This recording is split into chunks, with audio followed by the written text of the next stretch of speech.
hero against a Terrorblade, so Roar will pick that one up. Um, just to vacuum into the wall of replica. The wall of replica illusions you create at the Terror Blade can actually work against YG's own heroes. That's the whole idea every time you have a TB and you pick up a Dark Seer. It's just the wall of replica illusions are incredibly strong, so you want to have that against illusion based heroes. But you also have the capacity to build up some auras, right? So the vessel, or not the vessel, rather the Crimson Guard from Roar would come in handy against YG's lineup. A lot of physical damage coming out from their side, and then you can also go for the pipe depending on what the last pick from YG will be. If it's going to be a mid lane spellcaster like any kind of spirit hero or a Shadow Fiend that YG played yesterday, then you can go for the Pipe of Insight.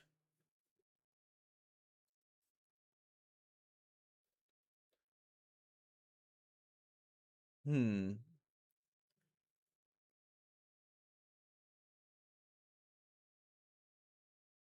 Radiant team ban.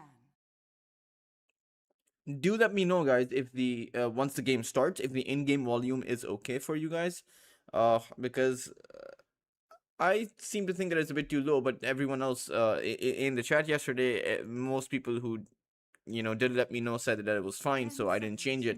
Dire team ban. Ember Spirit ban also coming out, and Roar ban out the Centaur, so they're fully expecting this Primal Beast to be on the mid lane rather than on the off lane. And I mean, YG played the Primal Beast yesterday. They had it on the off lane. Even in Lunar Snake 4, even in EPL, they YG would run an off lane Primal Beast rather than a mid lane Primal Beast. Seconds remaining.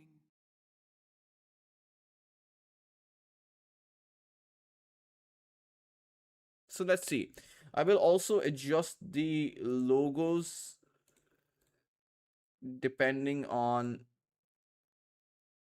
if they'll be available in game or not, depending on if the client has them still bugged or not. I know YG's logo appears, I know Murvok's logos appeared, but the other teams, for some reason, the in-game client doesn't show their logos next to their lineup when the game starts, so I will adjust it from my end. Roar ban out the Monkey King, and they're thinking about their last pick. And obviously they need a mid lane hero, but which mid lane hero are they going to go for? A lot of South American teams say the Beastmaster, but the Beastmaster is also banned. So they're actually going to go for a Puck. I like this. Additional silence, not to mention the Puck is one of those heroes that can hold the Spirit Breaker in and the Primal Beast in with the Drink Call, and can almost always dodge the Spirit Breaker's charge, so is one of the better mid lane heroes against the Primal Beast and the Spirit Breaker. And YG don't exactly have a hero that can build up a silence pretty too easily, right? Who's going to make the Orchid here?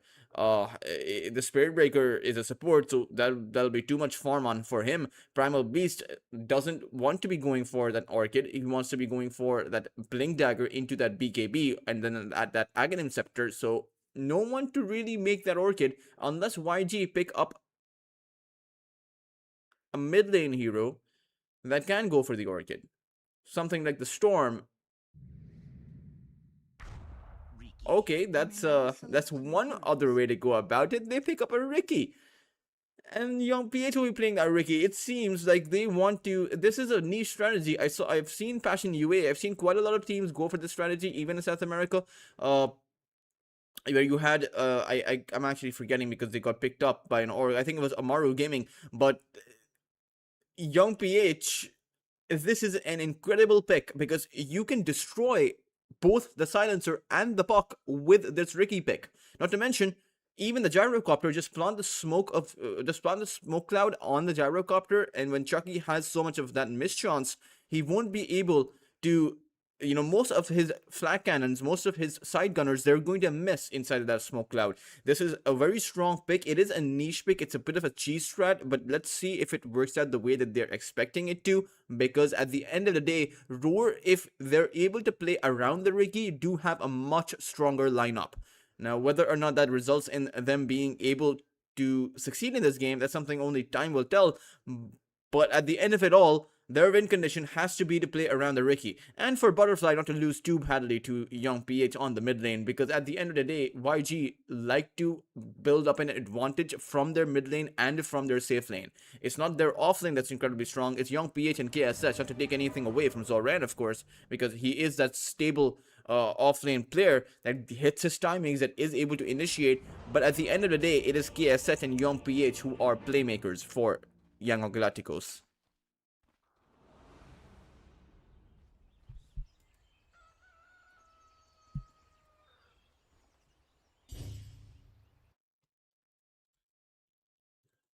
Hmm.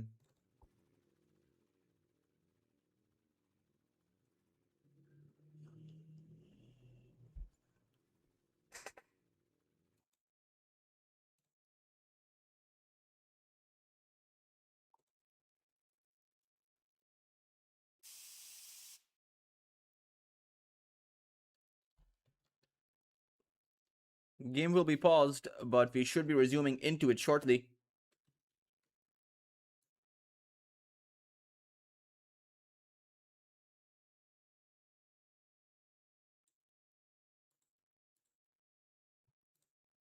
Hmm.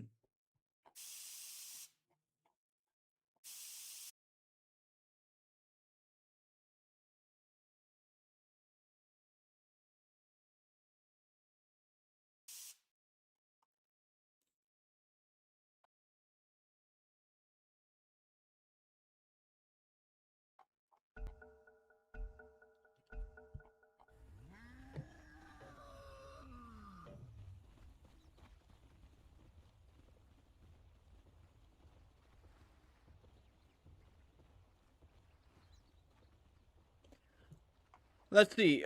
Well, Roar Gaming's logo is in the game, and I'm actually pretty happy about that because then I don't have to adjust anything from my production software. I'll talk a bit about the laning phase once the laning phase actually starts.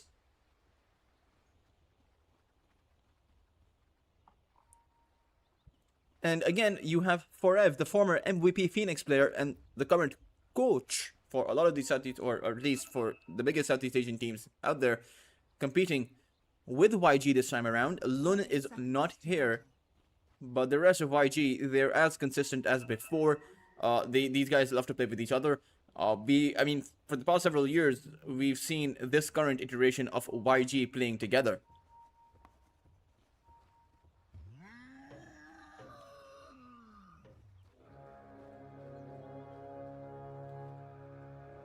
Roar are inside of a smoke, but I don't think YG are looking to contest them. They will just end up going back.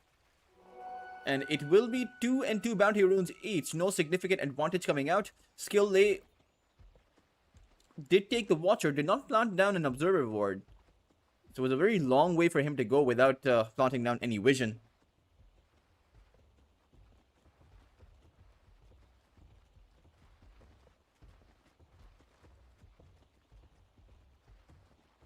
Hmm.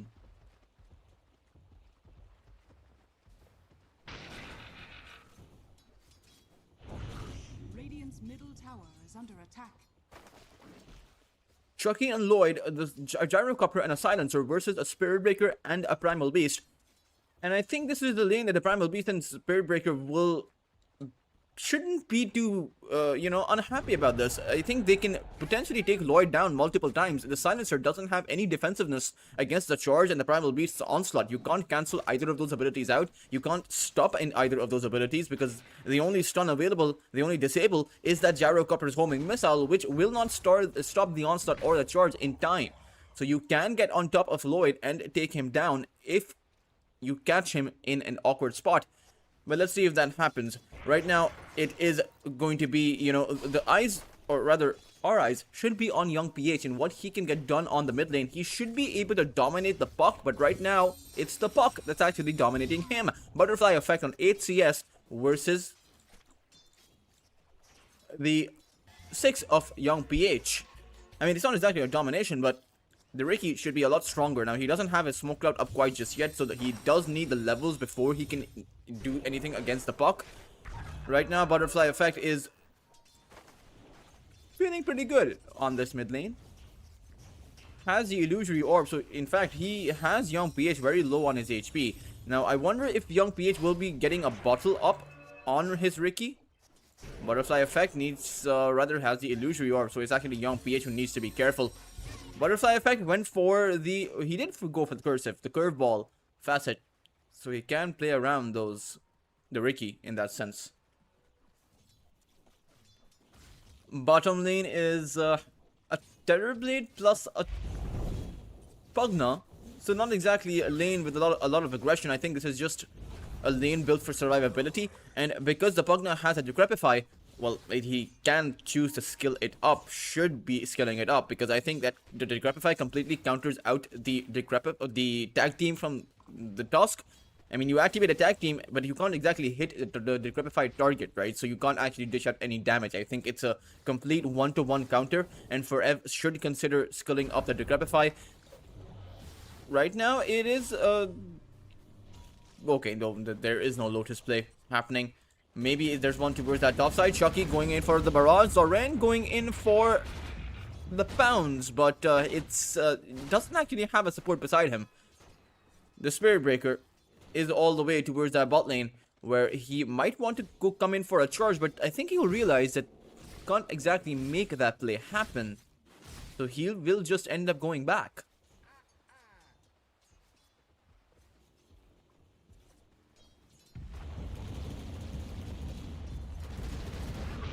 Meanwhile, topside is still not exactly too good for Zoran, and even the bottom lane isn't going too well for the Darkseer.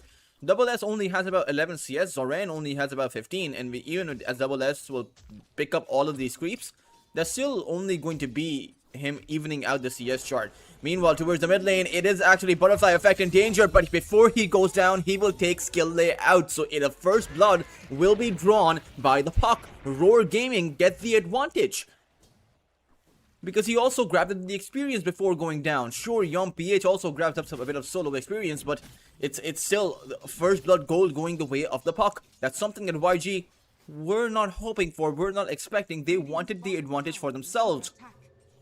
But the jukes coming out from Butterfly Effect turned out to be a bit too much.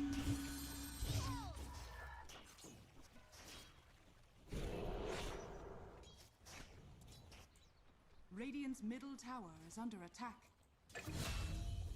Lloyd expectedly does end up going down, out of position, caught out by Zoran and skill lay. The Primal Beast and the Spirit Breaker, this is the problem with the charge, or rather with both the simultaneous charges, it's that you can't actually do anything against it.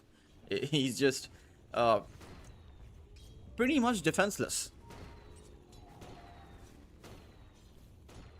Chucky is at the top of the CS chart though, but it's also KSH who is at the very top, so they're in a bit of a fight for who is going to be at the top. At the end though, I don't think either side can do much to prevent this. I think both sides will just have to accept the fact that, you know, there'll be a lot of farm on both carries and then hope to fight as with their carries. But Young PH will be the difference maker. He is going for that Diffusal Blade. Let's see what kind of a timing he'll hit for that Diffusal.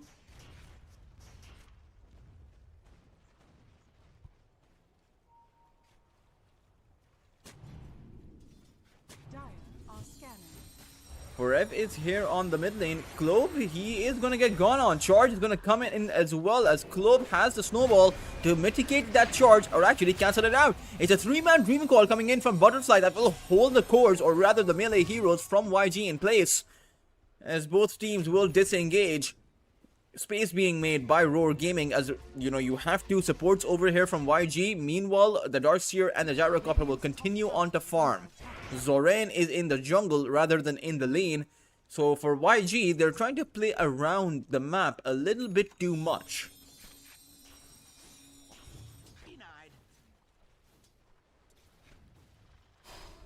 Dire's structures are fortified.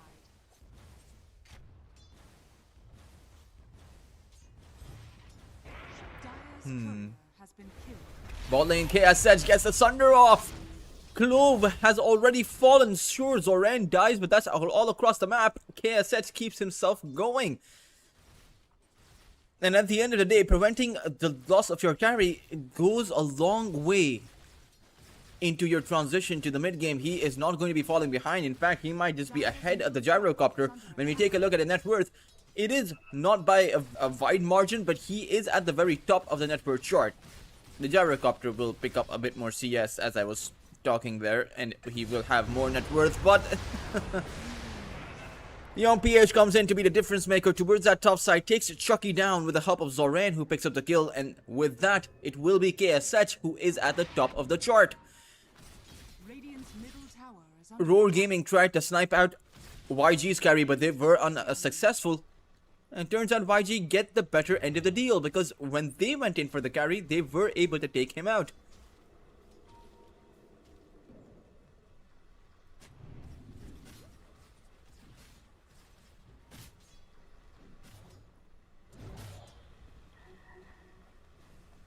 Dire are scanning. Radiant's bottom tower is under attack. Double damage. Dire's top tower is under attack. Radiant's bottom tower is under attack. Vanguard up for the Dark Sphere. As I suppose he's going for the Crimson Guard first? Or this is just a plain Vanguard? Maybe he goes for the Halberd. I would actually imagine a Crimson Guard wouldn't be too bad. As Roar Gaming, they are trying to push in the tower. It will be a trade. YG have already collected that topside tower with the help of Forev, who has a level 3 Thunder Blast. And I think this is going to be the big pressure timing from YG. They will just move around the map with the Pugna to pressure all of these towers. Forev now making his mark towards the mid lane. And you know he'll just constantly want to dish out that Thunder Blast. This is what the Pugna does.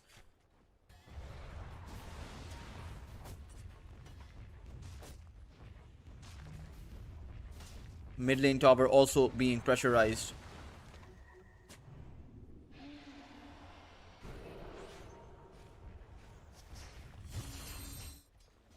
Towards that top side though, Skill will just disengage the charge. Not really too sure what he was charging into there, as a gyrocopter is really a no-go target. Young PH.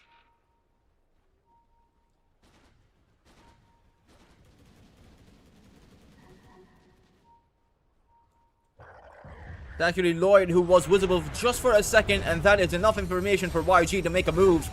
Lloyd will fall. Meanwhile, it is a butterfly effect who will not use the Dream Coil. He'll just end up going back. Doesn't have the Witchblade at the ready.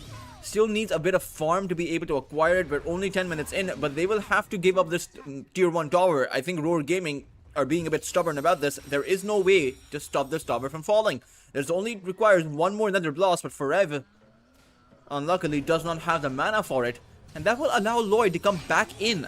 Dreamcoil will also be planted down as Clove comes in from the side, but the Decrepify will keep Ricky safe just for a little while. It won't be enough to keep him safe. Zoran is now the one in danger. Homing missile is on his tail, and if it lands on him, he will end up falling, but he will be able to make it inside of his tier 2 tower. But the question is, will Roar go in? They will not. They will just disengage. Are fortified. Radiant's middle tower is under attack. Middle tower has fallen. And so tier 1 tower towards the mid side is going to be pressurized by Roar Gaming, and without the Pugna, or rather without YG's heroes being alive or Young PH being alive, they can't actually defend this. It will be Roar to collect the tower first. Or rather, the mid lane tower was, I believe, denied. No, Forev did end up taking it out. So it's an even trade of towers. But you take a look at the opposing offlane towers, they're still standing. Roar Gaming have an offlane tower, YG have an offlane tower, so this is the one tower that will make the difference in who comes out ahead. I believe, at least in terms of a trade or in terms of creating map control or space around the map. Double S is going to fall. A nice skill being found by Skill Lay. The Nether Strike coming in handy with KSH and Metamorphosis. You always have to respect the amount of damage output that's coming out. And even though the Darkseer had a Vanguard, he still wasn't able to survive. So that just goes to show that anyone else that gets caught isn't going to have a better time either. Dire's bottom tower is under attack. Skill Lay going in for the charge. Dire's bottom tower has fallen.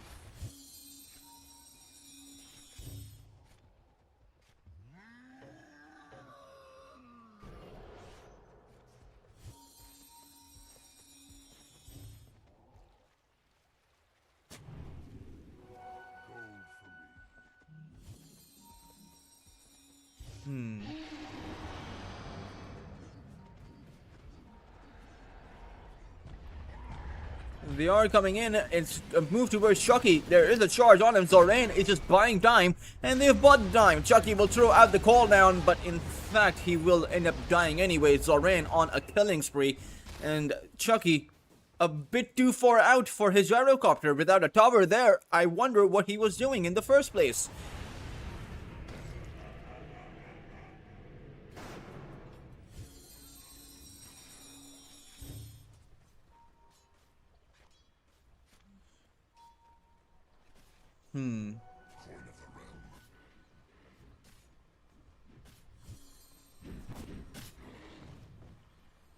YG 7 and 3, a 3,000 net worth advantage from their side.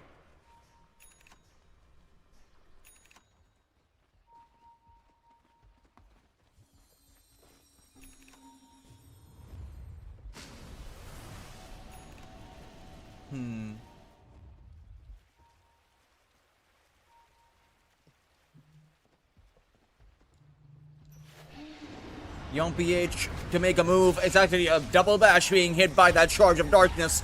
And it will be both support duos from Roar Gaming who will lose their lives. Young PH is fully online with the Ricky. And that means this Witchblade from the puck, it's not going to do much because every single time he is invisible, the Ricky is just going to make a move on top of him. And you can't get out of that. Young PH right now, Butterfly is playing in a bit too aggressive. Young PH will spot him, recognize that. But Butterfly effect, he does have a haste rune. They are moving in with the charge though. Young PH with the smoke cloud able to cancel out Butterfly's phase shift. But the global silence will keep Butterfly safe. But that is an expensive spell to use just to be able to keep the puck alive.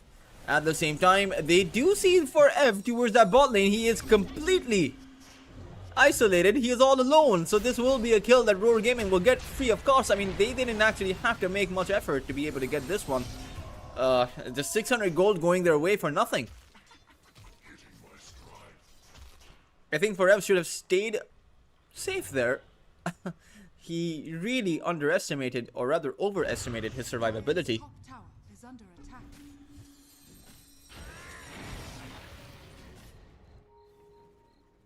Top side. Radiant are scanning. Seems like with the way that both teams are posturing, this could be a mistake by Roar though. They don't have their global silence. It's on cooldown for the next 60 seconds. So taking a fight now would be a bit too preemptive. Could give a big advantage to YG, who are already spiraling though. They have a 3,000 net worth advantage. They have their eyes set on that topside tower. 5 heroes around it, with Forev making his rotation there too with the level 4 Nether Blast. This tower should end up falling. And the slow siege begins. But it's already a fight started towards the side there. Roar Gaming, they're going to lose both, or rather their mid laner first. And their supports are in a lot of danger. The off lane, Zorain has fallen, but Roar have to get back because Young PH wants to go in. Chucky inside of that smoke cloud drops out the barrage, and that was a bit too much for Young PH. Did not expect that amount of damage output to be coming out, and that will mean that YG do end up getting punished for their play. It is going to be 2 cores that they will lose, but it's 3 heroes that Roar lost. But the biggest advantage that YG gain is the gain of that, topside tower kill. The tier 2 tower is now down. So YG will be very happy about that, and even as the fight recap shows, it was an even net worth advantage. But it was, I think, a bit more advantageous to the gyrocopter. He did gain the majority of that gold in that team fight, but he's just a bit too underfarmed right now. He has that Chrysalis and that Falcon Blade, sure, and can build up one more component of the Aghanim Scepter, but needs a lot more farm to be able to contest against that Terrorblade, who is 3,000 net worth ahead of the gyrocopter. A full Manta Stall, and I believe a Dragon Lance By the time his courier makes it back to the base, he'll have half of the goal of the Dragonlance already completed.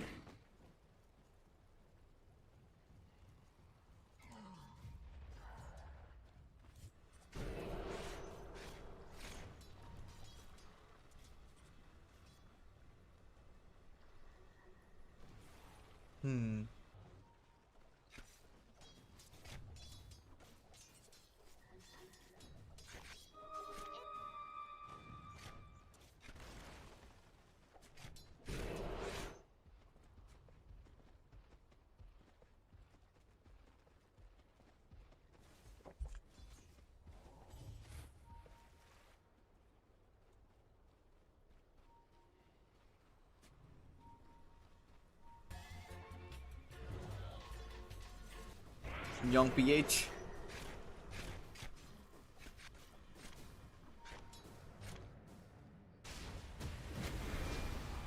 Or rather, it's towards the side where they will make a move this time around. Forev has the force off, so he can make his way out of the ice shards and will be able to do so. But they're still hunting, right? A young PH wants to be making plays around the map, wants to be building up space for KSH to farm up. And he has his supports beside him.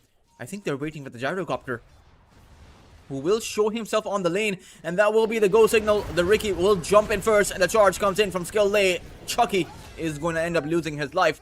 Zoran does fall towards the side, but again, for Roar Gaming, these trades are not worth it, because you're losing your carry, and you're grabbing the kill on an off-lane hero.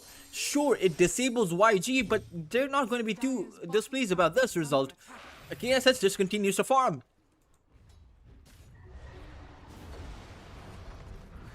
There's a charge on Clove. The Tusk is going to end up getting hit by the bash, and he'll just end up falling. The Darkseer comes in with the vacuum, and Young PH is going to end up losing his life in return. A trade that this time around is really not worth it for YG. They'll lose their mid lane hero. That is supposed to be their playmaker, so they in fact lose quite a bit there.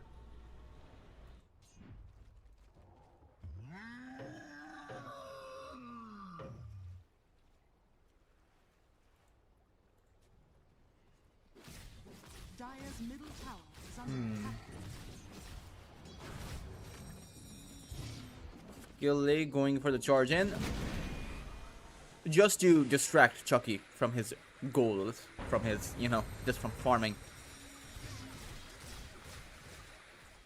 The rest of Roar are moving in though. Do they want to make a play on the Spirit Breaker? They'll need some way to close the gap. There is no Blink Dagger up for Clove, so he does not have that jump for the Walrus Punch. Are scanning.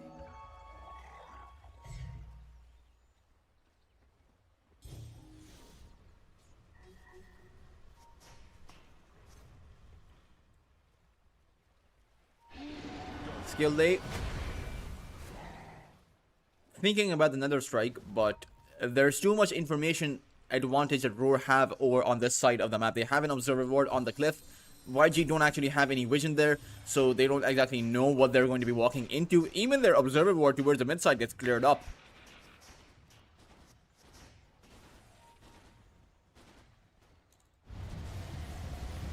Tormentor is going to be picked up by Forev, and that is it's an okay-ish shard upgrade. It's not exactly too big. I would actually imagine that the shard, or rather no, even the shard upgrade for the Spirit Breaker isn't actually that good. It's just an increase in the movement speed of the Charge of Darkness, Dire are scanning. which means it's a lot harder to dodge it out, but this double S is going to be grabbed up, polarized to come out. There is a global silence, but Zoran has a BKB to play around this, but double S will throw out a 4-man vacuum in response. Roar Gaming will come in, but Young PH has disabled the puck from actually making his entry. Zoran's BKB has ran out, and Young PH has been isolated. The life drain from Forev is not going to be enough, and YG have massively overextended. KSH, though, he will continue on strong to fight against that Gyrocopter. Chucky, very low on his HP. The reflection is not going to be enough because double S has the Crimson Guard. He'll be able to keep the Gyrocopter safe, and despite of all of this messy team fight, it's still at the end of the day an even exchange. It's a Skill Day coming in for the charge on the Gyrocopter. Will he be able to get the kill here? One more hit will be enough, but he can't grab it. Right outside the fountain, Chucky. Oh man, you saw the teleports coming in from Roar. Like this is the absolute mayhem. Code Red. It's that was funny. That was funny.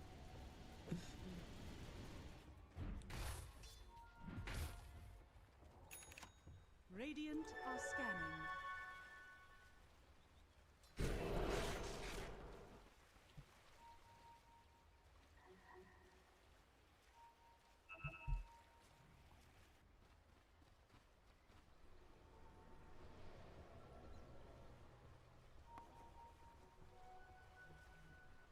Hmm.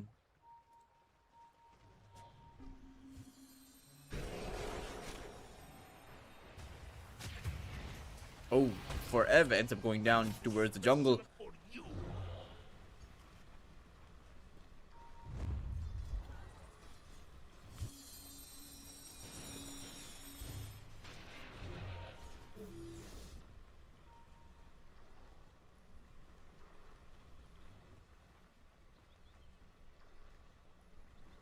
Dire are scanning.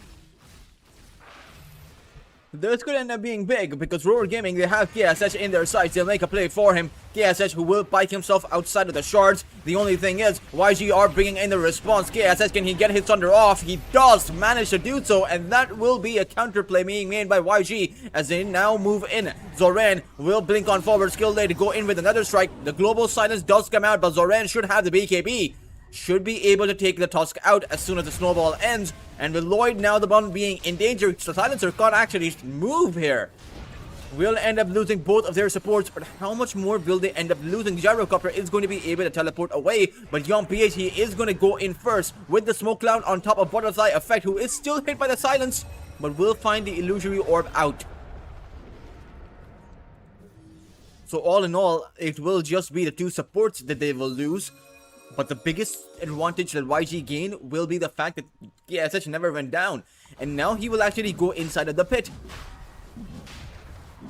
to grab himself up with the Aegis.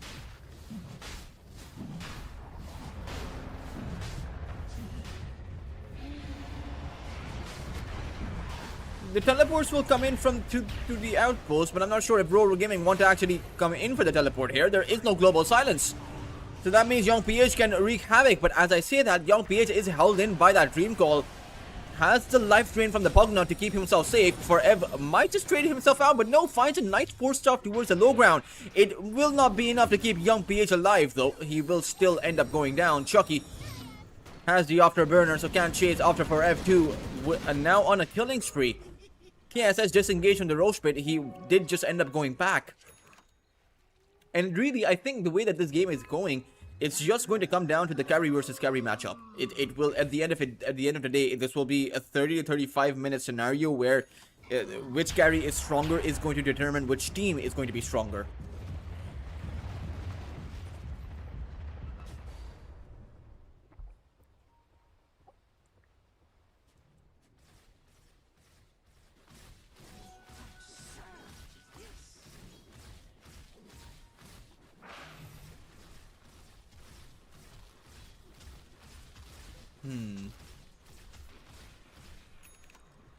Double S now going for the Pipe of Insight. It will be interesting to see how YG plan on cutting through this many auras. The Guardian Greaves for the heal and the mana restore, the Crimson Guard for the physical damage block, and the Pipe of Insight for the magical damage barrier. It does seem like it's a lot. Radiant's middle tower is under attack.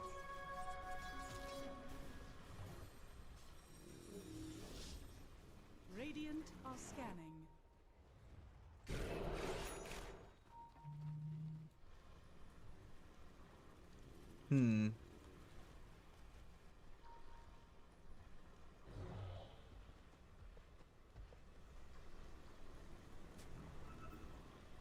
Dire's middle tower is under attack.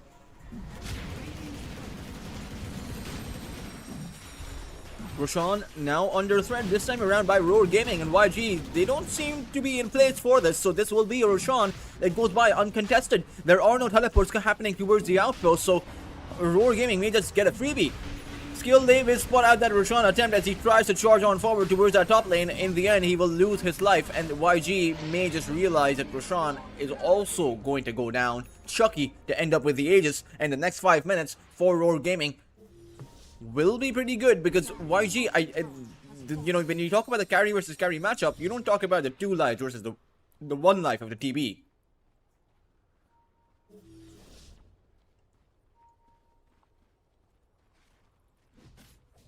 So I don't think the TB will be able to fight back, at least until the Aegis is there for Chucky. A nullifier up for KSH.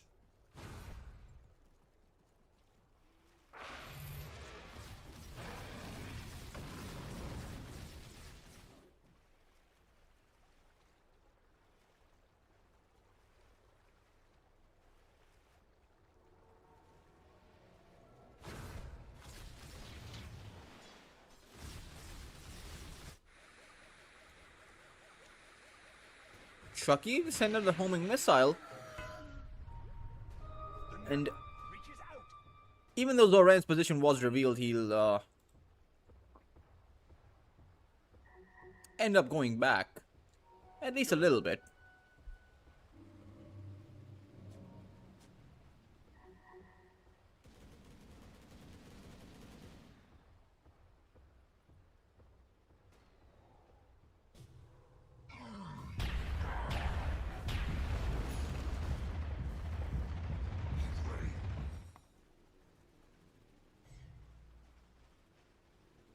Radiant's top tower is under attack. Radiant's Tier 1 tower that was never really taken down by Roar Gaming. In fact, it had not taken a single point of damage before this point. Here to end up going down now.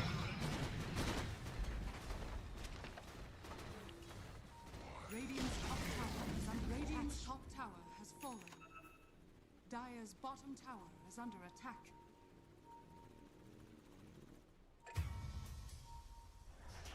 Zoran goes down towards that top side.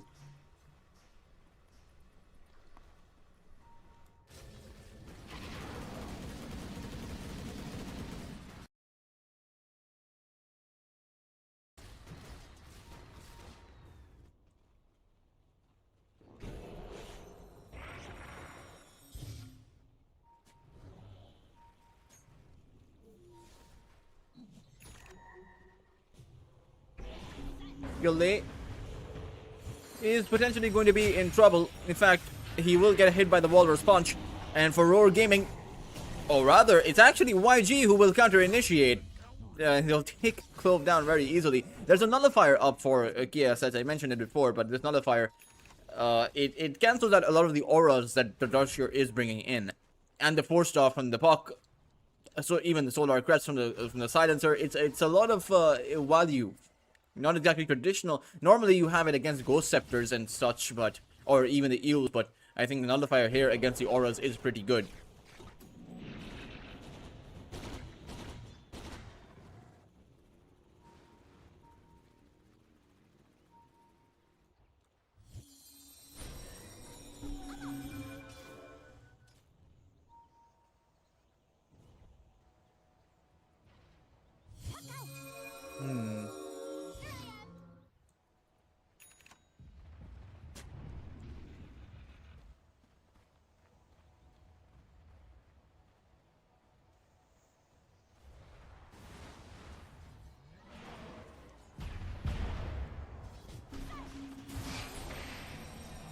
Forev held in by the Dream Call. Actually, Dream Call disengaged. It did stun Forev, and that will be enough for Chucky to get the kill. It's still not a significant advantage for either side because neither side has actually gone for a full 5v5 clash. So we don't actually know who's ahead, and we don't know what the mentality is with both of these two teams in regards to who they think is ahead, or whether they think they're actually ahead. You know, that this is a big problem in the current scenario for both of these two sides. Skill lay towards that top side. The puck is coming in. Butterfly effect will go into, but he has no Dream Call, so there's no way to stop Skill lay. He'll be able to survive here. Although Butterfly Effect is still chasing after that Spirit Breaker. He's gonna get hit by that snowball and the Walrus Punch will hold him in. Butterfly Effect will be able to pick up the kill as well as the killing spree. Aegis has now expired for Chucky, so that means that YG could potentially look towards taking a full-on team fight. But I wonder if they feel confident enough, because at this point of the game, 32 minutes in, the Rikimaru doesn't actually provide as much value as you would want from a mid lane hero. In contrast, Butterfly Effect, he's just getting started on the puck. The puck is one of those heroes that transitions very well into the mid to late game. The Riki, unfortunately, doesn't exactly transition as well. He is in fact a melee hero that only scales in terms of damage output, does not scale in terms of survivability, or offers much utility outside of that smoke cloud, which most of these heroes can play against now. Young PH will be able to teleport away.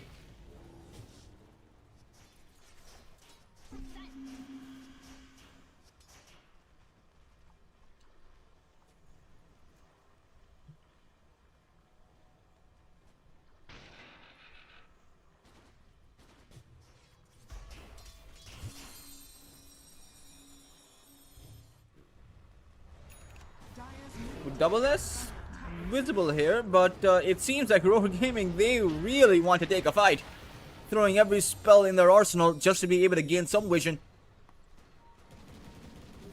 As YG again disengaged, they're playing the split push. But how long can they do this is the big question. It is currently successful, don't get me wrong. Both the mid lane and the top lane are pushed in constantly.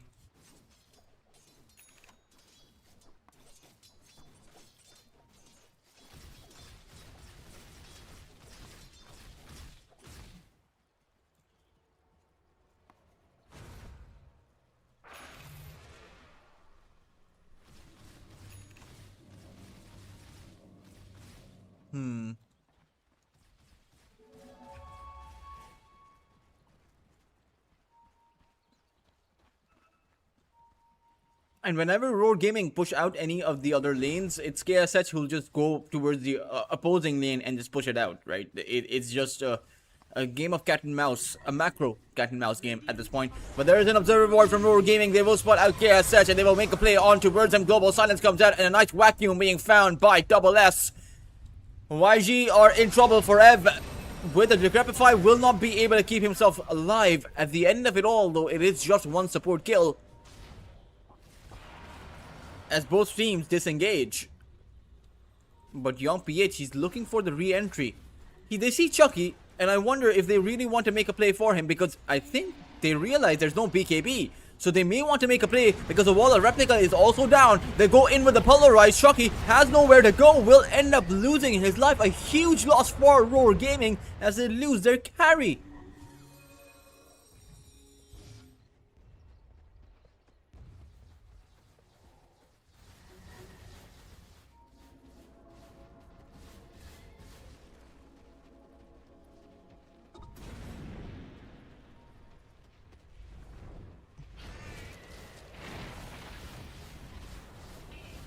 Tier 3 tower now under siege because Roar Gaming without their carry.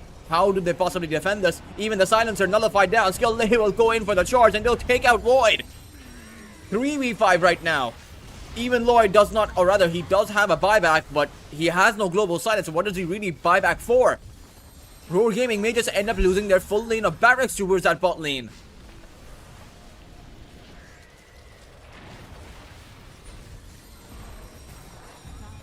Melee barracks has gone down.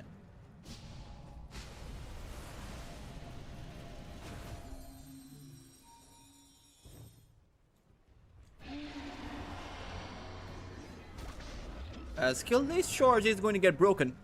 I think he'll realize that there's an observer ward on the cliff because of that vacuum being used by Double S.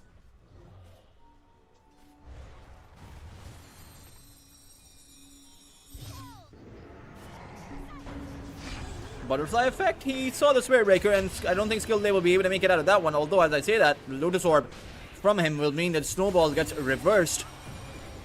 And he'll actually be able to charge on away. Oh. Oh, the things will come out. Roshan just sniped skillfully as he was walking out. And that will actually give the information to Roar Gaming that Roshan is up. I think they realized that before as well. The second Roshan of the game may just go in the hands of Chucky once again. Because YG, they're not in position. Second time, they're not in position. Dire's middle tower is under attack. Dire's middle tower has fallen.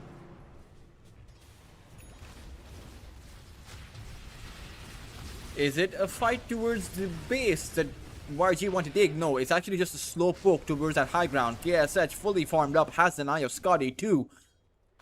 Chucky, meanwhile, he's also farmed up. So both we're at that, we're at that crucial point in the game where both carries have all the farm that they could possibly want. And it will now just come down to the team fight.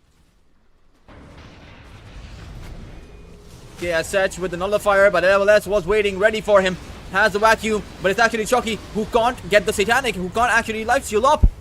He has no range, but it's actually KSH who is going to be brought in. Does not have the Sunder up, and they will bring this Terrorblade down. No way for him to escape. A mega kill streak going the way of Chucky. For YG, they have to completely disengage from this position, but they have all of these lanes pushed out.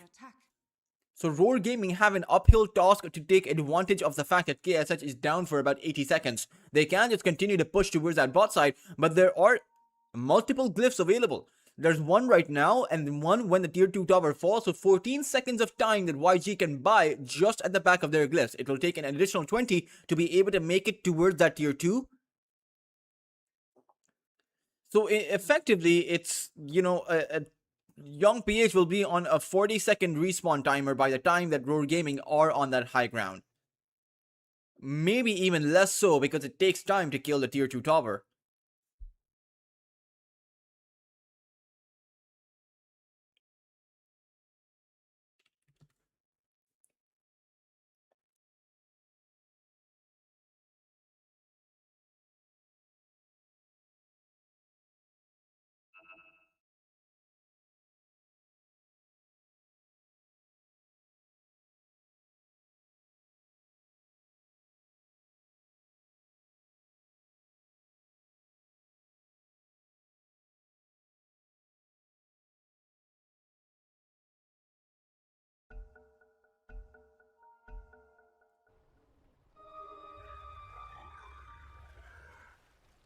The game will resume.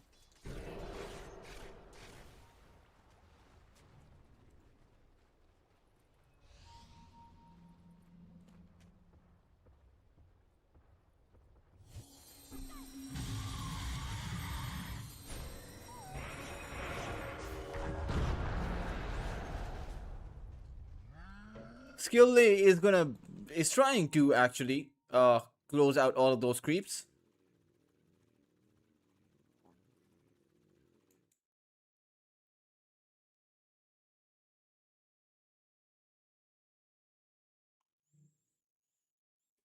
Or cut the wave at least. He has no vision on any of the waves, but at this point, if when you play enough Dota, you realize what the timings for the creep waves will be.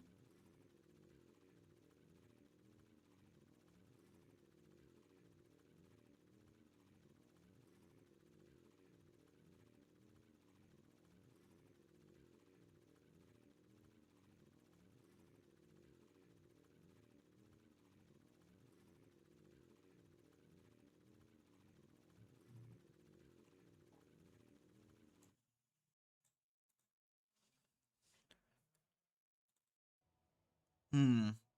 There is no Shiva's Guard up for Butterfly effect, which could be a bit problematic. But again, there's no Satanic up for KSH as well, so maybe you don't need the Shivas. But I think the Shivas plus the Parasma is a great combo. The magical damage coming out from the Parasma is only going to be increased by the, increased spell damage that you take because of the Shiva's Guard debuff. It's actually Zorain who has a Shiva's Guard on YG's side.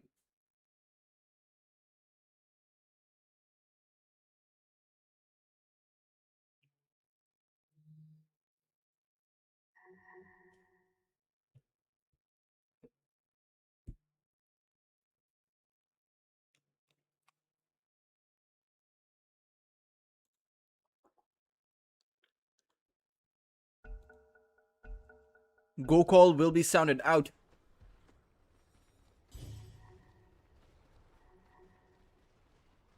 Radiant's bottom tower is under attack.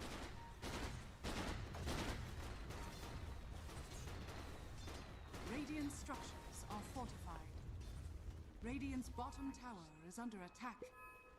Dire's courier has been killed.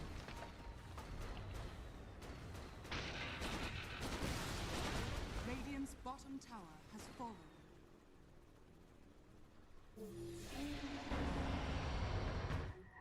They saw young PH there for a second, and they will make a play on him. He does have the BKB though, so he'll be able to teleport away. No, he won't. Clove will come in for the punch. And they will disable his teleport, and they will take him out. Young PH down for about 80 seconds as KSS will respawn. And again, the question is, Roar Gaming, how do they take advantage of this? Because the lanes are constantly being pushed out. They're being pushed into the base of Roar Gaming. They have to just constantly teleport back to be able to mitigate the push.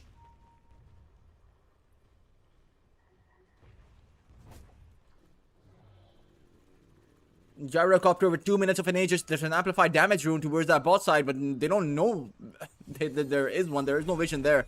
Unless they walk towards that position and see the rune. As the Puck will. Mid lane tower push coming in. Chucky. They have everything at the ready right now. And they can potentially even force the buyback from Young PH. With Butterfly Effect having an entire amplified damage, this could be a good high ground siege. But it seems like Roar Gaming, they'll just end up going back. A prize.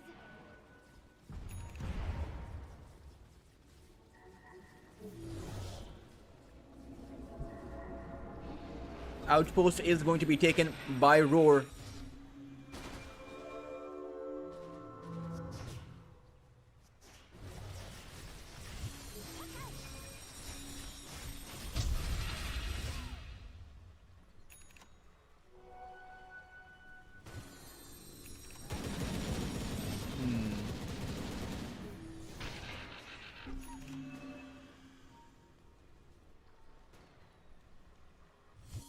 I think they're trying to make a play towards the Tormentor, but there is no Tormentor. I think it's too... Okay, it's on either side. I think it's going to respawn. I think that's the idea. Or they're just looking to split the map. It is going to be YG who are going to be in a smoke of deceit. As they want to make a play towards Roar Gaming. I think it's going to be a full-on clash. The Gyrocopter Chucky will be revealed first. As Zoran is going to go in with a Shiva's Guard. Chucky cannot get the lifesteal off. Chucky will end up losing his first life. And with Double S having fallen, there are no more auras. Roar Gaming, they need to come up with an action plan, and they need to do so quickly because Chucky cannot fight back. He's trying to go for the teleport, but he'll just get grabbed up by Zoran. Pulverize comes out, and they will bring the Gyrocopter down. And despite the buyback coming in from Double S, the team fight has already been lost by Roar. Clove trying to make his escape, but Young PH has him in his crosshairs. He will buy the vision for that Nether Strike from Skill Lee. Nullifier now on that Tusk, and it will be Roar Gaming who will lose 4 of their heroes. With the Darkseer having bought back. Sure, YG had to buy back too, but they only had to buy back on their one support. Meanwhile, you take a look at the buybacks from Roar, and you do not have one on the Silencer. He is going to respawn in about 10 seconds, but he does not have his global silence. The Tusk is going to respawn, but the big buyback that they're looking for is from the Gyrocopter. They do have it now, and YG, they might choose to go back, having acquired what they got, but they might actually want to go back in, because Clove is going to end up dying. He doesn't have the buyback. That is his dieback counter.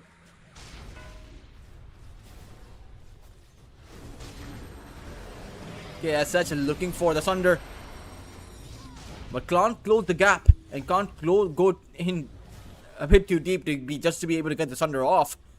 So they'll end up going back. They'll end up giving him the life drain, but it is going to be Butterfly who wants to make a play potentially, but it's Zoran who will go in with the charge, with the grab. But Zoran, well, that was a bit too overzealous of a play. He will end up losing his life. For Ev will end up falling too, and for YG, they have to make this terribly disengage somehow. They have to get KSH out of this team fight. He is trying to run away, has a Sunder at the ready, Under attack. but there is a global silence, so he has to make sure he can't use his Manta style. He will end up using the BKB, tries to go for the teleport out, and he will find it. There is no Tusk, so then there is no cancellation of that BKB TP.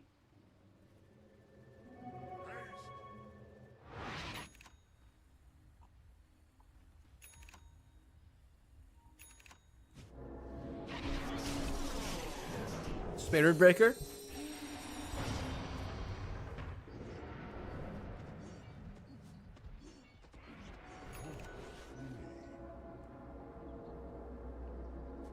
Will go in towards the outpost.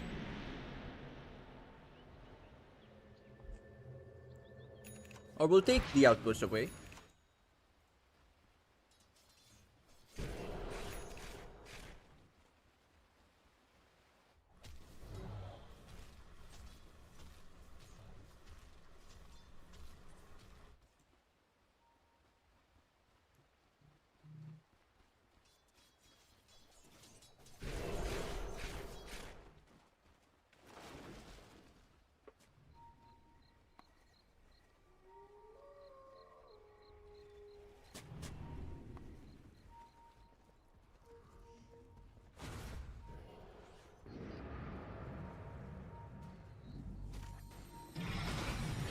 Roar Gaming.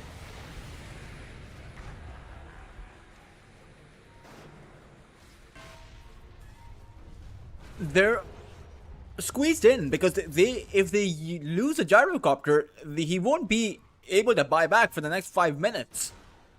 And so if Chucky dies, that will just end up being the game for YG.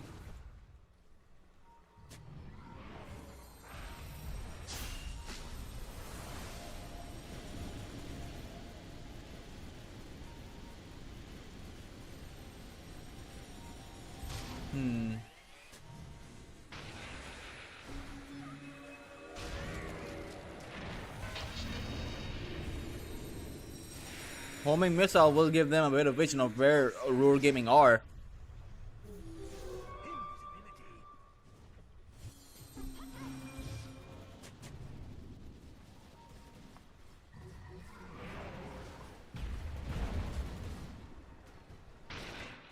As Roshan is currently being taken out by KSH. So for Roar, they will be forced to make a move.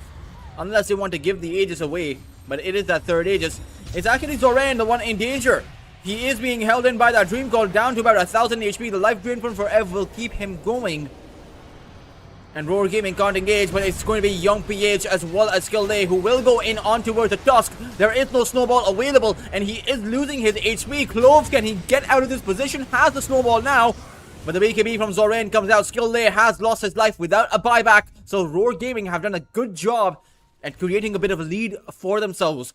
Now the question is, can they take this Roshan fight 4v5 with a number advantage? But it seems like they'll just end up going back. That will give the Roshan away to KSH. Or maybe he doesn't take the Aegis. Maybe Zoran does or Young PH does. We will have to see. KSH will be the one to grab that Aegis. He will keep his Nullifier in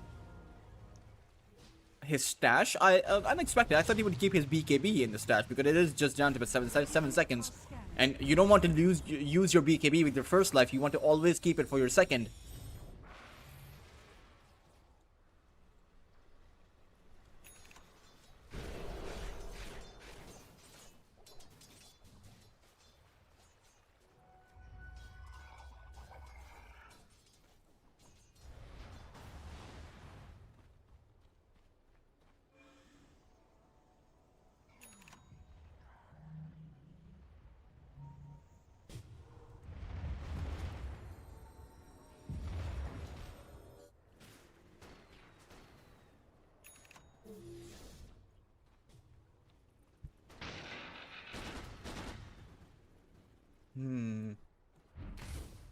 Did not expect this long of a game number 1. And this is just the game number 1. We have an entire best of 3 between these two sides.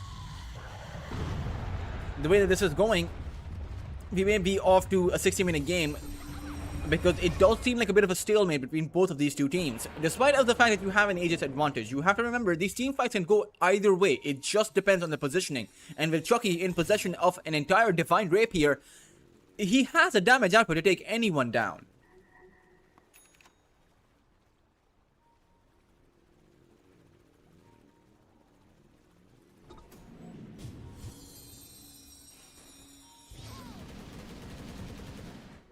Got it. Quickly, quickly.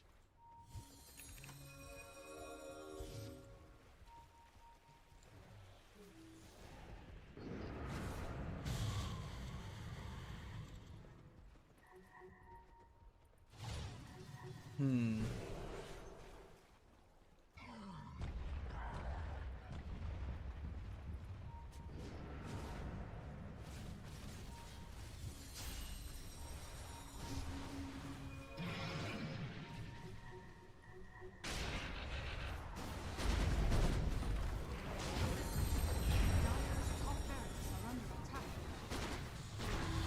Goran, they know that there's a Divine Rapier on Chucky. Dire's middle tower is under They see that.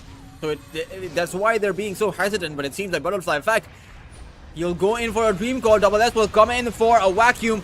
KSH is in danger. He does have a Disperser. Will be able to walk that one away, but forever, unfortunately, will not.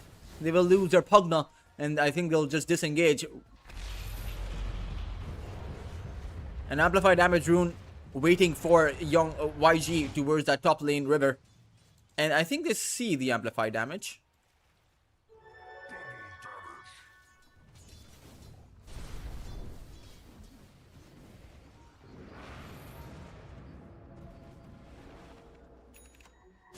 At the 15-minute mark.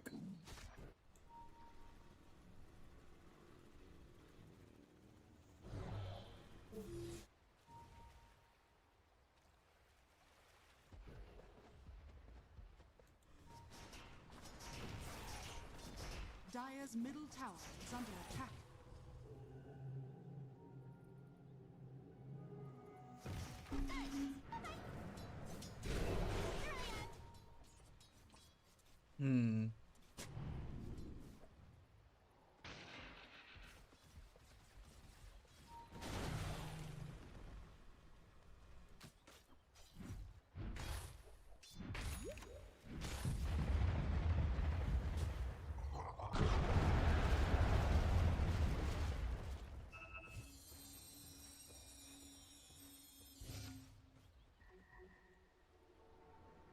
A bit of a stalemate between both of these two teams. Right, and I get the hesitancy of YG going for that high ground, even with the Aegis on KSH, which is about to expire, by the way. It's only about 30 seconds left. So if YG thought they've had an uphill task before, it's about to get a whole lot worse. It's about to get a whole lot harder. The only thing is, Roar Gaming, they now do have the buyback for the Gyrocopter, but they've actually bought out a Divine Rapier, so it doesn't matter if you have a buyback. If you drop this Divine, you give away too much of an advantage to the other side to be able to come back. Even if the Gyrocopter respawns. I mean, imagine a Divine Rapier on the Ricky. At this point, with the Aghanim Scepter, you know, you had the Tricks of the Trade, 5 attack count inside of the Tricks of the Trade, with a Divine Rapier, with plus 300 damage going by his side is, or rather, plus 350 damage. That's a lot of attack damage.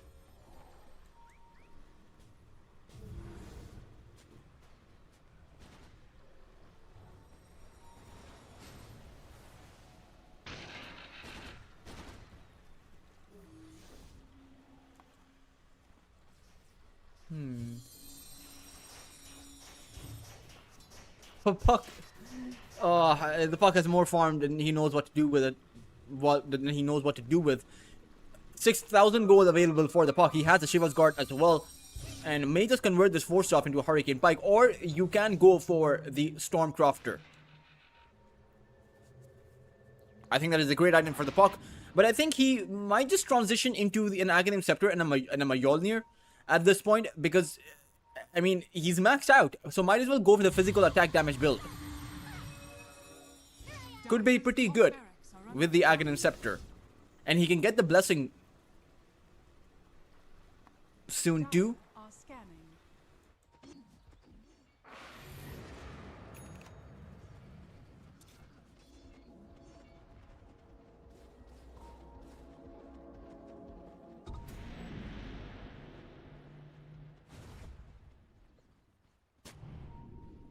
Radiant are scanning.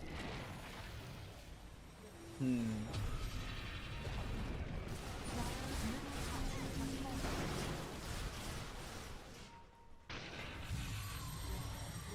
I think YG, they've ran out of patience. They want the game win, and they're huddled up close towards that low ground. Roar Gaming know that YG, at least some of them must be there because Forever did throw out the Nether Blast.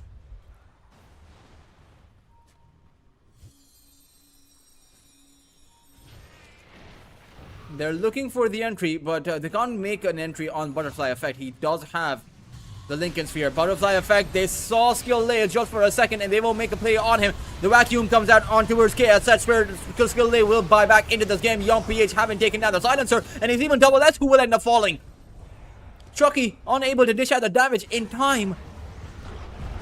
Oh, they got hit by the rock throw, and that means Zoran will go on in. Chucky has the Satanic, can just lifesteal away. Skill Lay who came in with a buyback, will just be going back to the fountain with a dieback. Down for about 120 seconds, as even Zoran is in danger. Forev's life drain is going to be broken, and they will bring this Pugna down, but the Glimmer will keep him safe. Sunder comes out by KSH, but he has no target to hit. He has no Aegis. He is isolated, and they will be able to bring the Cereblade down. But Young PH goes in with a smoke cloud, and they will bring Chucky down first. Divine Rapier down, dropped on the deck, but will be picked up by Chucky again. Buybacks coming in all around. Zoran is here with the Primal Beast once more. Has another rock throw, which will land on the silencer, but Young PH is so incredibly low that I think both teams will just have to disengage once more. But YG, they're still sticking around.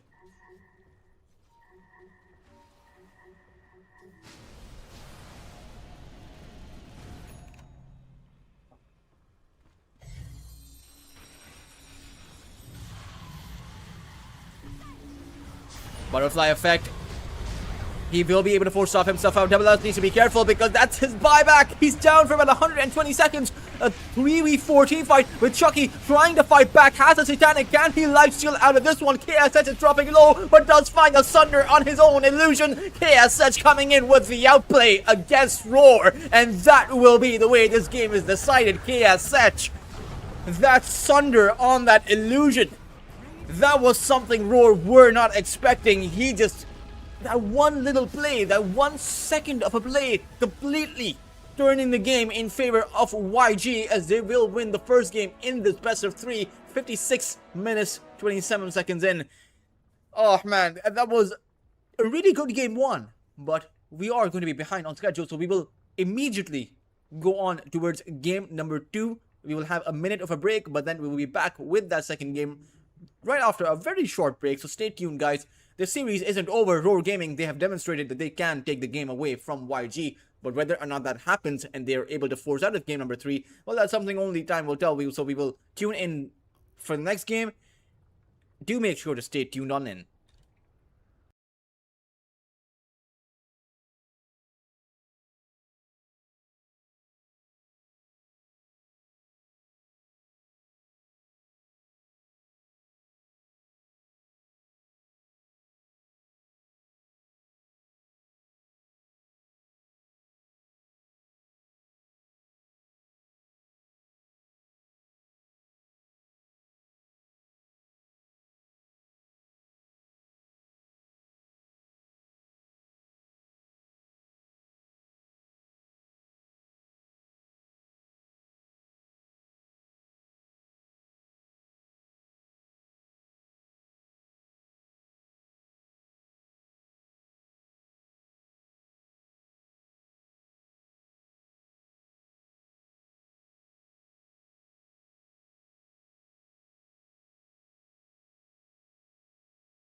or you can even drop the Static Storm down.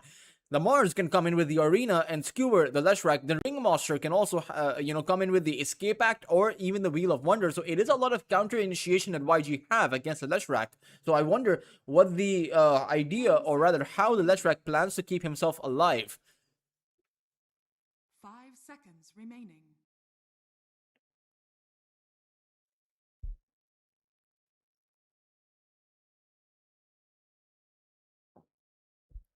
Radiant team ban.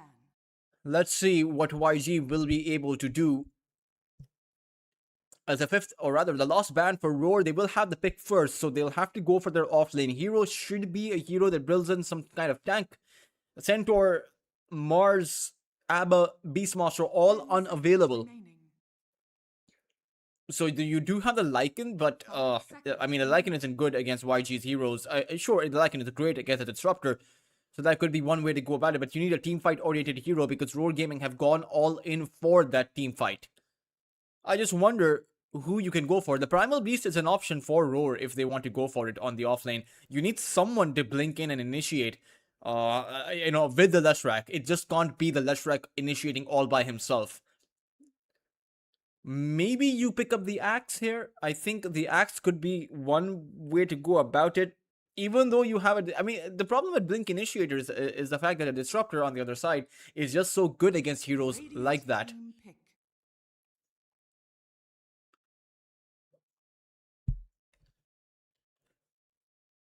Roar Gaming do pick up, or rather do ban out the Ember, and they will actually go for a Huskar. I wonder, this is a Huskar offlane, isn't it? So for YG, they might want to send this Monkey King on the mid lane. I mean, if that wasn't what they were planning initially, and they should pick up a ranged carry. I think a Medusa here completely counteracts what Roar wants to do with this Huskar. But, the Juggernaut is supposed to be strong against a Medusa. I say supposed to be, because, well, we all know, the past results of the Juggernaut versus the Medusa.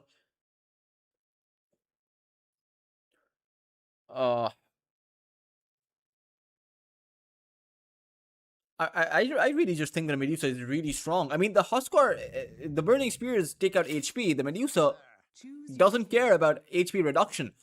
But YG will go for the other counter against the Huskar. It will be a sniper, but it's a sniper on the mid lane. It's still going to be Young PH playing it.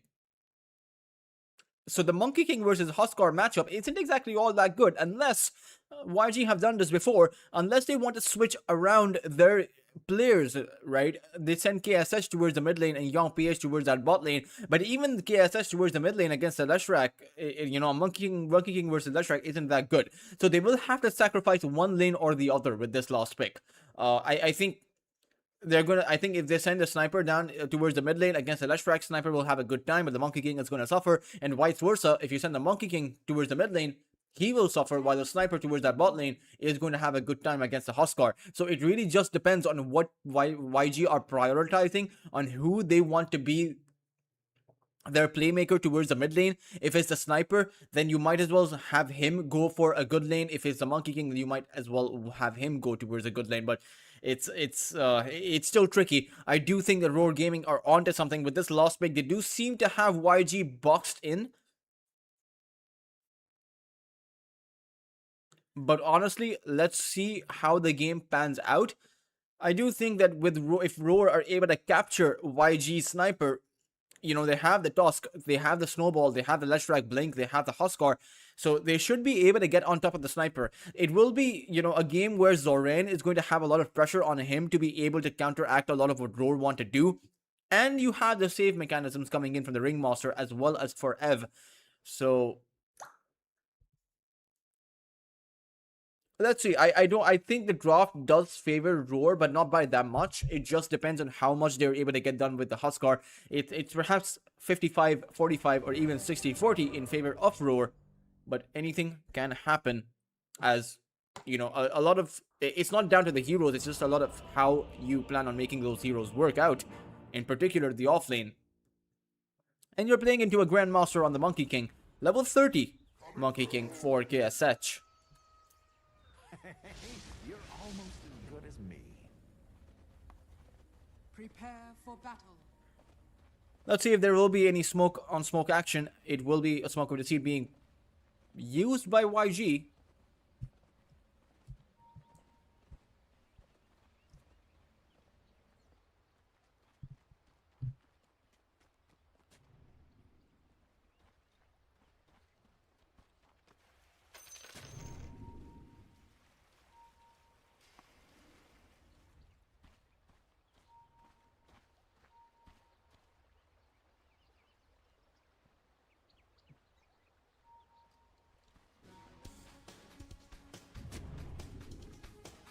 Hmm.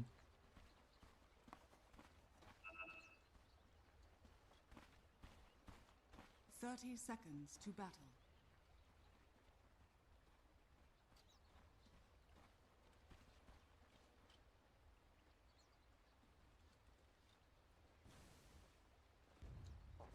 John PH will also reveal his smoke. They'll plant down an observer ward that Roar Gaming do not have an idea of, but also Roar Gaming have planted down an observer that YG have no idea of. So it's similar vision being provided by both of these two sides over on the mid lane. They'll see where the other mid laner is, but they might not see a potential gank coming out. If that happens, I think for Roar, they have a unique opportunity to disable the sniper's advantage against the Leshrac by coming in with those smoke plays.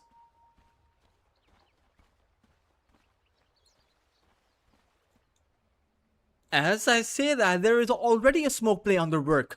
Young PH may not see this one coming, because they see where Young PH is. The question is, how careful will Young PH play? They will finally make a move on him, but they'll actually go back as their smoke broke. Ah, they should have gone all in for the play when they saw Young PH. They could have gotten the shards down, or even not the shard. They could have just gone in with the snowball. The Crystal Maiden's Frostbite would have been enough, but they let Young PH live. Certainly a big advantage to Young PH. I say advantage, but it's really, it's an advantage of the fact that he didn't lose his life. It's not really, an advantage in the traditional sense. As let's see how many lost hits Young PH will be able to acquire. Right now, Butterfly Effect has gotten around 6 lost hits and 2 denies. So he has taken out 2 entire creep waves, even if it's not in terms of CS, but when you combine it, denies too.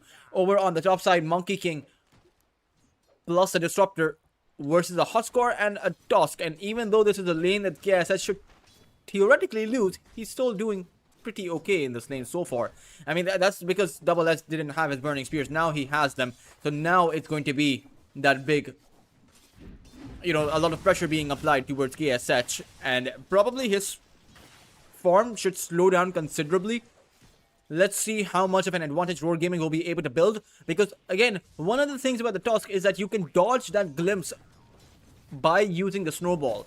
And this is, again, a similar scenario to that silencer where, Lloyd was going to struggle. I think Forev is going to struggle on the Disruptor, because as soon as this Huskar and this Tusk make a play on Forev, there's no way the Disruptor is supposed to survive. There's just too much damage, too much disable, too much dodge. The Tuskar plus the Huskar bring in against a Disruptor. So this is a lane that YG should lose, but, it can happen either way. Chucky does not have his Blade Fury, needs to be careful. Zoran had his Spear, but decided not to throw it down or throw it out. Chucky will stay alive, but this is a very aggressive lane by YG, and even though you do have the Crystal Maiden's Frostbite to set up for the Blade Fury, this is still a lane that YG should be fine in. I think Zoran has to be the playmaker for his team this time around. I think he has to be the one to mitigate the pressure that YG will face on their safe lane by creating some pressure towards the soft lane.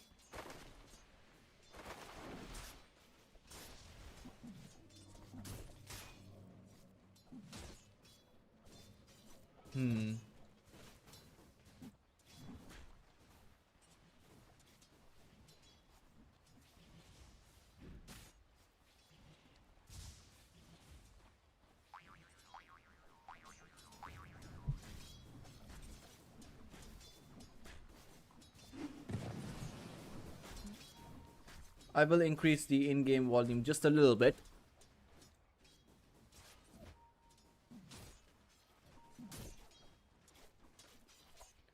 towards the mid lane. It seems like Forev has planted himself here. And you also have the Ringmaster moving in. Butterfly effect, he is going to get gone on. The Thunder Strike, the Shrapnel, the daggers coming up by Skill Lay. The teleports are coming in, but it's not going to be enough time.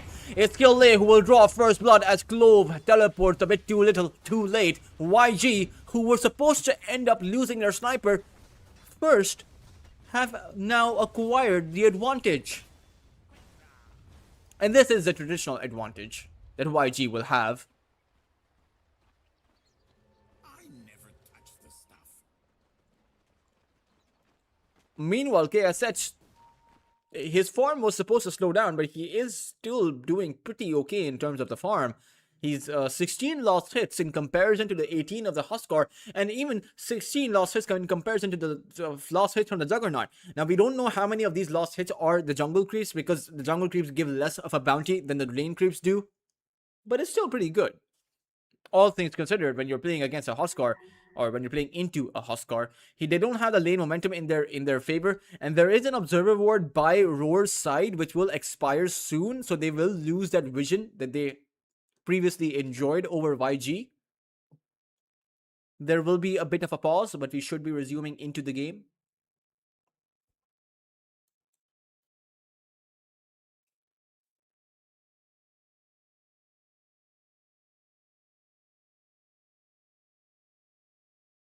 Young PH is also going to disconnect.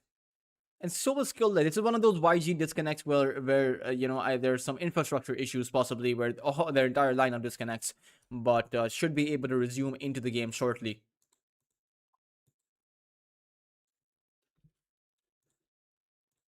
I wonder what the Juggernaut is going to make.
I think it's packet loss that they're being faced with.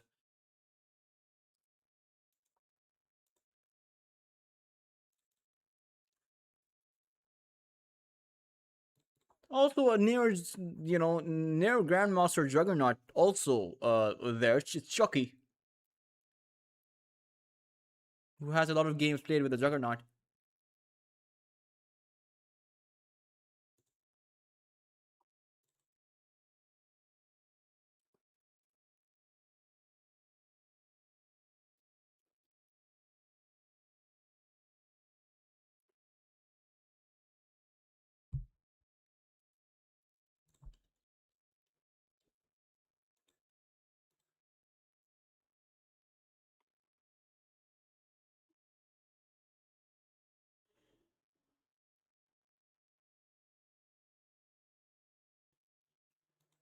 Hmm.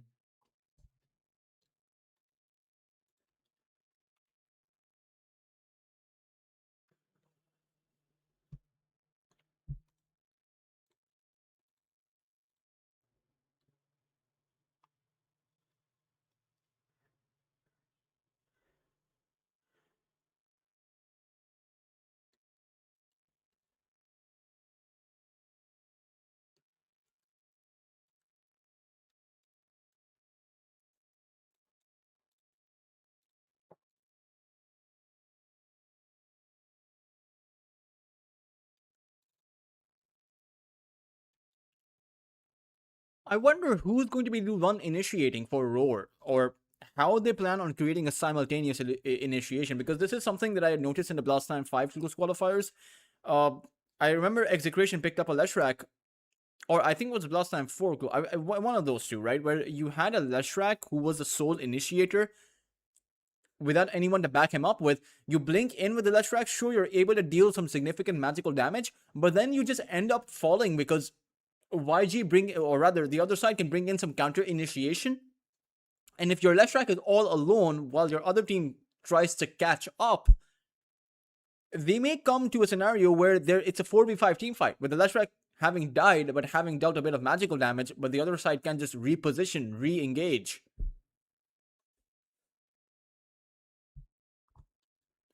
All 5 heroes from Young Galacticos will reconnect as Young PH signals them being ready.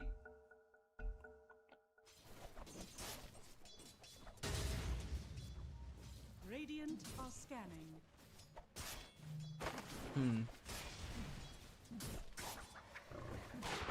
Ooh, Chucky will be able to dodge the Whiplash, but will get speared back. The Frostbite coming out from Lloyd, so it's just a bit of poke and prod by both of these two sides.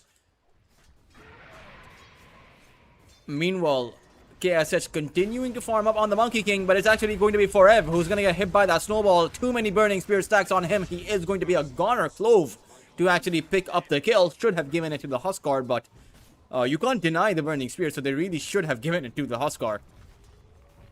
But I suppose securing the kill is important as well.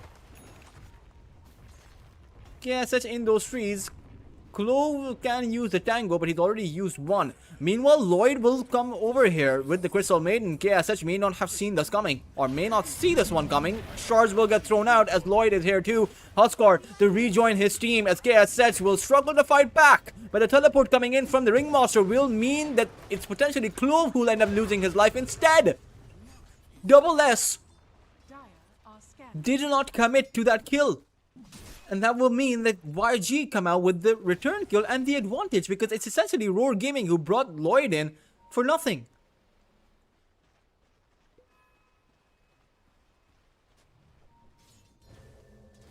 Mid lane, Tower is under attack. you do have Forev here, Young PH applying pressure on the tier 1 tower. As Clove plants down an Observer Ward, but he may just end up getting glimpsed back. As long as Forev can get the information on him, he can't, because Clove is good with the jukes. Shrapnel is gonna buy them the vision, but still Forev is out of range with the glimpse. Can't actually catch Clove, who is just running around. Out of plain sight. Shrill Rune is available towards that top side. Leshrac, Butterfly Effect, wants to pick that one up. And they will be able to do so. All the while, YG did not see Butterfly Effect picking it up. But he doesn't have the Pulse Nova either.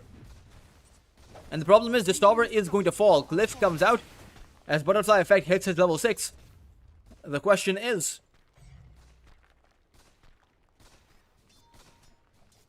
Okay, there is no question. They'll be able to take the tower down. The first tower of the games before the 7-minute mark. No Shrine of Wisdom play happening either. Both of these two teams should be able to secure their own respective shrines. Scanning.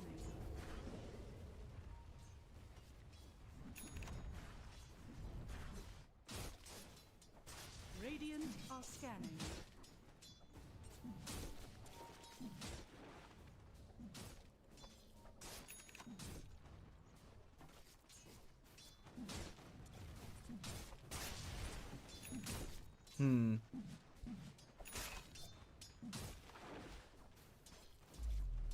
It's time to set aside childish feuds, Rylai.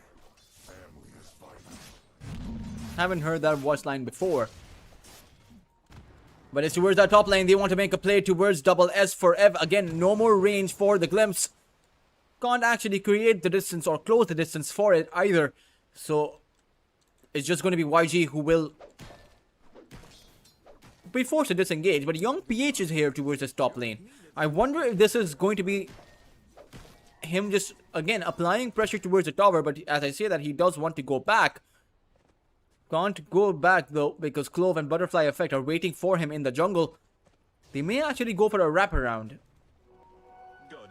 2 bounty runes being picked up. That's a lot of gold. That's 500 gold going Roar's way. It's the Ringmaster, though. He has no escape act, and that means he cannot escape. Butterfly Effect will be able to pick up a very easy kill. As Chucky, this is a very difficult kill to get. Chucky has the Blade Fury, and both of the spells, both of the stuns from YG will miss.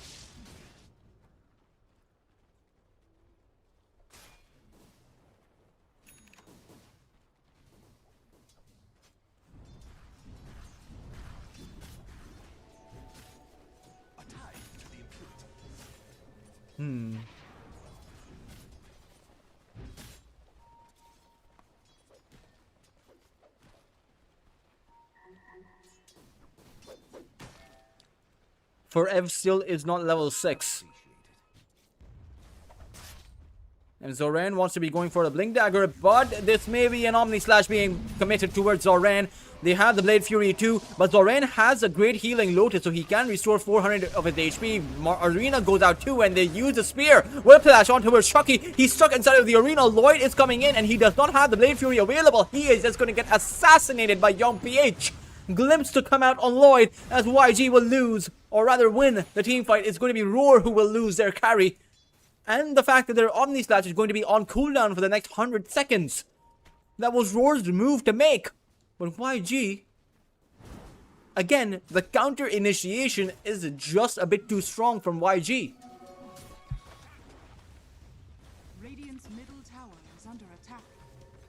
Juggernaut coming in with the, oh, that was an amazing attempt at the glimpse back for Ev. Dropped the Static Storm to disable the Blade Fury, and he wanted to glimpse Chucky back to the base. Unfortunately, Chucky was able to run out of the Static Storm and just use the Blade Fury anyway.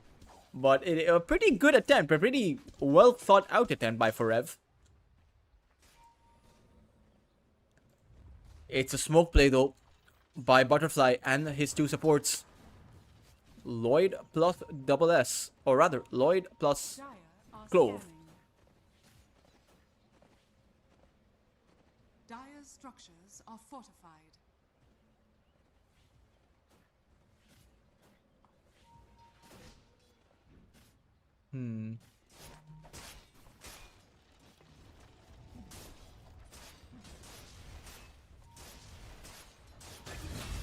Oh, Forev is gonna lose his life again towards the mid lane, where Butterfly Effect does have the Blink Dagger. He has revealed it, so YG, let's see how they adapt and play around this.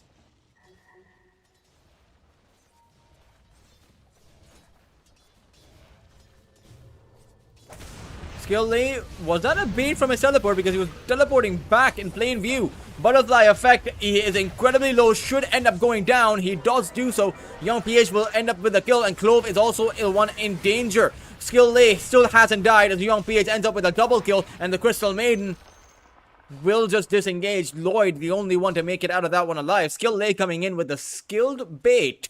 He teleported back to his base from this position. He baited Roar in, quite literally. He set up a bear trap. Dire's bottom tower is under attack.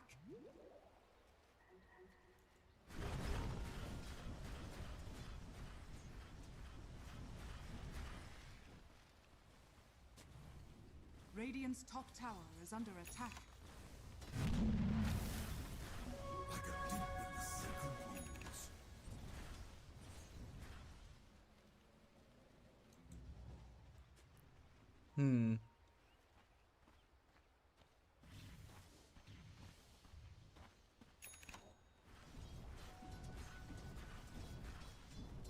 What a bounty! Radiant's bottom tower is under attack.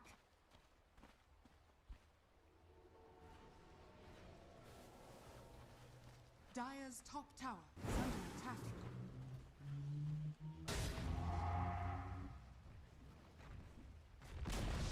Double S will be able to pick up a tower, has the armlet, and is going for the BKB. Meanwhile, Butterfly Effect going for that Kaya. But Young PH does have the Maelstrom. He has plenty of farm.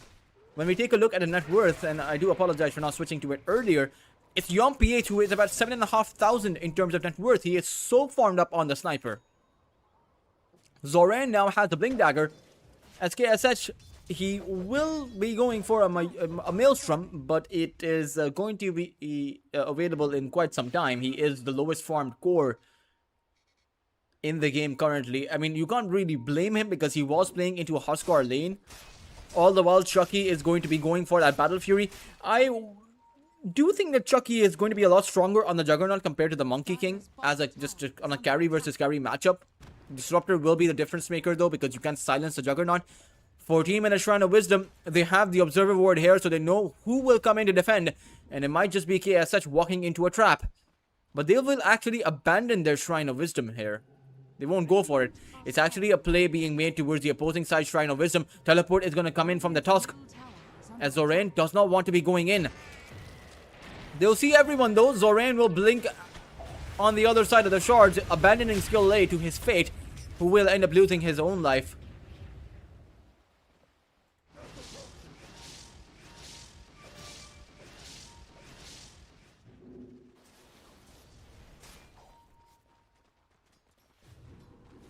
Chucky, he just used his Blade Fury, and that means Zoran is going to come in with the arena. Glimpse back from Forev into the Static Storm, and then another assassinate by the sniper.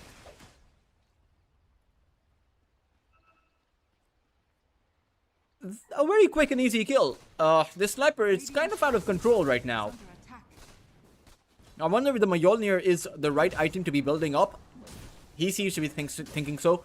But maybe you want to go for the Dragon Lance or the Hurricane Pike, or maybe even just the early Chrysalis. I think the sniper is going to be the majority of the damage output coming out from YG. Radiant's bottom tower has fallen. Dire's middle tower is under attack. Gaia almost available for Butterfly.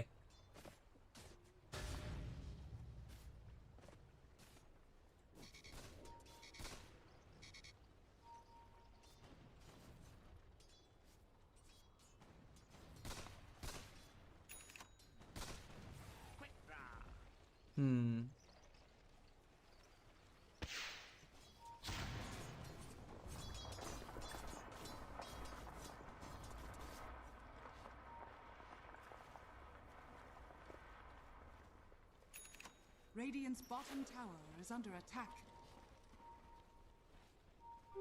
Invisibility.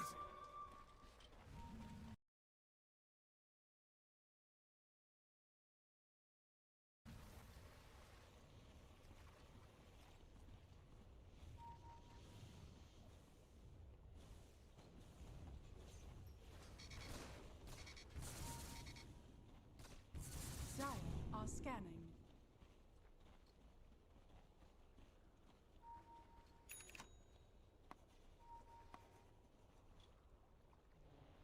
Radiant's middle tower is under attack.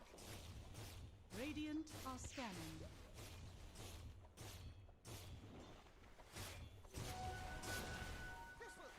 Zoran walking forward with the Bulwark, or walking back with the Bulwark. That's a bit funny to see.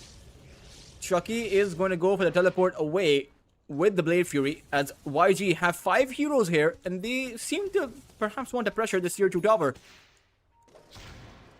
Shrapnel is, and the fact that the dagger was also used is going to reveal the fact that there's really no one here from their side, as Young PH will go to work on this tier 2 tower, has a Mjolnir, so has plenty of attack speed, and the question is, will Roar bring anyone in, because the sniper hits the tower from outside the tower's range, so even if you glyph it, Dire's middle tower. it's still going to take pressure.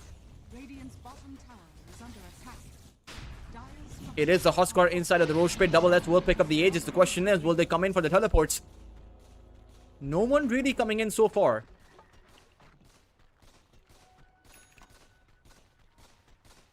So essentially a free tower to go the way of YG.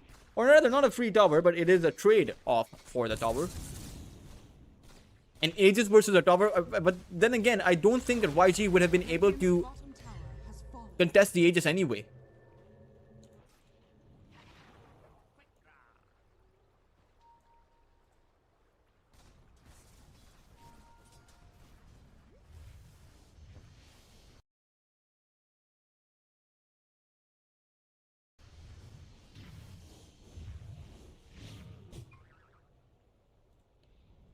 Leshrac, Yasha and Kaya almost at the ready.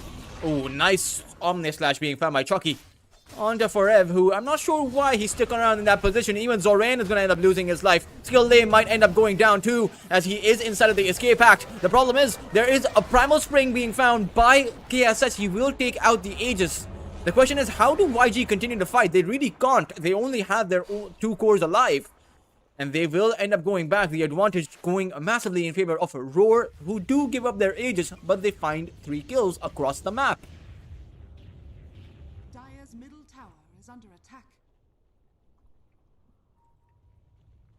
Forever having respawned, they'll also lose their tier 1 tower towards their mid side. So Roar Gaming certainly playing very well currently. Has fallen.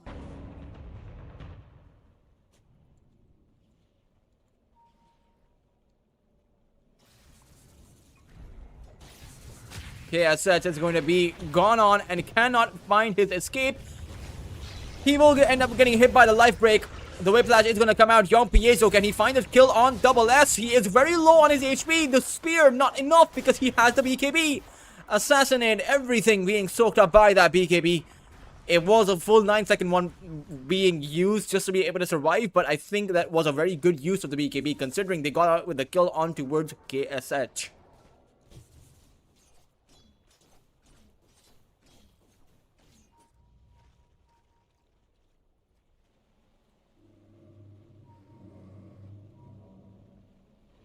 Dire are scanning.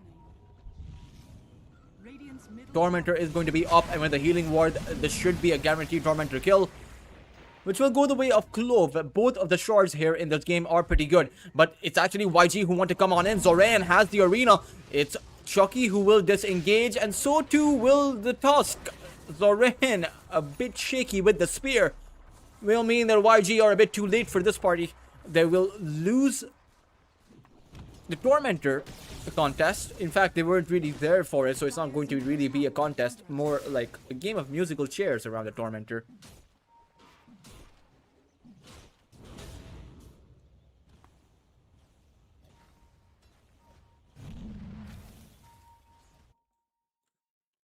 Forev is going to disconnect.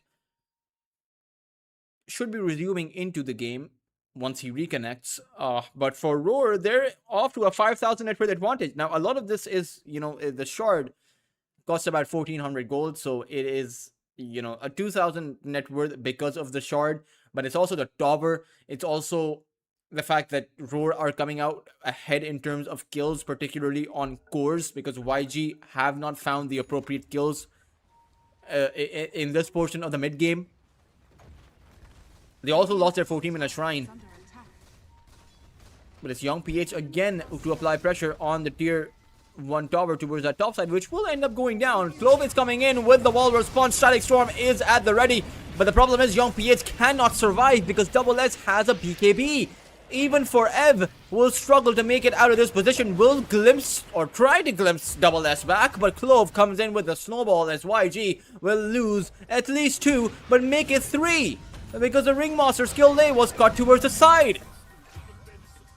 4 heroes, in fact. KSS ends up going down a butterfly effect. YG crumble. Radiant's top tower is under attack. In fact, only Zoran is alive on the Mars. He does have the Eels, but for YG, this doesn't bode too well. Both the Mars as well as KSH, Zoran and KSH don't even have the 5 digits of net worth that all of Roar Gaming heroes are enjoying.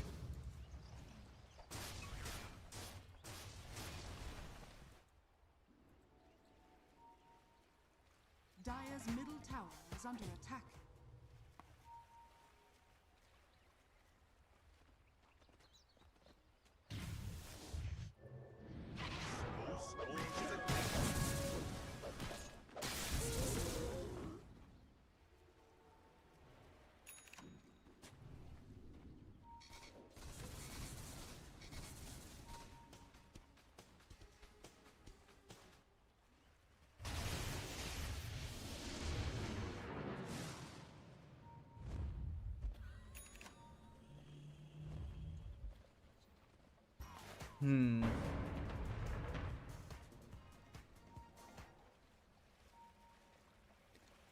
Roar Gaming inside of a smoke of deceit.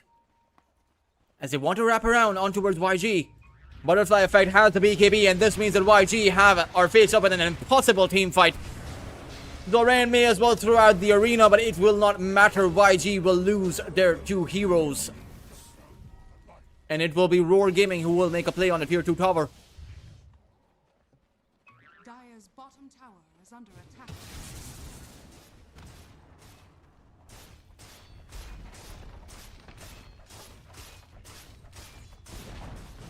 Dire's bottom tower has fallen. Dire's middle tower is under attack.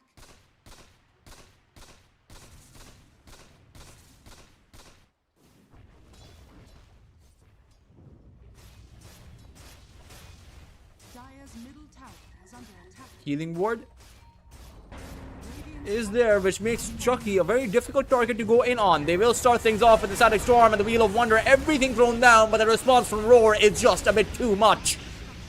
The Juggernaut will not end up falling. In fact, it will be YG who have lost 3 of their heroes, make it the full team that's going to get wiped out. YG really seem like this is an impossible game at this point because Roar Gaming have a 17,000 net worth advantage. The past 3 or 4 team fights haven't gone their way.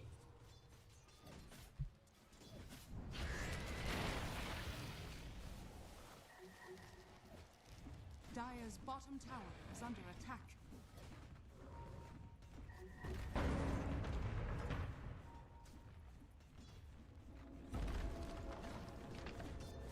Tier 2 tower Dire's structures now under threat. There is a BKB available for double S, so I'm not too sure of what Forever wants to try here. It'll be Clove to go on in. Double S activates the BKB. The Wukong's command is not going to capture anyone inside of it. Even Butterfly Effect will go inside of the Wukong's command itself. KSH will end up losing his life, and the tier 2 tower that they tried so desperately to defend will end up falling anyway. In fact, Clove, he sees Skill Lay. Wants to be making a play to go on in. Zoran is waiting, but who is he waiting for? What is he possibly hoping for? He is going to end up losing his life. Young PH who teleported on over here is going to end up dropping as well. YG, they buy back from the Ringmaster, but Zoran will call GG. It seems like they have ran out of stamina for this second game. Roar Gaming will in fact take the second game win at the back of an ultra kill happening for Butterfly Effect. And we will be off to a game number 3 between Roar Gaming and YG. I mean, for both of these 2 teams, YG fought long and hard to be able to take the game away from Roar. Roar, though, stomped YG in this one, despite the early game still going the way of YG in bits and pieces. Let's see what the case will be for game number 3. Perhaps YG will stomp Roar, or perhaps Roar will just, find a reverse sweep against YG. Anything can happen. We will be off to a short break, but we will be back for Lunar Snake Trophy Season 5, the first best of 3 for today, right after a short break.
uses the arena, so they have some nice global potential too. I wonder if they add in some more with a Nature's Prophet pick, as YG ban out the Templar Assassin, a hero that really you don't want to give away when you already have a Slardar on the other side.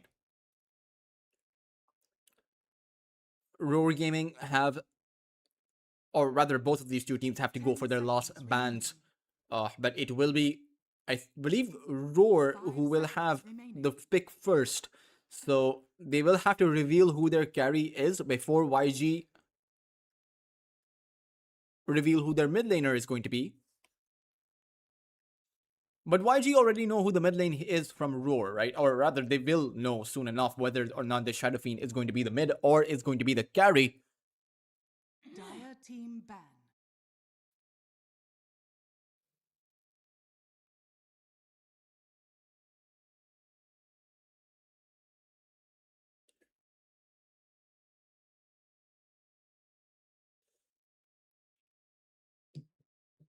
Ten seconds remaining. 5 seconds remaining.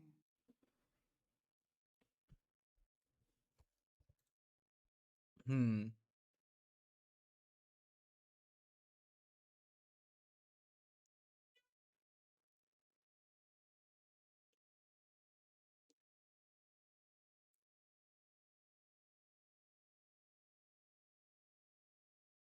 Radiant team ban. Roar Gaming pick, or rather, ban out the That's right. It will be YG to have the pick first, so I was wrong about that one. So YG will have to decide, or rather, will have to predict where the Shadow Fiend will be.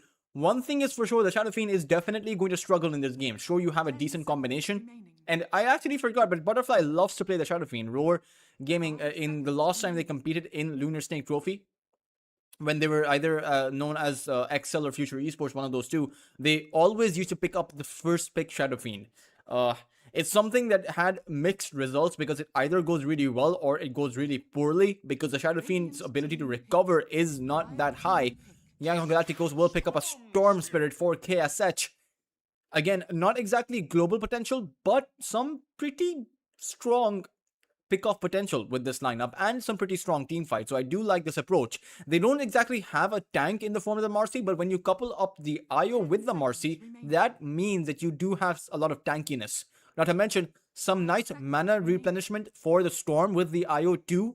All you really need are the Arcane boosts. You tether to the Storm and then you use the Arcane boost. Storm restores a lot of his mana. At least in the early to mid game, he will restore most of his mana. Hmm.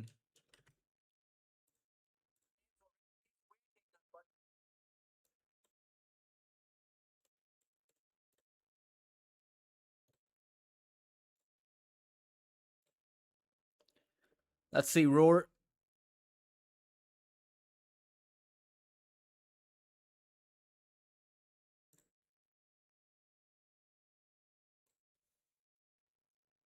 It's their last pick.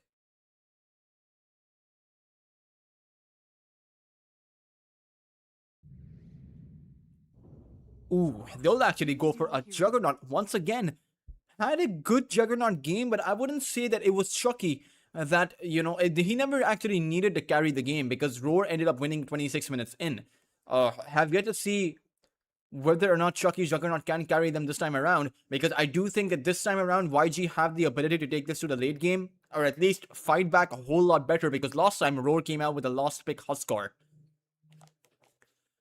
Let's see what Butterfly Effect will be able to do on the mid lane Shadow Fiend, because for YG, they should have their targets prioritized. It should be Butterfly Effect who is going to be the target each and every single time, at least as far as the early to mid game rotations go. I think, Roar identified the Sniper to be that threat. For YG, I think it's Butterfly Effect who is going to be that threat. And ideally, you go in for as many pickups on the Shadow Fiend and on the starter as you can. Leave the Juggernaut for that IO plus Marcy combination. And I think you're going to be having a good enough time there. Let's see though, because the IO is going to be going towards the offlane with the Mars. It's going to be for Ev with the Silencer with the Marcy. It's a pretty decent combination, if I'm being honest, because you have the slows coming in from the Silencer with the Arcane's Curse. And the Marcy is pretty good against heroes like the Slardar. isn't exactly super good, but isn't exactly all that bad either.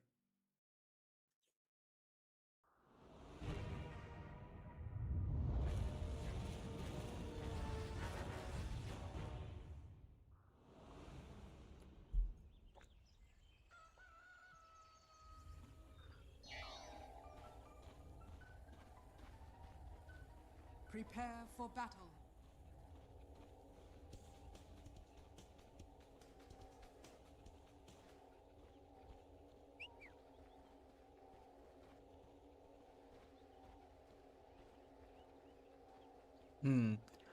O and O right now for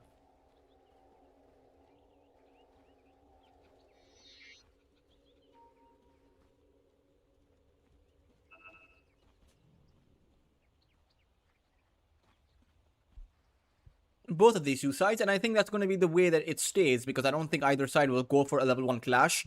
I think Roar have the stronger level 1 clash. They will be going for a smoke and seed play. I wonder if YG will just disengage or if they'll actually choose to take a fight. They are position 5 heroes inside their triangle, as Roar will separate their lineup. 2 heroes, or rather 3 heroes going towards that bot side, as there are 2 heroes towards that top side. That means that Roar aren't looking for a fight.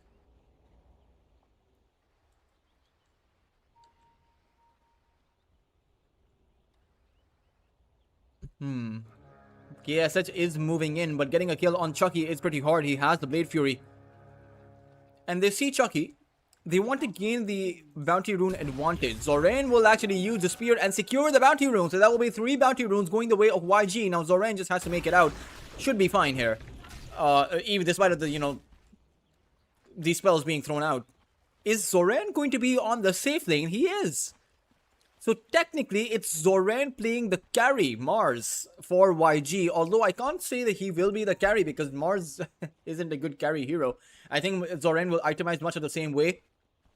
They're going to be playing the Marcy towards the offlane because they want to disable the Juggernaut from the get-go. Because this is too strong of a lane for the Juggernaut to play against. I wonder if Roar will bring their heroes, or rather bring their Slaughter towards that top side. But let's see. Marcy plus the IO will mean that the Juggernaut's Blade Fury doesn't do much because the Marcy has the repositioning. So does the IO. The rebound from the Marcy plus the Tether from the IO means that Chucky can't actually land a full duration Blade Fury. Apart from this one, because the IO isn't really here. But the sustain is the problematic factor for Roar. There's no way that Lloyd can bring either of these heroes down. There's no way that Chucky can bring either of these heroes down. So let's see whether or not, or rather how much of an advantage this switch around from YG will create for them. Or how much of an advantage it will create for them. As towards the bot lane, it is a Mars plus a Silencer against a Herdwink and a Slaughter. It's, I believe, a very aggressive lane from Roar Gaming, but it's they're playing into also a pseudo-aggressive lane with a lot of defensiveness being built into it by Ev on the Silencer. The Arcane Curse will mean that Roar Gaming, if they want to go in, it's not going to be that easy, particularly for the Hoodwink. Double S can still do that because all he really needs is that stun. His passive means that he doesn't stack up the silences from the Ancient Arcane Curse. But Silencer is one of those heroes that trades really well against the Hoodwink. Decent base damage around equal compared to the Hoodwink.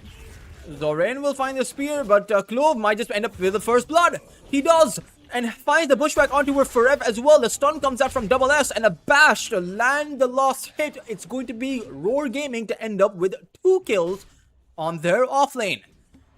And this switch around for YG might end up with an advantage towards that top side, but for this bot lane, it really hasn't gone that well as far as the early laning phase goes.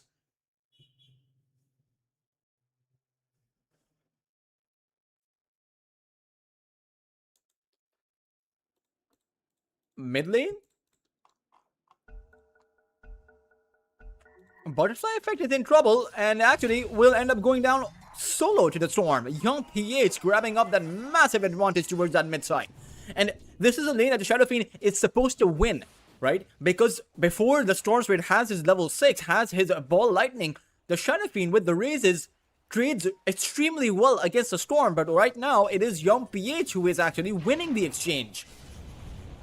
creating a massive advantage for YG early on. I mean, sure, it's not exactly too big because they did lose their bot lane heroes, but I think the Storm Spirit gaining a solo win on the lane mitigates a lot of the lead that Roar are trying to build up towards their bot side. Because the Storm can go in for the grabs, and there is no silence for the Storm. It's the Bane who is in trouble. Lloyd, held in KSH, needs a few more punches to take Lloyd out, and he won't be able to do so because Chucky is holding his Blade Fury. But then again, there is the Overlord from Skill Lay.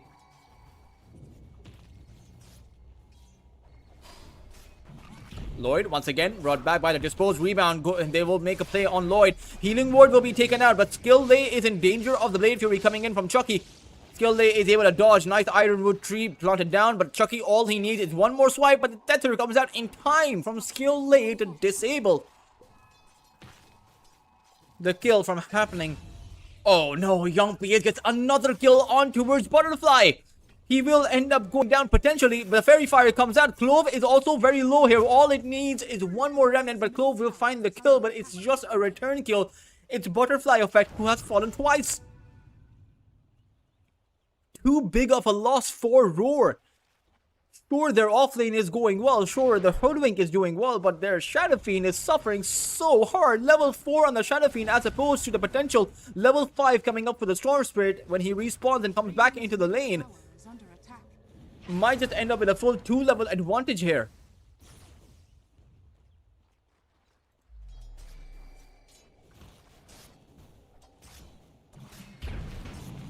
Lloyd once again disposed back, but the instant nightmare on towards KSH will disable any kill from happening. You can see how YG really want to get a kill here over here, but they're just not able to right now.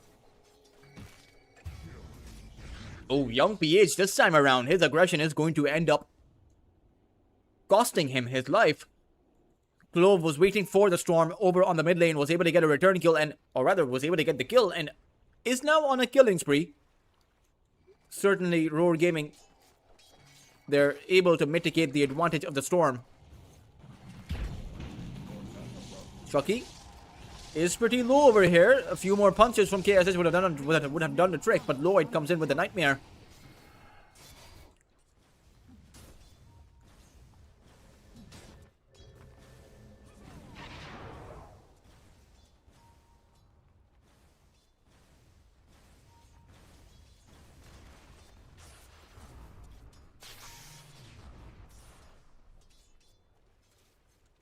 Six-minute power rune is going to spawn towards that bot side. It is a regeneration rune, but it's towards that bot lane where Butterfly Effect, he wants to take a kill for himself, will be able to find it on towards Zoran.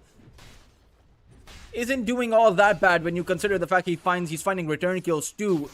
Sure, he can't play around on the mid lane. Young PH has him under wraps, but at the end of the day, it's about what you can get done around the map and not just on the lane.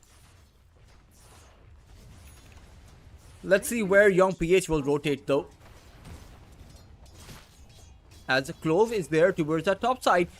They have YG outnumbered. The question is, can they get the kill on the Marcy? Lloyd needs to start things with a Nightmare. But they may as well just wait for the Shrine of Wisdom. That is going to spawn in about 10 seconds. It's Clove who is just going to go back through the gate. Because it is the Shrine time. Mid lane Lloyd teleporting in. Wants to mitigate the pressure on this tier 1 tower. Wants to dissipate it. And they will be able to do so.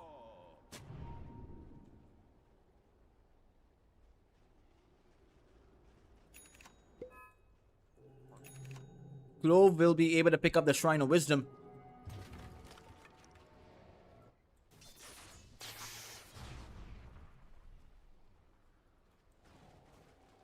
Radiant are scanning.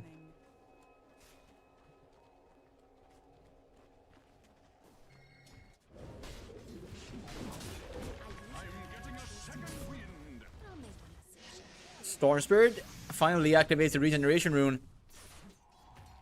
But it's the tower towards that top side also taking in a lot of pressure. Roar's towers aren't doing too well.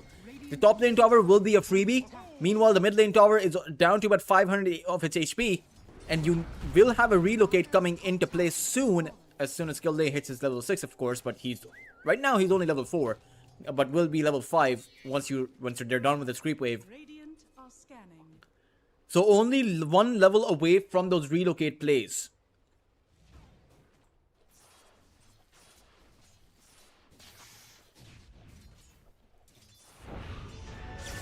Storm goes in for the zap. Lloyd has the nightmare, but skill day will come in to buy some amount of time. As Storm jumps on forward on towards Lloyd, should be able to take him down. The first galvanized charge of the game, because apparently when he did go down, or rather when he got the that's what I thought is actually an arena coming in from the side there, and that's the second galvanized charge for the Storm. He lost all of his charges when he ended up going down after he got his ball lightning up. KSH trying to get the kill on towards the Juggernaut will not happen. Now he just needs to find his way out of this position. May not actually be able to do so, but he has the loot. It was not enough though. Butterfly came in with a raise. But Young PH, he's looking to settle the score. Double S is going to walk in as Young PH goes on forward. The Arcane Curse on the Slaughter means he is going to get slowed down. The problem is he is very tanky. Clove is going to come in with a Bushwhack that holds Young PH in. Requiem of Soul goes out forever to lose his life. As Skill Lake has no relocate to allow the Storm to escape, he will end up losing his life, but the Storm has enough mana to zap away if needed. They will not need it, but Butterfly Effect will end up with a dominating streak. YG tried to outplay their opponent, but they got outplayed instead. Slaughter is super tanky to take down in the early game. You need some more damage coming up before you can take him out. Radiant's middle tower is under attack.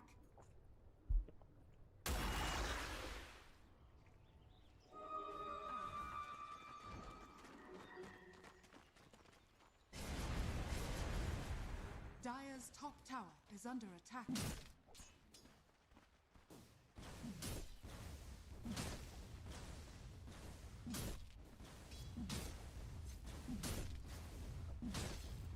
Come for me.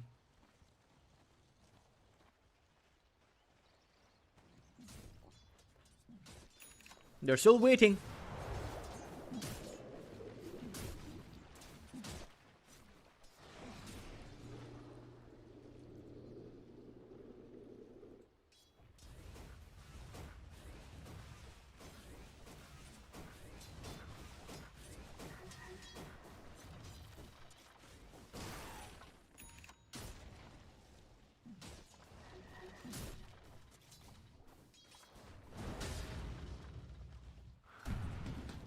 As it's KSH.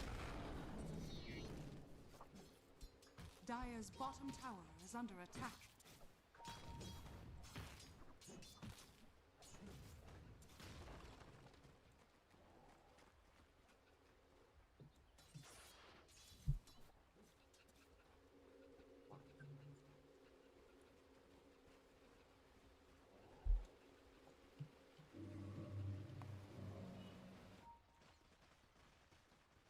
Who is farming up? I mean, he only has a Dominator for the moment, but it's fine. I mean, that's what the Marcy goes for in the first place. It just needs the Dominator and the BKB.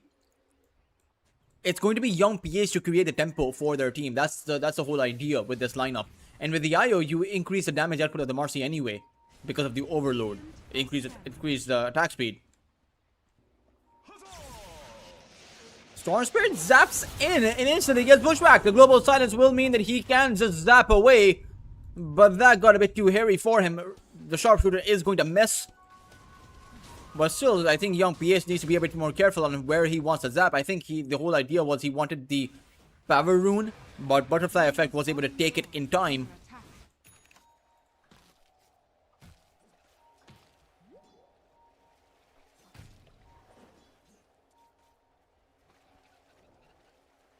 Radiant's bottom tower is under attack.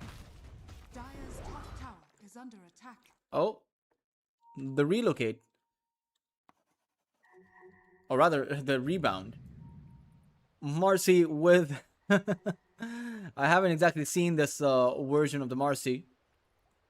Jumping in. Where is the Marcy looking at? Into the sky, as I see. Chucky has the Omni Slash. And both YG and Roar are moving in, so this will be a bit of a clash here. Lloyd does not want to reveal his position quite just yet, but they will see Forev. They will bring him back with the Nightmare. Yes, as a creep will break the Nightmare, but Forev is going to be put into deep sleep.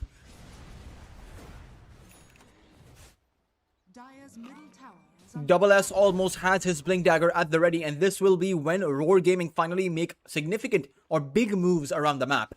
Right now, they're just responding to the aggression coming up from YG, but pretty soon, they will be the ones to try and create some tempo from their own side.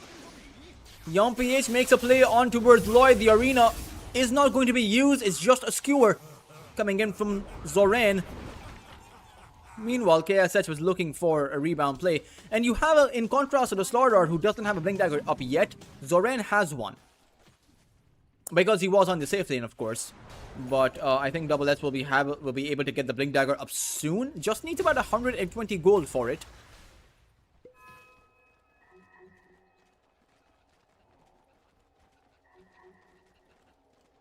Dire are scanning. Dire's bottom Tier 1 tower towards that bot side is going to end up going down. As Zoran blinked over on the other side. There is an observer ward, but they have the vision too. KSH to end up with the kill. The Requiem hasn't really got much, but it's Forever who is held in by Lloyd, and the Omni Slash will end up falling, but Butterfly Effect is the one in danger. KSH to end up with a double kill as this rotation has worked out for YG. They even catch Lloyd. KSH on the run will be able to take Lloyd down. And they'll even be able to take apart the tier 1 tower for their trouble. So YG coming out with a massive advantage with that teamfight win. All Roar found was a silencer, and that's not good enough for a return kill for them committing their own ultimates. The Requiem, Fiend's Grip, Omni Slash, all three of their ultimates were used in that teamfight.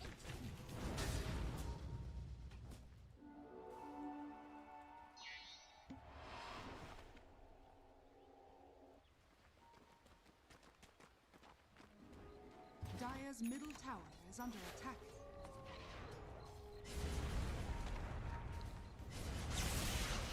YoungPH was going to go in with the zap. You also have Zoran who's going to go in with the spear. Global Silence is going to come out in time. YoungPH, can he get the skill? Butterfly Effect is able to stand on tall. And it's Double S who is going to reveal his own Blink Dagger onto Zoran. They'll be able to take him down. And YoungPH has no more mana to escape. They are going to be able to hold him down as he will end up potentially falling. But it's going to be Skill Lay who will relocate YoungPH's safety. Will they bring in YoungPH back is the big question. I really don't think so. Skill Day will end up falling.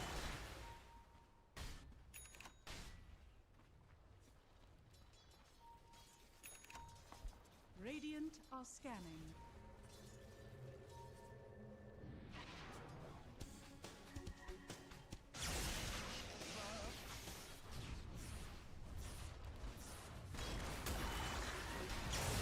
It's going to be a nightmare being used by KSH, but disengaged by the Vortex.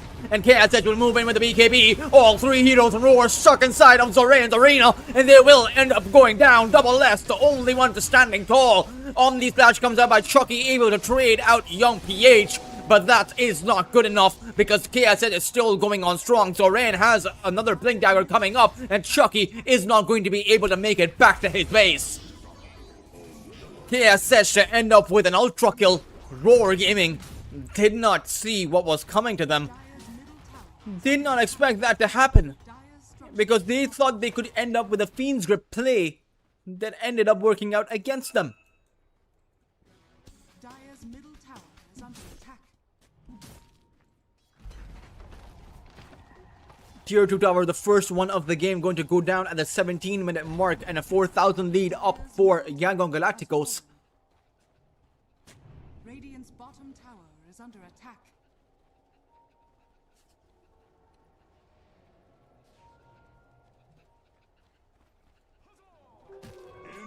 Radiant's bottom tower is under attack. Radiant's bottom tower has fallen.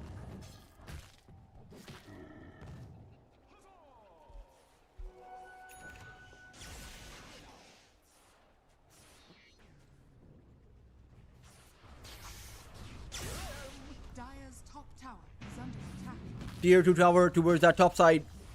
The second one of the game now in danger, and Roar Gaming, they don't have their Fiend's Whip, they don't have their Requiem. I mean, they're going to come off of cooldown, but not in enough time for them to be able to come into this position and defend. Dire's top tower is under attack. Dire's So they will end up losing their tower.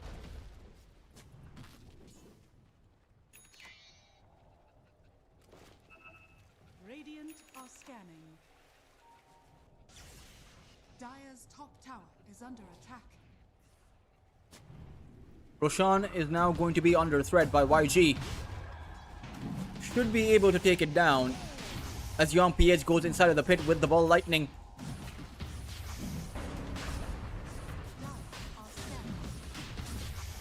And again, all of these objectives, Roar Gaming are losing them without being able to put up much of a fight.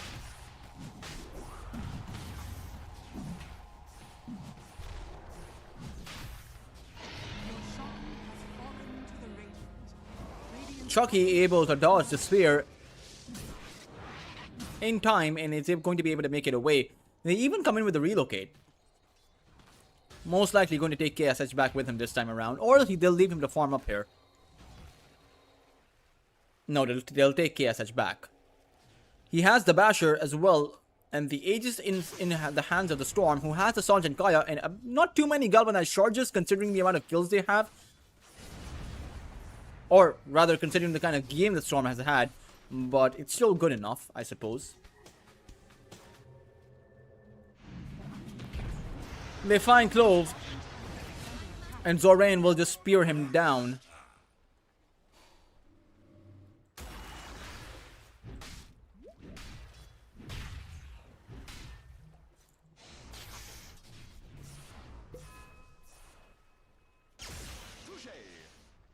Dire's courier has been killed.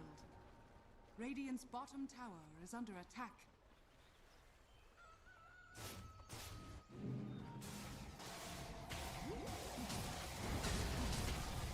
Tormentor is going to be taken out, and the Shard is going to go the way of Forev.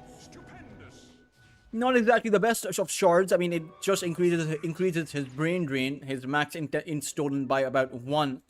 So it takes it to normal all 3. But towards the other side of the Tormentor, though, it's an arena found on towards the Slaughter. Omni Slash and the Fiend's Grip comes out on towards KSH. He might end up going down, but it's able to stay alive for a little while longer, enough so that he can take out the Juggernaut. Instead, it's Young PH now with the Zaps able to go on towards the Bane, but he will end up losing his life first. He has another one, though. And we'll come back.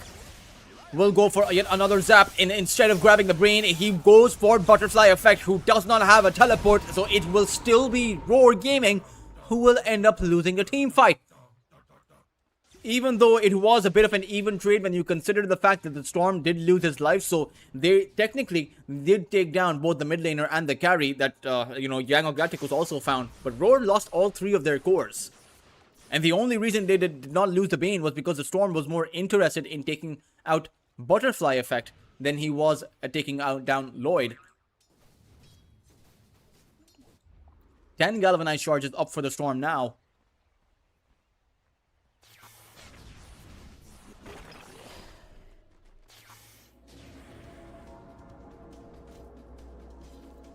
Dire's bottom tower is under attack.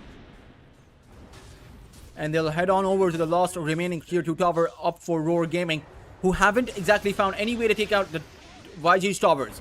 Double S is going to use the stun, but is going to be held in by the Vortex and is going to end up going down here. A few more hits will do the trick, but he is going to get impaled instead. And Lloyd will end up, who survived in that last team fight, will end up going down to KSH. Roar Gaming, they don't have too many rooms left, Dire's middle tower. too many rooms for error left anymore. Radiant structures are fortified. Or too much room for error. Too many rooms for error makes, it's a bit of a juggled statement. Dire's middle tower is under attack. You're a beautiful Dire's person middle with a tower charming has fallen. personality.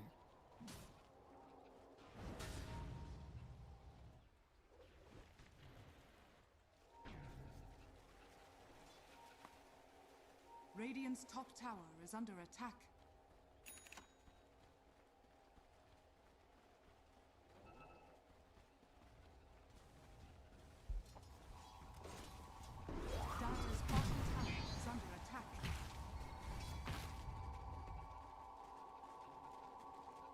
Radiant are scanning. Dire's bottom tower is under attack.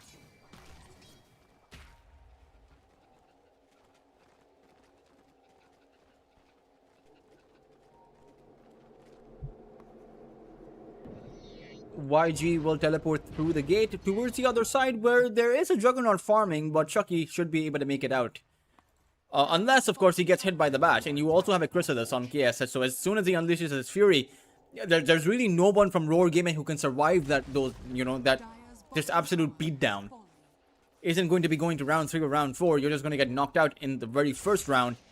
Dire's bottom tower is under attack.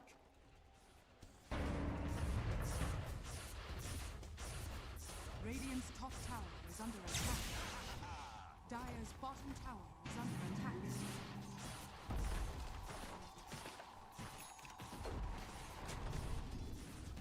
Dire's middle barracks are under attack. Young PH is going to go in. Butterfly effect to get held in. Nightmare will not be enough as even the Omni Slash gets cancelled out by the Lotus Orb. Chucky, just forced to try and make it back to his fountain, will be able to do so, but YG have gotten the advantage. Butterfly effect still hasn't been able to drop down the Requiem. The Bushwhack is going to come in, and so too will the Fiend's Grip. Butterfly effect finally throws down the Requiem, but YG, they're still going on strong. Butterfly effect has been faced up with a dieback. Chucky is able to stand on tall, but will end up falling too. And now Zoran goes in with the spear, impaling Lloyd to his own barracks. KSH still going on strong. Roar Gaming, they don't have their two most important cores, and they may not be left with their third core either as he gets skewered. Double S has to come in with the buyback. Bushwhack, nice one found on KSH. Can they actually hold him in time? He does have the rebound to make it towards that low ground. And Roar Gaming, they really do need to make some kills happen because they've just used so many of their buybacks on their important cores.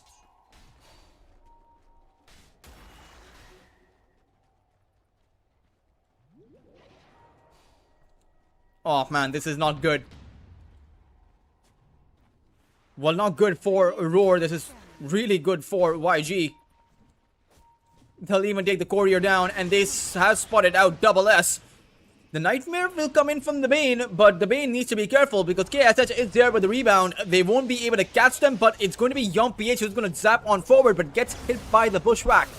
Chucky, or rather, Chucky is here. Does not have the Omni Slash. They will hold the Mars in. And the Nightmare will also come out. There is no Requiem. You have to consider that KSS activates his Gauntlet. Will just go to work. Double S will end up falling alongside his Bane.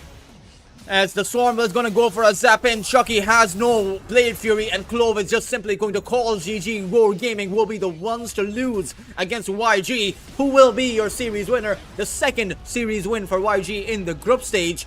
As Roar Gaming's debut was strong in that game number 2. But they weren't able to keep the consistency up against a team like Young Galacticos. Oh man, but we do still have one more series left to play. It is going to be against Ivory, of Southeast Asian favorite team, and all the Philippine roster, against Yasho, who are, the former Mongol squad, who are playing with Ikigai in this in Cringe Station. Let's see what Yasho will be able to do. Let's see what Ivory will be able to do, as both of those two teams did lose yesterday. Ivory lost to Murvox and Yasho lost to Young Galacticos. So this will be an important matchup for Ivory and Yasho to demonstrate who the top 2 or top 3 team will be. Of course, we're still very early on, so the top 2 or top 3 can be anyone. Right now, the only consistent result is YG, who are in that top place position. But let's head on for a very short break before we resume with Lunar Snake Trophy between Ivory and Yasho going at it in a best of 3 up next.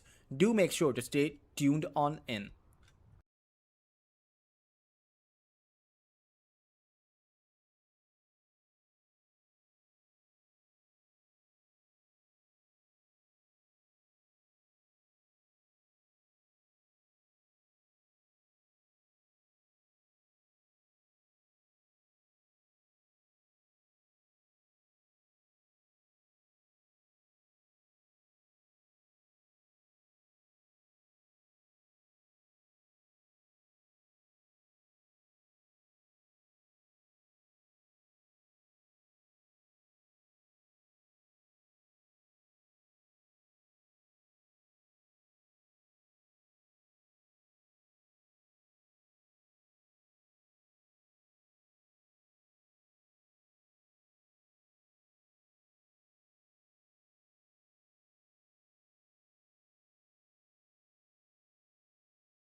one against Yasho, the second one against Roar. Meanwhile, Ivory played yesterday against Team Murvox, where they lost in an, I believe it was a 2-0, and Yasho lost against YG in a 2-1. So both Ivory and Yasho are without a series win. The win over here will place them ahead of the other in the group stage. Let's see who it will be, because Yasho are your defending champions. That is something to consider. They have been looking pretty strong. Even their series yesterday was pretty strong, but against Ivory, it's not going to get any easier than it was against Yangon Galacticos. So let's see what they will bring in. Certainly, the amount of sustain in their current lineup is quite a lot. So plenty of healthy magical damage coming out, and they pick up the Morphling for some healthy physical damage. Surprising they did not go for the Templar Assassin, because they had the Starter pick. They also had the Centaur's workhorse for the Templar. So this is not exactly a carry hero that I prefer to see. 10 I think remaining. the Templar would have been so much better, but let's see what the game plan will be, because at the end of the day, the Morphling is pretty good against the Mars. You can't just waveform out of the arena. Also, the Morphling is pretty good in the sense that you can morph into the Gyrocopter, and then you'll have the flat cannons yourself. But Ivory, having the Gyrocopter and the Tusk, a pretty good combination, irrespective of whichever facet you do end up going for, whether it's the Drinking Buddies or the Tag Team facet. Both of them are good, although I don't think the Tusk will be with the Gyrocopter. I think this is going to be a Tusk plus the Mars lane, and I think the Shadow Demon is going to be the position 5. Let's see who the mid lane hero is going to be, because Yasho have shown who their mid lane hero is. It's going to be Ikigai playing the Slaughter mid. For Ivory, I'm not too sure who the mid lane hero is going to be.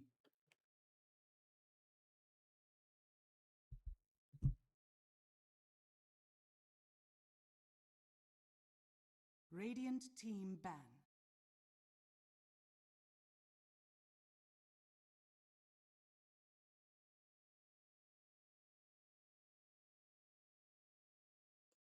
Hmm. Dire team ban. Enchantress to be banned by Ivory.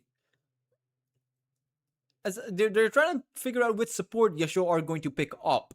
Might as well, I mean, it should be a defensive support, so Ivory do have a good plan with banning out the Pugna and the Enchantress. You want to take out heroes that can heal up the Morphling, and I think the Warlock is still left in the pool, so Yasho should just pick that one up, because there aren't too many other heroes that do provide, heal in the lane. As Ivory have yet to pick up their mid lane hero, the Puck is going to be banned out for good measure, because you don't want Ken on the Puck against your lineup. It's good against the Morphling, it's good against... Well, I mean, to be honest, the Puck is just one of Ivory's strongest heroes.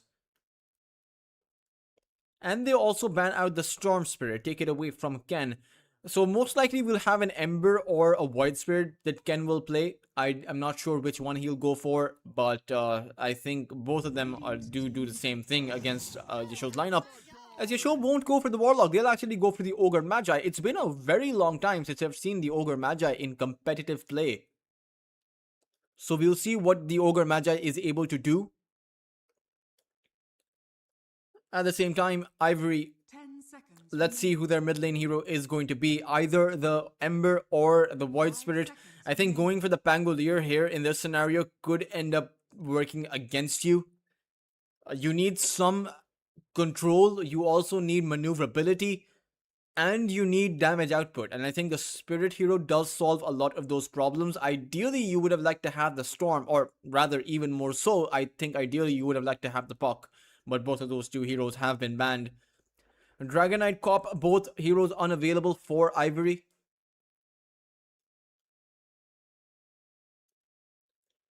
Let's see who the last ban is going to, or rather the last pick is going to be. I mean, you can go for the Pangolier or the Earthshaker, but it's so risky against the kind of lineup that Yasho have. I mean, each and every single one of their heroes has a stun. Sure, the Morphling isn't going to be taking the Adaptive Strike. Oh wow, Ivory are going to go with a Doom. So who exactly is on the mid lane? It's going to be Ken playing a mid lane Mars. That is incredibly surprising because even on the mid lane, the Mars does not win against the Slaughter, at least as I think about it. And not to mention, I very rarely see a Mars being played up on the mid lane. I don't know why Ivory chose to pick up a Doom. Perhaps it's just to disable Fortune Soul's Morphling. As a Doom does counter out the Morphling completely, but it's so risky. Sure, you'll have an decently timed Blink Dagger up for Ken, but that's assuming he can get the win in the laning phase against Ikigai, which I'm not sure if he will. This is a very interesting draft coming out by Ivory's side. Just looking at all of these heroes, I do very well favor Yasho's lineup. I think that their lineup is a lot stronger. I think I would very much prefer their draft 60-40. I think I would say, or maybe even 65-45.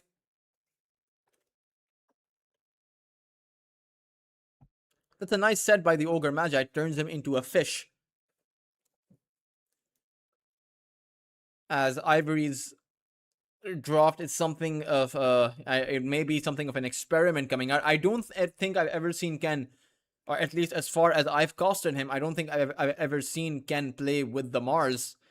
It's on the mid lane. I don't think I've ever seen a Mars play on the mid lane itself. So let's see. I've seen a Dawnbreaker mid that YG have tried. It didn't end up working out well for them. But let's see. Certainly, the idea is going to be that you're going to be going for some, just playmaking. That's the idea. You want to be going for as many arena plays as you can. Want to be going for as many pickoffs as you can. And that's the way that you can make the mid-Mars work. But then again, you do the exact same thing on the off lane. So let's... I'm not exactly too sure. Maybe you also go for some auras on the mid lane. Allow your Doom to play a kind of pseudo carry position. But let's see, because the Doom will most likely go for either a Dominator or a Hand of Midas, because he has gone for the Devil's Greed facet, or rather the Devil's Bargain facet. Logos aren't up on the screen, so I will adjust them for you guys. You won't escape. You won't escape. Something for everybody.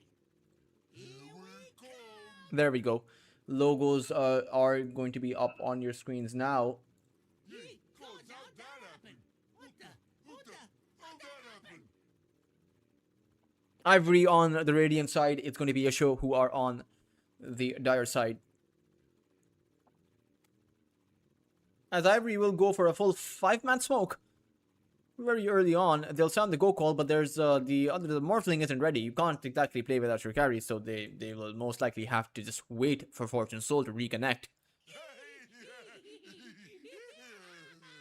What are we laughing about?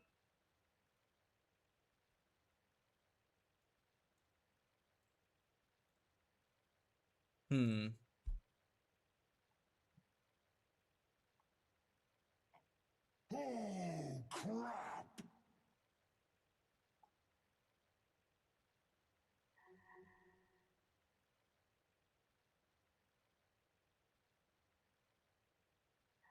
Something for everybody.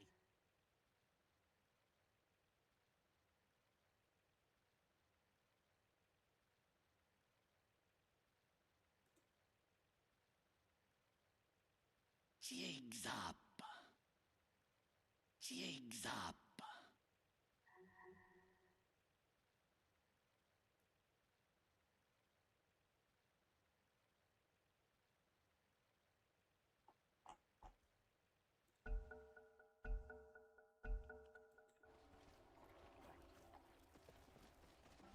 Something for everybody.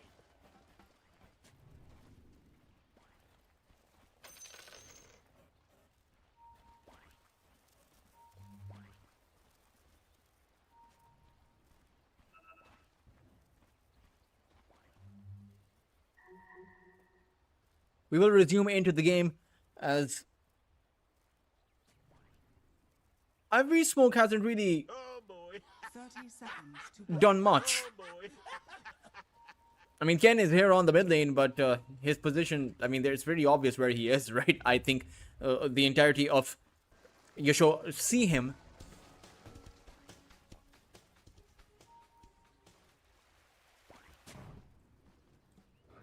You won't escape. As a very aggressive observer ward by Yasho gets placed down on the other side of the river, on The battle begins. Ivory's side. Ken hasn't planted down any observer ward, and his observer ward wasn't taken down, and he doesn't have one. So it's most likely observer wards on the side lanes. There's one right outside of the tier 1 tower of Yasho. At the same time, the other observer ward, where is it? I can't actually see where. Oh, rather, it's over here. It's a very defensive ward. Just to be able to spot out any pickoffs or anyone rotating through the river. Doom plus Shadow Demon versus the Ogre Magi and the Morphling. This is a lane that I think should go the way of Ivory.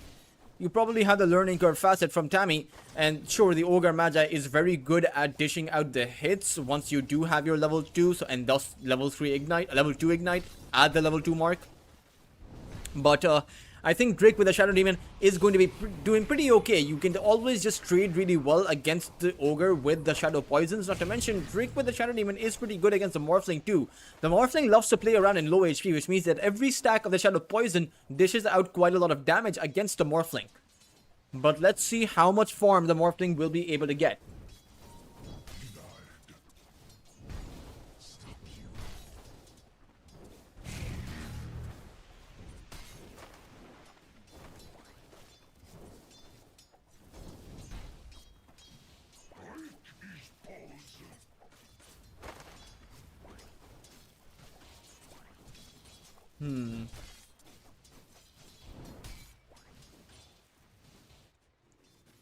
Bot side is going to be the Gyrocopter plus the Tusk.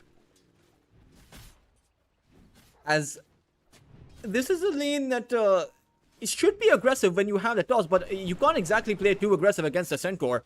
He has too much HP, not to mention he doesn't even feel the need to skill up his Retaliate.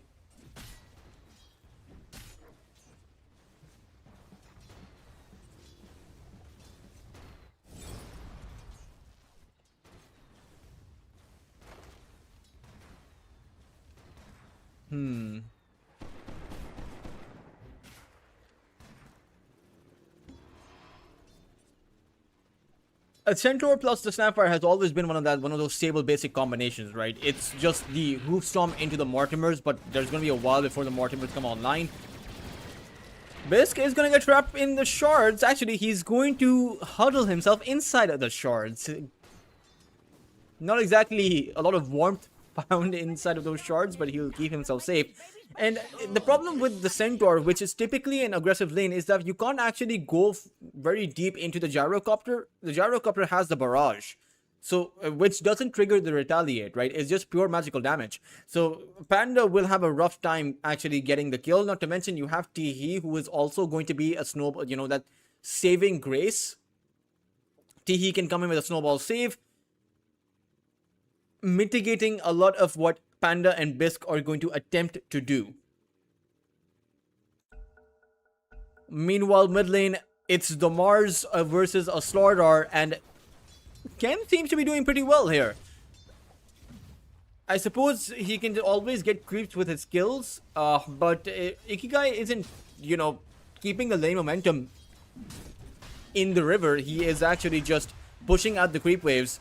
I think every time he uses the crush, since it's physical damage, the creeps do take quite a bit of damage.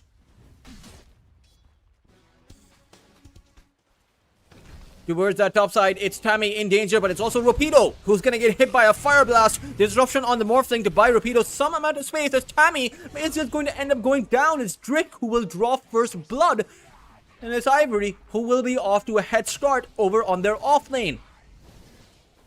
A Lotus contest that did not go the way of Yasho.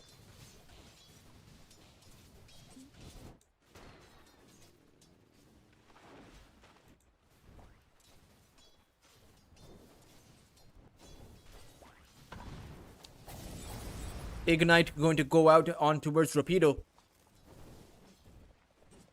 But still, Rapido can just walk that one away. Sure, he doesn't. Now the Doom needs his shard to be able to heal with the Scorched Earth. Now it just does damage. Before there was a time where it used to do damage plus heal plus bonus movement speed. It just used to be absolutely broken against most of these players, or most of these games. Lost hits currently favoring Ivory, even towards the mid lane. But it's the Doom who is struggling. He is falling behind. Damian apparently has 6 CS and 4 denies on that Ogre.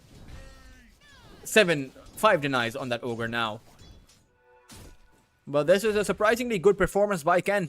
Perhaps my analysis is just wrong. Perhaps the Mars just does really well against the Slardar. But theoretically, I would imagine the Slardar is really good against most melee matchups. And should be good against this current mid lane matchup as well. Can also be a bit skill based as Bisq ends up going down towards that bot side. It's the Gyrocopter to end up with the kill, and Yasuo's side lanes are really not working out. Not to mention their mid lane is not going as well as I had thought.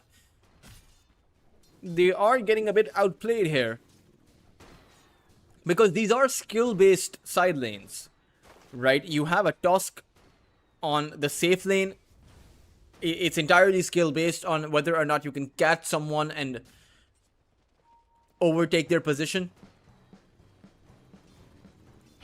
They might make another play. Centaur Hoofstorm not really landing on the Gyrocopter. That means the barrage will take Panda out. One more hit will do the trick. The tag team is too much for any hero in the early game, even if the hero brings in some sustain. Towards the top side, Bisq did end up falling. Or rather, Drick ended up falling. Bisq was the one who found the kill. So there is a nice return kill, but you need to make sure that Ivory's safe lane does not snowball out of control. Right now, the Gyrocopter is doing very well for himself.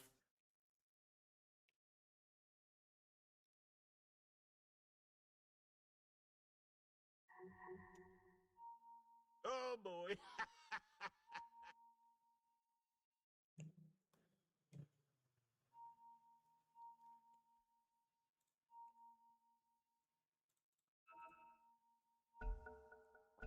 Go call will be sounded out by the Gyrocopter. As Tammy throws out the Ignite, the Power Rune is going to go in favor of Drake though. Ikigai held inside of the arena, skewered to the wall, and will be brought down, and that should settle the debate. That should settle any thoughts on whether or not it's the Mars or the Slardar who will be coming out ahead. It is, in fact, with the skill, Ken who will have the advantage. We'll tune into the net worth. It's the Gyrocopter, expectedly, who is at the very top. I mean, he has 2 kills on the Gyrocopter, and the Mars is at the second place. He has 1 kill on him. So, for Yasuo, they need to change things up. Now, they will have their time. They will have their power spikes when they do have their own Blink Daggers coming up. But how did they follow up? Because they are playing a 4 Protect 1 draft. They have a Morphling as their carry. Meanwhile, Shrine of Wisdom play being committed to by Ivory, they still want to go on further. The Gyrocopter does not have the call down, and this is going to mean that he might end up suffering, but they're still able to fight back with the flak cannons. The barrage is going to come out. How many kills did the Gyrocopter get? There's the one. Panda does not have too much HP. Call down skilled up now. That's going to end up being a triple kill for the Gyro. And the Shrine of Wisdom steal. That was something that I really was not expecting. And I'm sure that you're sure we're not expecting that either. The death of the Tusk meant that the Gyrocopter was able to get a solo kill, skill up the level 6, use the call down on an already very low Centaur, and you saw just how desperate Yasuo were to disengage from that position. But the damage had already been done. The fight was already sealed. The triple kill was just moments away. Inevitable. That is too big of an advantage that the Gyrocopter has just gained. It's absolutely massive. I mean, the Shrine of Wisdom on the other side will probably be collected, or rather has already been collected by Drake. Fortune Soul has 3,000 net worth. The Gyrocopter is already 1,000 net worth ahead of the Morphling. Oh boy.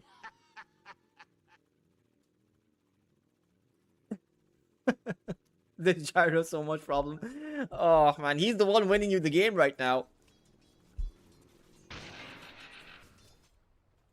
has an entire power treads as, or rather is, okay, is a build up for the Chrysalis. He's going for the Chrysalis first. Entire power treads, blades of attack coming out because of the triple kill earlier. Rapido will end up falling. Fortune Soul will pick up the kill, so they will match the Gyrocopter at least a little bit. Oh wow, Ken coming in with the spear. They won't be matching anything if Fortune Soul ends up going down like that. And that little kill from Ken, that big kill from Ken, wouldn't happen if the cookie didn't place the Morphling towards that low ground. All Ken had to do, you know, because the Morphling had to go in like this rather than just go back if the cookie never landed on him in the first place. Ken got a very coincidental and a very lucky kill. But it's Ivory who are 3,000 net worth ahead. Even though with how far ahead they are, it is still Yasho who are favored in the win probability. But it's still very early on to be calling anything too convincingly.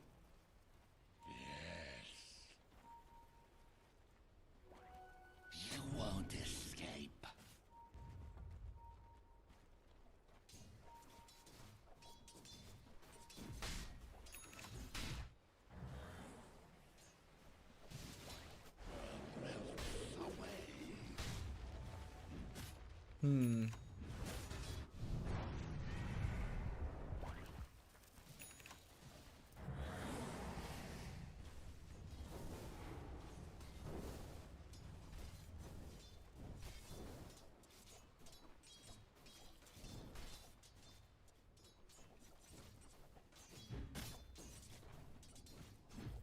Teehee, 4,000 net worth for Ivory means that Teehee is also doing pretty well on the task. He is the most farm support here, almost has as much net worth as the Centaur does on the other side. And should have an early Blink Dagger for a support hero. Should have it by that 15 to 16 minute mark. Dash are scanning.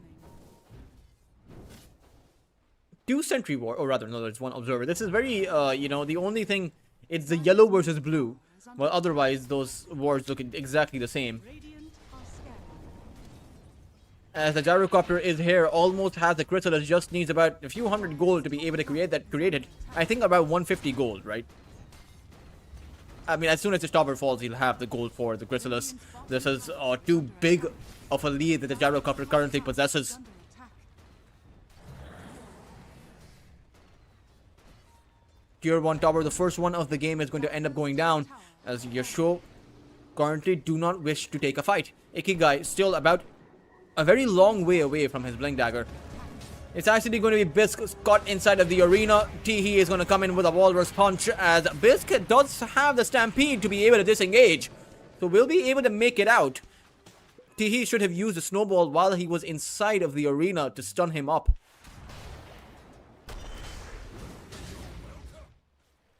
Meanwhile, Rapido is going to get gone on once more. Fortune Soul should be able to pick up the kill, uses a Scorched Earth on himself, and Rapido throws out the Doom. The Morphling wasn't able to morph. Is the Morphling dead here? It's going to be really close, but I think he should be alive. He's fine. He's fine.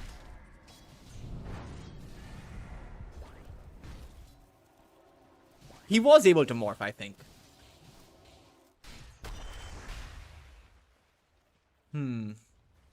I think they just have to wait patiently for the Blink Dagger.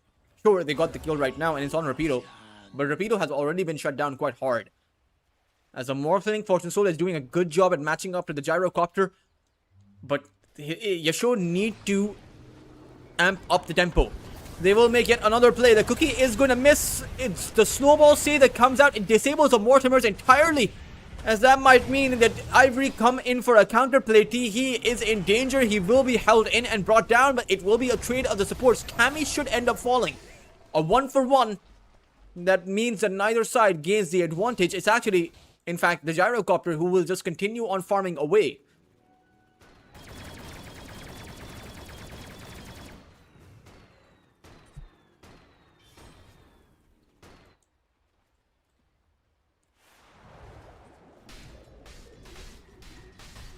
A 3,000 net worth advantage.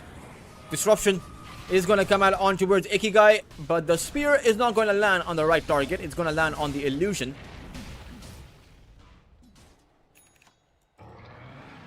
Stampede being committed, it's a disengage. They are afraid of the gyrocopter currently, who's holding on to the lotuses for now. Can just use one. Okay, there we go. He uses the one. Radiant are scanning.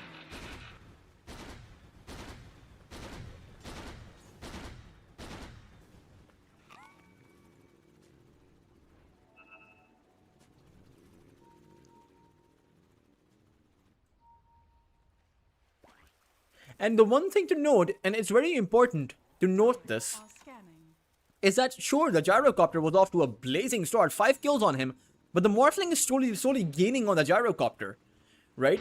There was like every single minute that passes, the Morphling is closer and closer to the gyrocopter's net worth, and pretty soon, with the trajectory for this Morphling, Fortune Soul might just be able to overtake the gyrocopter. Which is surprising because the gyrocopter has the chrysalis. So the chrysalis, while not a traditional item that accelerates your farm, does mean you farm out quicker because you are able to land the critical strikes on those creeps, so the creeps fall fall faster. You're able to move between camps faster. So it does help you farm in that way, even if it's not as big of a farming tool as the scepter will be. There's a Blink Dagger up for Ken, and there's a Blink Dagger up for Ikigai. It is coming in his courier, and they may just go for a Smoke of Deceit play with Bisque.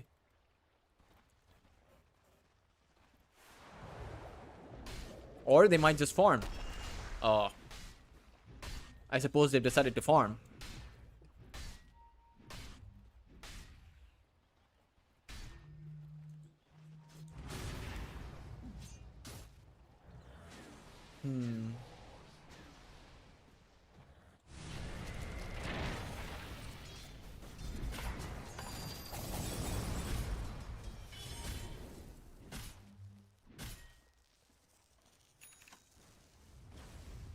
Radiant's bottom tower is under attack. Tier 1 tower is potentially going to fall here. A soldier's fortune. Radiant structures are fortified. The first one of the game for Yasho. Mortimer's as well as the Ikigai's Blink Dagger reveal is going to come out, but he's stuck inside of the arena, can't actually escape, and is doomed up. So this will be a mid laner for a mid laner traded out. Not exactly a big advantage being found. So the debut of the Blink Dagger wasn't exactly as clean. Ivory will realize that the Blink Dagger is up. But it's towards the side, the team fight still continues on. Teehee is the one in trouble. Disruption save to come out from Drake. But can they keep Teehee alive? Is the gyrocopter who will also come into play, but the gyrocopter doesn't have too much HP. Has the afterburner, so should be able to take out the Snapfire and then disengage from the fight. Activates the flak cannons. Do they want to continue with the chase with the Ken coming in? They will. It's going to be a 3-for-2 trade, and an exchange overall that does not favor, or actually does end up favoring the Dire side. It was a 3-for-3 trade. Okay, so right, Ken did die earlier, right? He respawned and came back in. So it is a 3-for-3, and because they took down 2 cores, it is going to be Yasho who end up with a team fight win. 1500 gold going their way and more experience. But the problem is the majority of the gold was picked up by the Snapfire, right? 600 gold, 1100 experience. Meanwhile, the gyrocopter picked up quite a bit of gold over on their side. The Morphling was not involved in that kill, so that means the gyrocopter, just in a carry versus carry comparison, in terms of the benefits to those 2 roles, as far as the team fight goes, the advantage goes to Ivory. Under attack.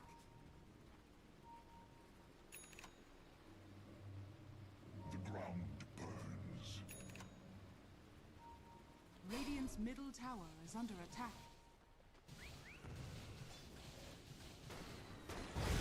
Gyro, they were waiting for him, but Ken was waiting too for the Morphling. Fortune Soul will waveform himself away, but they're chasing after the Morphling. They want Fortune Soul. Doom is not online. The Stampede will allow the Morphling to escape.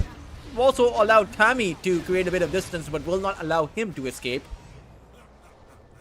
Meanwhile, teleports coming in towards that bot side. Panda is in danger. Bisque is here, and so is Ikigai. They will make a play on the gyrocopter, but the save is going to come in temporarily from Ken. Will not be enough. And in fact, even Ken is the one in danger. Bisque Has the Scatter Blast will not actually land on Ken, so it will only be the Gyrocopter they'll lose. Doom is going to be planted down on Ikigai. Shards are going to come out by Teehee as they have both of those two cores locked down. They will take Ikigai and Panda out, and Bisk will be able to run away. But overall, not too sure if that favors Ivory. Because sure, they got both of those two cores, but and the gold lead does favor, you know, Ivory still because they took down two cores, but it's the fact that they lost their Gyrocopter. He actually gained nothing from that team fight. All the while, the Morphling was farming away, and Radiant's top tower is under attack. I mean, you take a look at the net worth, the Morphling has overtaken the Gyrocopter, which wouldn't have been possible if the Gyrocopter did not die. So is that a team fight win for Ivory? Yes, but is that an overall win for Ivory? I'm not so sure. Because with Fortune Soul now essentially being unkillable unless you lock him down, unless you chain lock him and also find a Doom on top of him, Fortune Soul is not dying.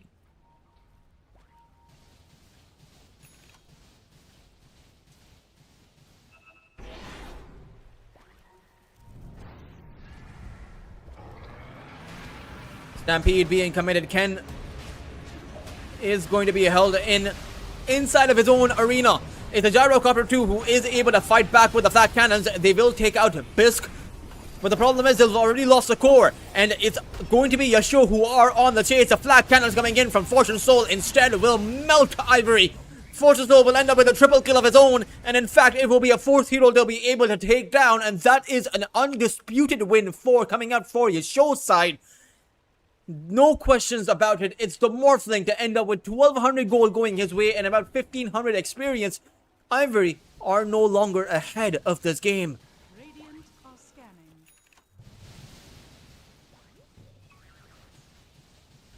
The win probability now 70% in favor of Ivory. Or rather of Yasuo. And in fact, throughout this game, it was only about bits and pieces for about a few minutes. I would say around 2 or 3 minutes of the entire 20 minutes of this game that Ivory held the lead in terms of win probability. The game has been entirely favored for Yasuo's side. You know, just goes to show, guys. You know, I did predict 65-45 in favor of Yasuo. And as one of you pointed out, I did mean to say 65-35, but I will stick to the 65-45 now. Because, you know, I've already gone all into the failed maths there. Radiant are scanning. Walrus Punch on Ikigai. They want to get a kill on the Slaughter. They will be able to find it.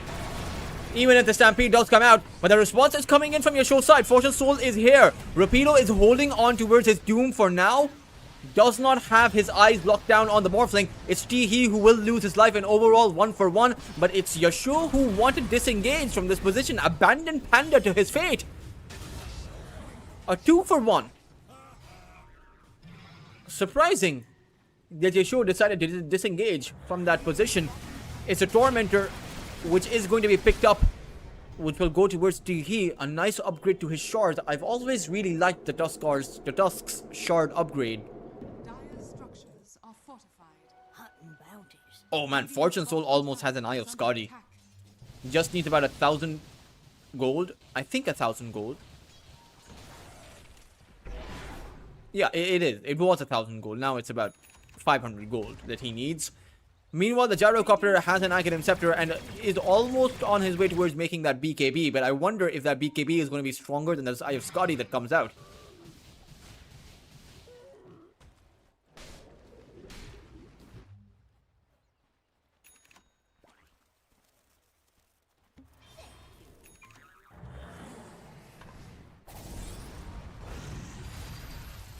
Ken, waiting to initiate, he goes on in, but it's just an initiation towards Hammy. Meanwhile, Mortimers are going to get sent flying out by Bisk. Arena comes out by Ken holding Panda in, but does he really feel boxed in? Because it's Rapido who is going to end up falling. Teehee does buy him time with the snowball. Ignite lands on Rapido, but the Teehee with the save will keep Rapido going on strong. Ken goes back in for that rebuke. Will be able to pick up the kill. Panda has fallen, but now Fortune Soul comes in with the flat cannons instantly being disrupted.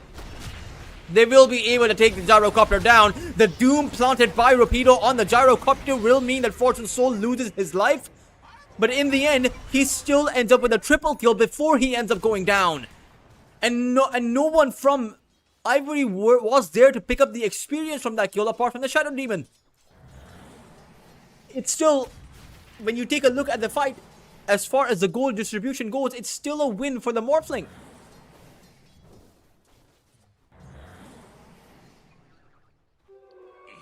Invisibility.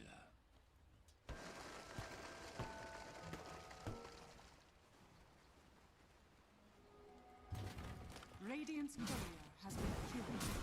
Shrine of Wisdom being collected by Ken.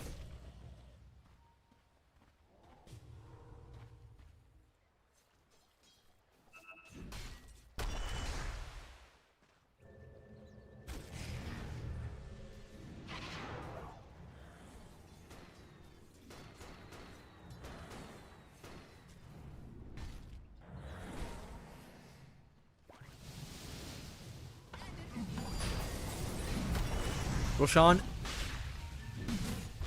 now under siege, and Ivory have the full 5 lineup. The problem is the gyrocopter is all the way towards the outpost.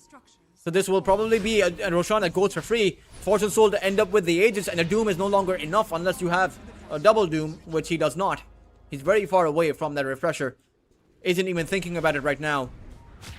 Ikigai will get it gone on. Ken has the arena. They find a nice initiation. They'll be able to take Ikigai out before the fight even starts. Dire's middle tower is under attack. And the tier 1 tower from Ivory, or rather from Yasho, will be taken out.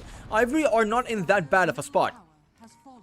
All they need is to continue taking fights the way that they did just now. Bottom tower is under It's that surprise initiation that comes out from Ken, and if you're able to take one hero down at the very start of the fight, you can have a good transition into the fight even if Yasho come in for the counterplay. But that is their requirement. That is a hard requirement. That is, you know, an absolutely key requirement that you need to fulfill every time. Because if you somehow botch an arena play, then the counter initiation coming out from Yasho is going to be too much for you. Because as soon as Fortune Soul shows up, there's going to be too much damage coming out from the other side. Remember, he's always going to replicate into the gyrocopter to pick up the flat cannons himself.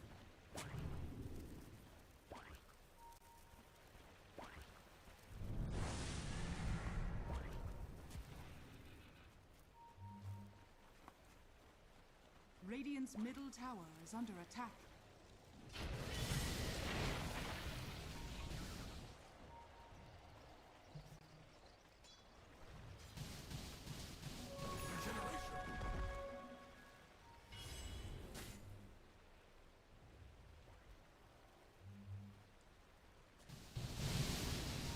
Radiant's top tower is under attack.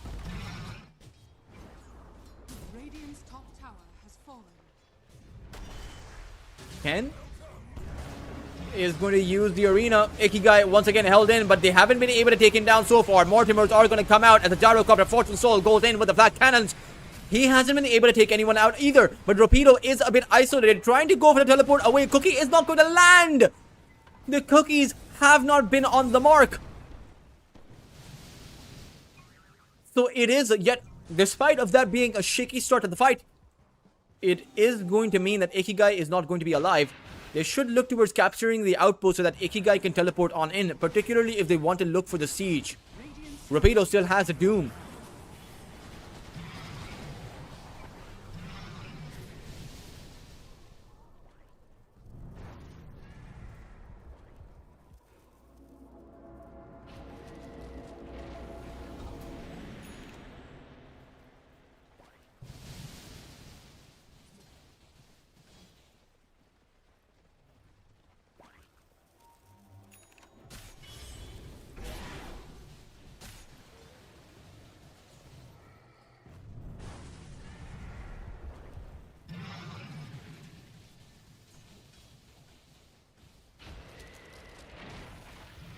Radiant's top tower is under attack.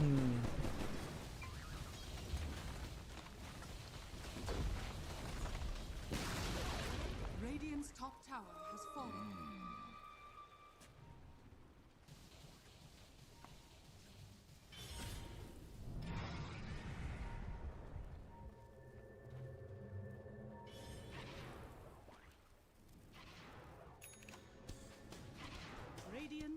scanning. Fortune Soul will walk up to the high ground. Ken will go in for the stun.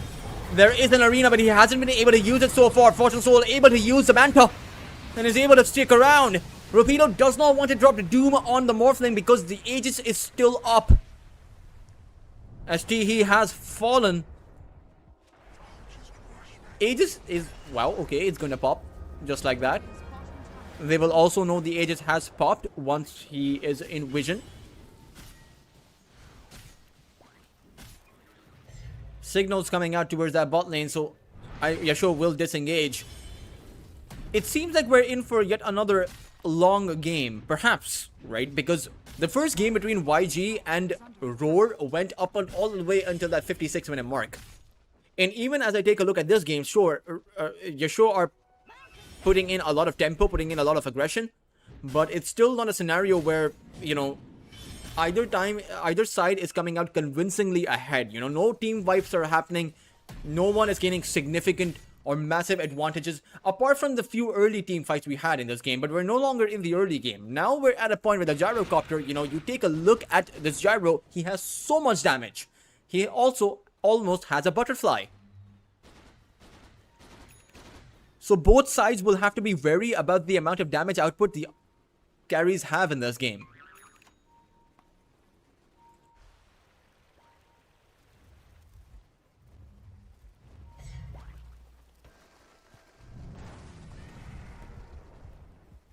Radiant's middle tower is under attack.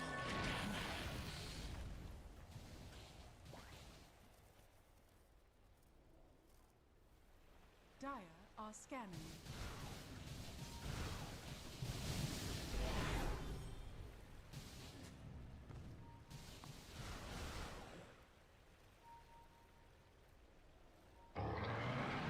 Stampede comes out, but I'm not sure where they're stampeding into.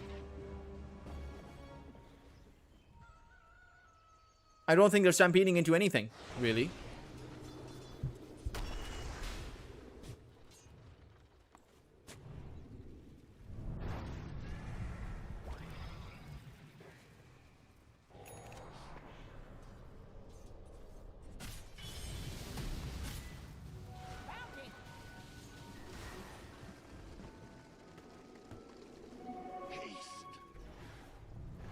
It's towards the outpost that they will make a play. Ikigai goes in towards Teehee.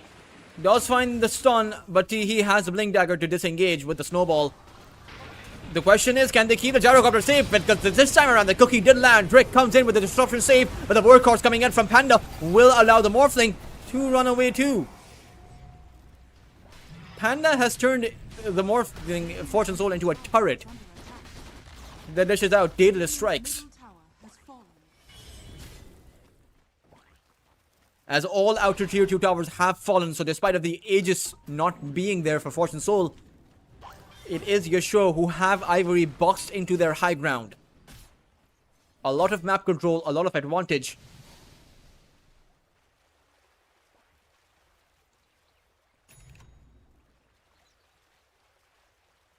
Dire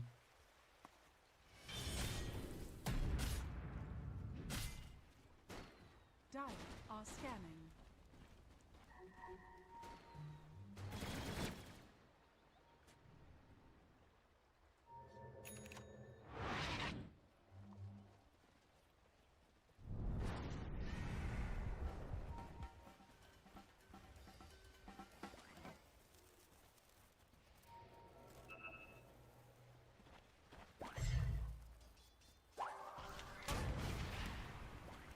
Best able to... He has a scepter. I've always thought the scepter from the Snapfire is a bit underwhelming, but it's a good enough save mechanism. We'll need it for this current team fight because it does seem like Ivory have found a good engagement, but it's Fortune Soul who will just waveform in. Inside of the arena, he will walk into it with the BKB and will just try to attempt to dish out the hits, but he can't. Fortune Soul has just lost his life. Ivory, they might actually end up with a team wipe. And they do. It's the Gyrocopter who had so much damage on that Morphling. It did seem like they underestimated that damage output, and the fact that you did not have an MKB meant that the Butterfly and the Gyrocopter was able to absorb most of the damage coming out from that Morphling. Are fortified. Apologies for the stutter there, because I was just a bit too shocked at how little damage they were doing on the gyro. And it's Yasho who were doing so well up until this point. They had Ivory boxed into their high ground, but now it's Ivory who will walk up Yasho's high ground, and they'll even be able to find themselves with an entire lane of barracks, because the Morphling does not have a buyback.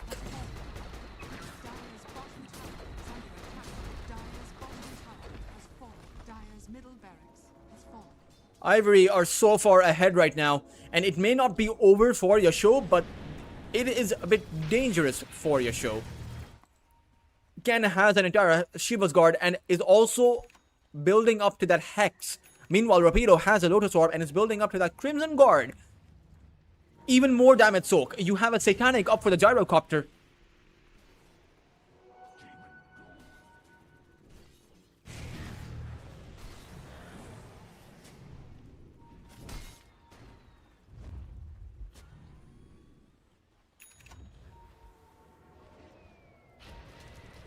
Gobble up. Fortune Soul is sent flying in towards Ivory. There is still an arena up. It gets used. It catches both the Ogre as well as the Centaur. This time around, can Fortune Soul fight back? The Gyrocopter is there, going on strong, still at full HP. Fortune Soul does not have the damage output. Has to try and disengage or potentially re-engage. Is going to get skewered to the wall. And Fortune Soul needs to find a way out of this, but held in by He's Waller's Punch. Fortune Soul will lose his life once more. And again, for the second time in a row, it is going to be Yasho who will get team wiped without being able to take a single hero down. Bisk is going to recognize the fact that this game is all over. He is going to call GG, and Ivory will be your first game victors, despite of the fact that Yasho had them on the ropes in that mid game.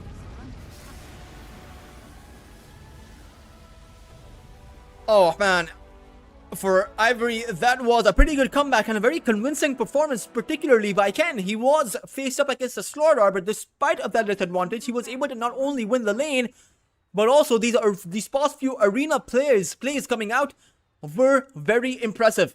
For Ivory, I think this is a very convincing win, and they are now one game away from finding their first series win in the current season of Lunar Snake Trophy. And for Yasho, they're one game away from having 2 series losses. Can Yasho come back to take Ivory to a game number 3, or will Ivory sweep Yasho under the rug and find their first series win in a very convincing way? Do stay tuned on in as we take a short break, but we will be resuming with Lunar Snake Trophy season number 5 right after a short break.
Welcome back to the Cringe Station, Lunar Snake Trophy Season 5.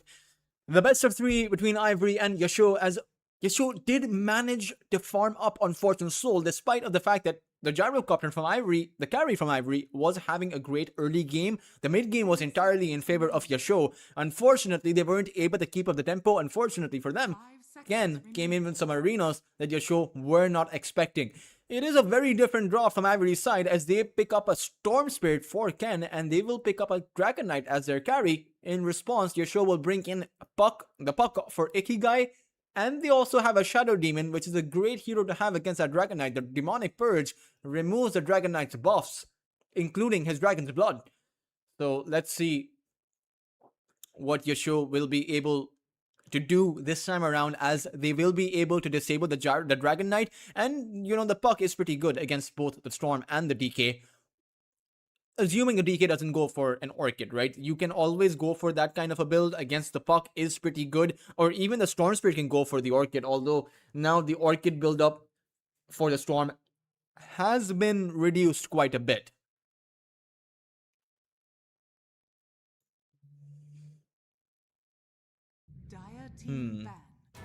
Abaddon to be picked up by Yasho's side, as it does seem like a Fortune Soul Abaddon. I know that Yasho love to play with this Abba. They're going all in for, or not all in, but heavily investing into the mid-game draft, and they have some decent push with the Pugna, not to mention the disruption for the Abaddon. We all saw we saw plenty of saves coming out from the Shadow Demon in that last game. Also from T-He on the Tusk. This time around, T-He will not have the Tusk. He'll be playing with a Chen for some decent push of their own and some counter push. I mean, the push coming in from the Chen plus the Dragon Knight when you hit that level 6 is pretty significant. I wonder how Yasho will be able to play around it, whether they're going to go for some split push from their own side or build up some counter push. Right now, they don't have many heroes that can do that. But may want to invest in an Earthshaker. But where does the problem is the Earthshaker can't go anywhere apart from the offlane, and that's not exactly a great position for the Earthshaker to be in. Ivory ban out a Broodmother. A very interesting ban coming out from their side. I don't think I've seen many Southeast Asian teams play with the Broodmother. It's mostly something that South American teams like to play with. 5 seconds remaining.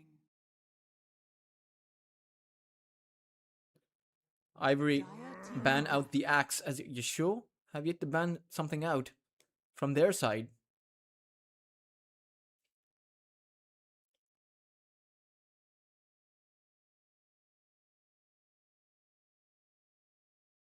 Let's see who the ban will be, or rather will be on. 5 seconds remaining.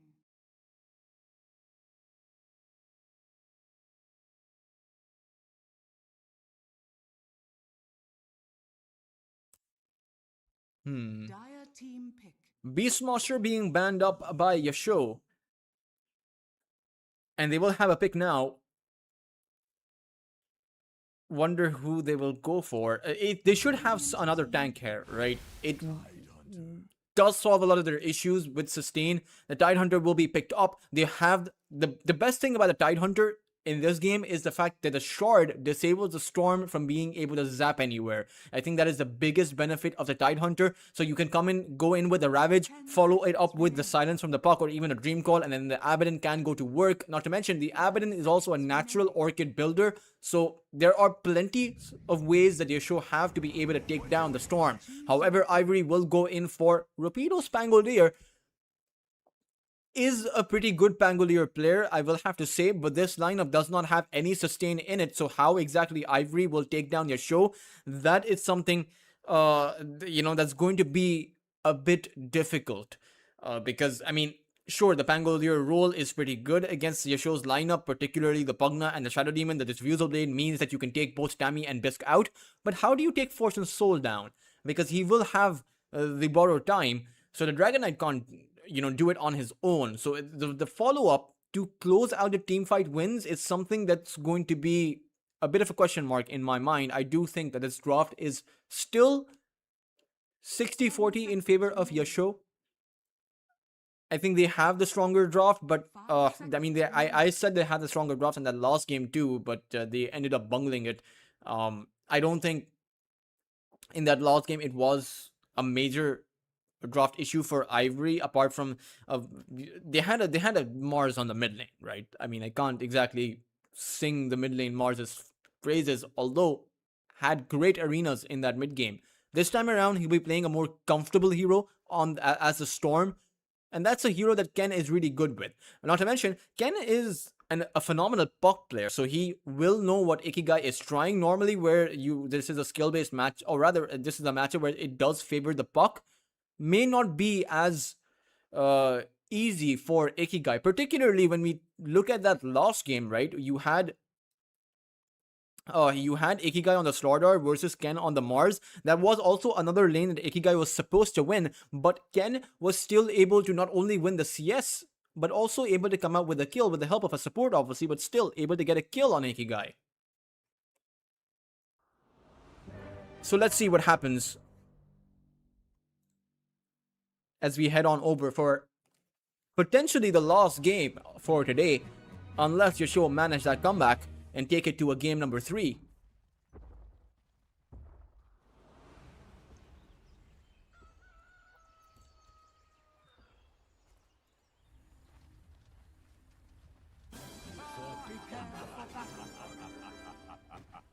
You fought and died with honor. Time to die. The half funds will be thrown out.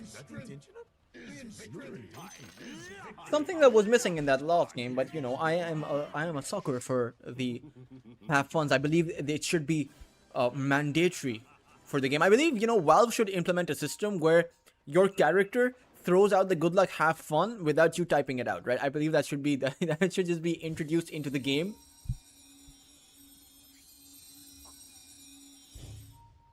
You are not worth the tip, Ken. Interesting. So we had the half funds.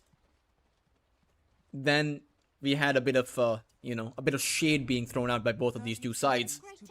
I disagree. I think Ken is worth the tip because Tragedy of our eon. had some phenomenal plays last game.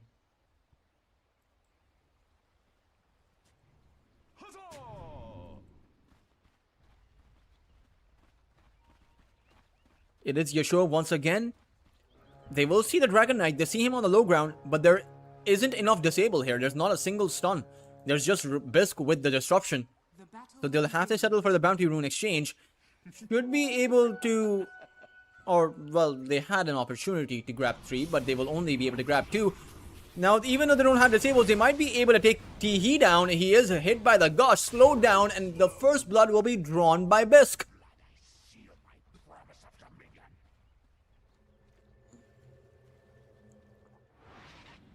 A good head start being achieved by Yasuo, who are down a game.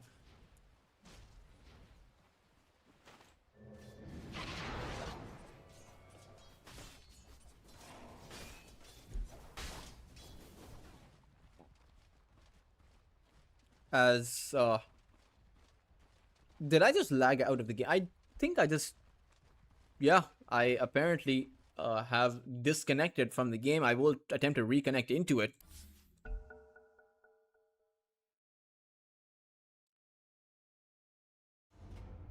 Should be able to do so. Not sure why I disconnected. Perhaps it was an issue from the Valve side, because my internet's fine because my OBS is running.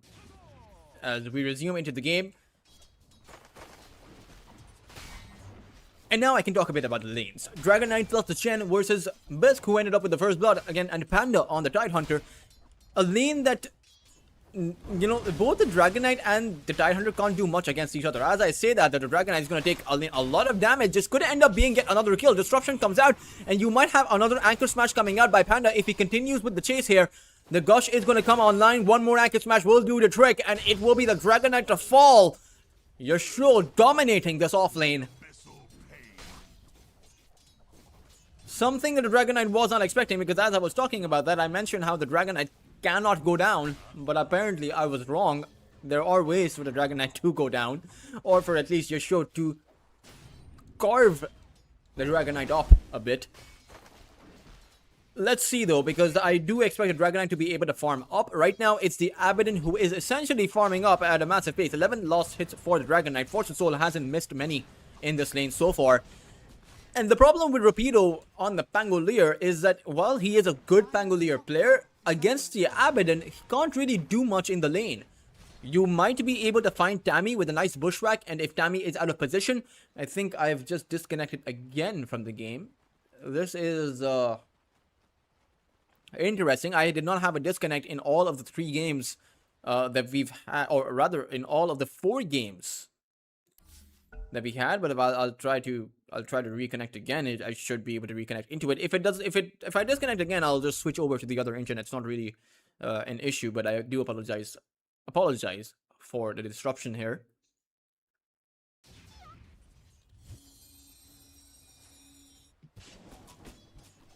And again, as I was talking about the Fortune Soul, there's nothing really that Rapido can do to take him down, but there's that nice bushback that I was talking about. Tammy isn't in a good spot here. Could end up going down with a few more swipes. It's a swashbuckle that takes him out. As it's Ivory, who may be losing their safe lane, but they do find an off-lane win. Just on a support though. Nothing too major, nothing too significant.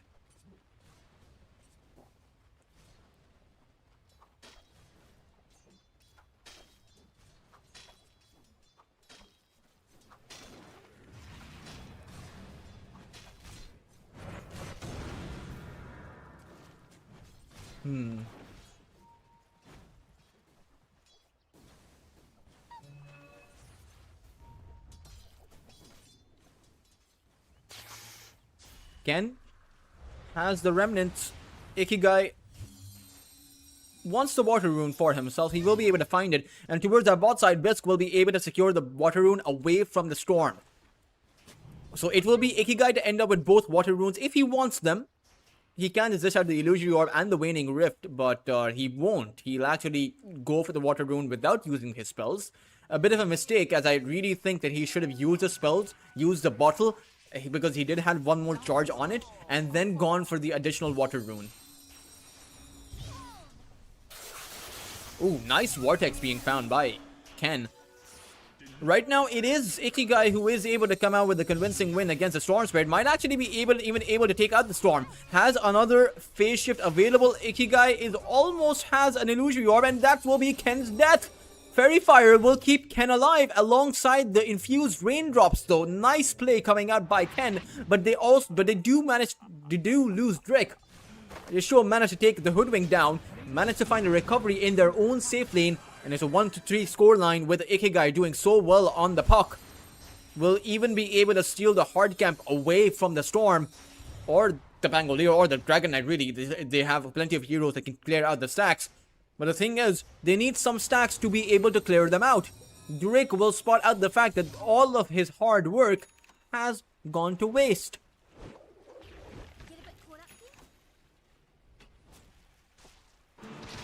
Fortune Soul was waiting for Rapido to swashbuckle on that high ground. And they have Rapido under wraps. Seal Crash will come out, and Fortune Soul will be blocked off by Drake, who will throw out the bushwhack to allow both of them to disengage. But it's still not convincing. It's still not good enough. Because there's no way that Rapido can make his re-entry into the lane with Fortune Soul for just farming up. Now, I will say that the Abaddon wants to go for the Radiance, right?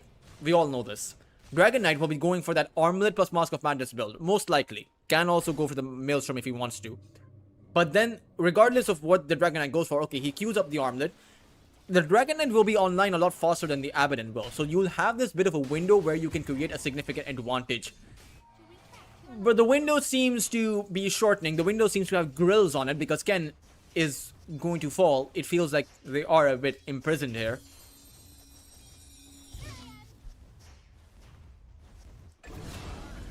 Panda, though, goes down towards that bot side.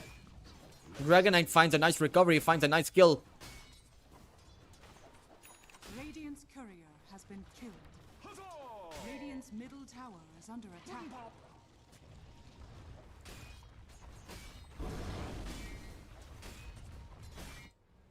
Shrine of Wisdom is going to actually Radiant's middle tower is come online, and there is a steal attempt happening. Bisk wants to claim his own Shrine of Wisdom, but will not be allowed to do so. In fact, Bisk might not be able to survive either. Ivory will be able to take him down. Meanwhile, towards that bot side, they weren't able to hold on to their own Shrine of Wisdom. In fact, Rapido might not be able to make it to the other side. One more hit will be enough, but Tammy comes in with the Nether Blast to take Rapido out. So close for his exit, but couldn't make it out to safety. It will be, now when we take a look at this entire exchange,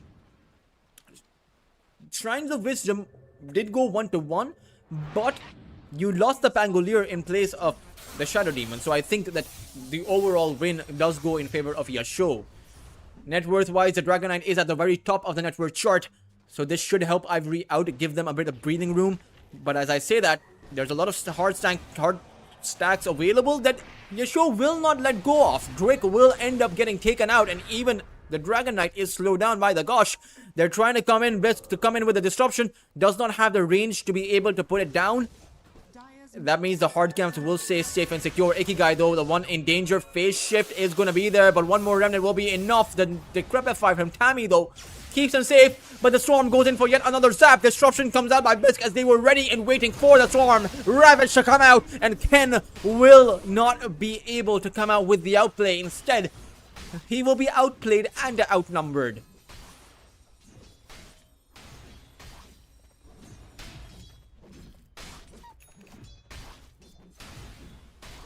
Oh man, things aren't looking too good for Ivory right now, I have to say that. 2,000 of a lead up for Yasho.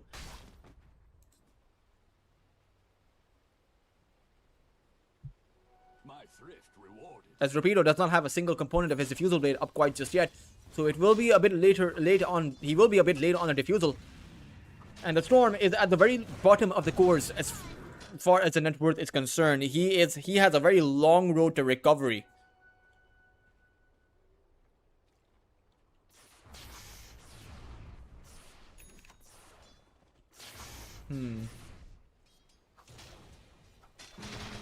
Does have the Rolling Thunder, hasn't skilled it up. Meanwhile, the Abaddon has already used a skill point for his level 6. Radiant's middle tower is under attack. Radiant structures are fortified.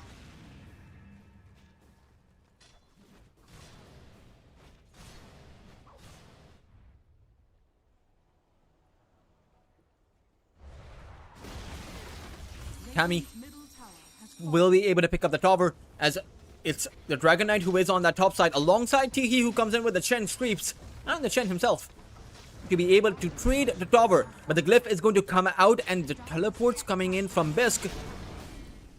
Tammy coming in from the side means that Yasho don't want to give this tower up. There is no more mana for Fortune Soul for his shield. But they'll actually go back. They will settle for potentially making a play on Panda. But the Tidehunter will just go back. Under attack. A failed tower attempt coming out by Ivory. I say fail because they used an entire dragon form, and the whole idea of for a safe lane Dragon Knight is that you use the first dragon form to be able to take down the opposing side's tier 1 tower. But they weren't able to get that objective. So one of the minor win conditions, the side missions, the side objectives, side quests, not Radiant's really top being tower fulfilled. is under attack.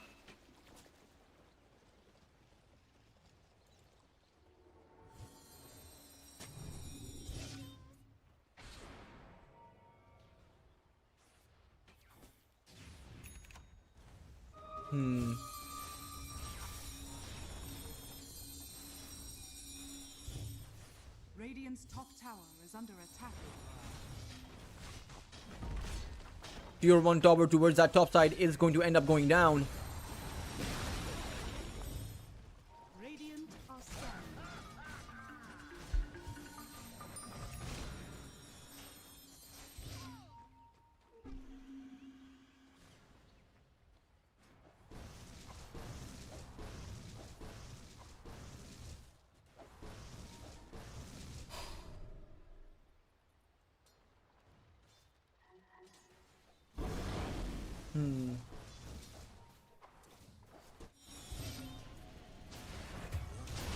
Rapido ends up falling.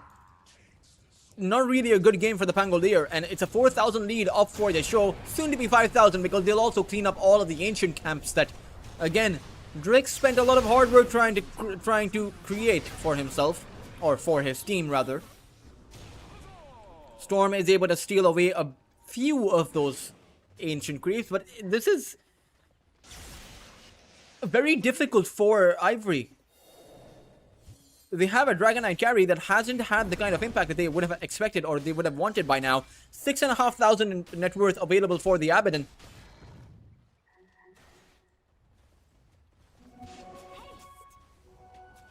As it's not just net worth, it's also map control that Yasuo possess. They're going to make a play on the Dragon Knight. Demonic Purge comes out and the Dragon Knight does not have a way out. Held in by the Dream Call and taken out by the Purge. As Ikigai may just want to continue on forward, but Rapido comes in with the Rolling Thunder. Ken wants to make a play, but the Disruption save is going to be there. They will still, at the very least, be able to get the kill on Biz, but will they? They haven't been able to take him down, and now Panda wants to come in with the Ravage. Hasn't got anyone apart from Rapido, but that might just be good enough. He has to swashbuckle to reposition himself, but Ikigai is going to go in with the chase. And Rapido, he is being held in. Drake goes in with the bushwhack and is able to find the return kill, but Rapido is being chased right in front of his tier 3 tower.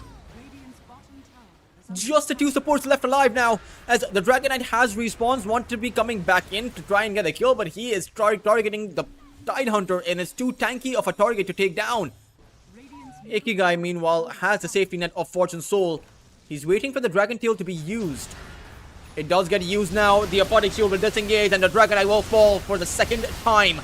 Ken was able to take Ikigai out, so finds a dominating streak, but in the end, it's still a win for Yasuo. 6,000 of a net worth advantage, and the Abaddon is the one leading the charts.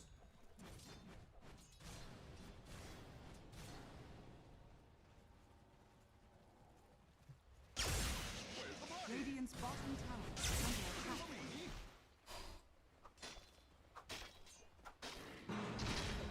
Radiant's bottom tower has fallen.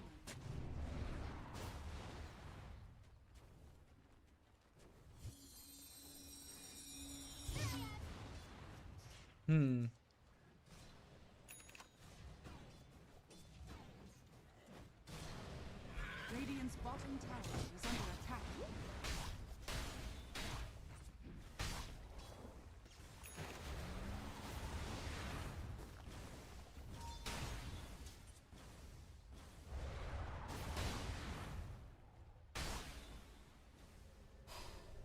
Radiant's bottom tower is under attack.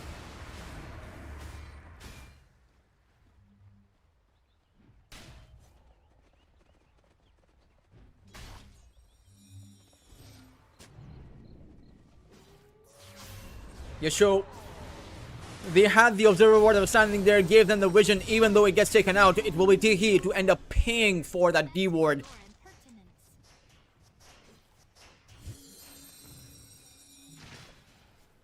Rapido almost has a Diffusal Blade, but Fortune Soul has the Radiance up now. They might look towards taking Fortune Soul down. His borrowed time does come out. Rapido to go in with the Rolling Thunder. Bisque is coming in, has the Disruption at the ready, and unfortunately for Ivory, they don't have the sustain to be able to take the Abaddon down. In fact, it will be Ikigai who'll just come in to take out Ken. This is just awkward to watch. This is a massacre in the making, and Ikigai will actually Are scanning. plant himself towards that other side. Dragon Tail is there. They can set it up with the Bushwhack as well, and that will be enough for the Dragon Knight to take out Ikigai. Even though it is going to be a bit of a trade because their tier 2 tower towards that top side falls, so it's an even net worth exchange, but the Ivory really needed some breathing room in terms of kills. They'll even find the tier 1, or rather they were able to take a tier 1 tower down much earlier, but the amount of map control, the amount of space that Yasuo have is just a bit too much. You take a look at the towers that are available for Yasuo. It's a tier 1 towards both the mid and the top lane, and for Ivory, they don't have many towers standing. Only the tier 2 towards that mid side and bot side stands, and it's only a matter of time before Yasuo make their move towards taking some of those towers down. Dire's bottom tower is under attack.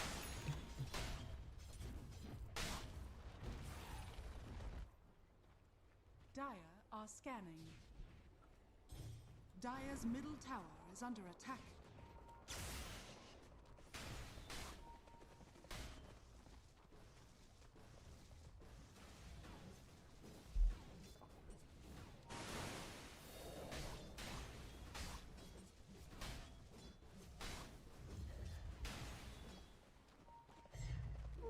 Radiant are scanning. Radiant's top tower Panda is under attack. is going to get gone on. Is going to be broken as well, but the Aphotic Shield is going to come in. It will disable the break. However, they do have a damage output, but Panda unleashes a Ravage, is able to juke around the Rolling Thunder. Ken wants to be able to go in and secure the kill, but another Aphotic Shield comes out. They have finally taken Panda down, but how much will they get punished for this as a Storm forces Zap away to the high ground, but it's going to be Bits to chase off after him. Is Rapido the one in danger? The Abaddon is on his tail. He is trying to go for the teleport on out, will be able to find it. So all in all, they will still lose the Dragon Knight. He died towards the sides there, but it's the best team fight that Ivory have gotten so far by taking a core down. I believe it's the second kill on Panda that they've been able to find. But it's still, you know, it's not good enough because they're still losing more than they're gaining.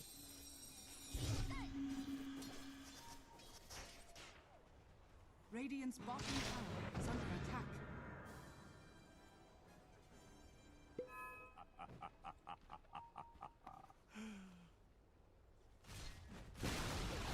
Radiant's bottom tower has fallen.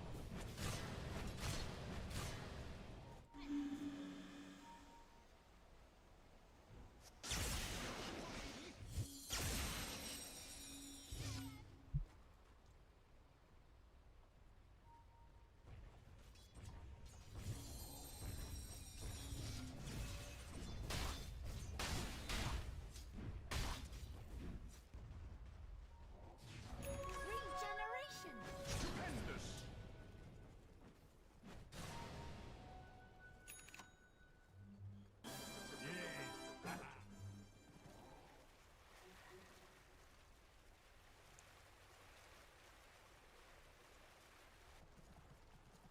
Dire are scanning. Dragon Knight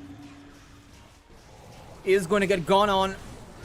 He has the Dragon Tail, but the Demonic Purge is there. I mean, he's just a bit too far out. Does not have a BKB, and I'm afraid even when he does get that BKB, it's not going to change much because Yasuo are just simply too far ahead at this current point in time. They have the Manta style up for Fortune Souls. He's probably going to go for the Blink Dagger into an Orchid soon, or may just even skip that Blink Dagger because they're not pressed for control. They're not pressed for initiation. Yasuo have a pretty good counter initiation as well as pretty good initiation with the Puck and the Panda, who has an entire Blink Dagger.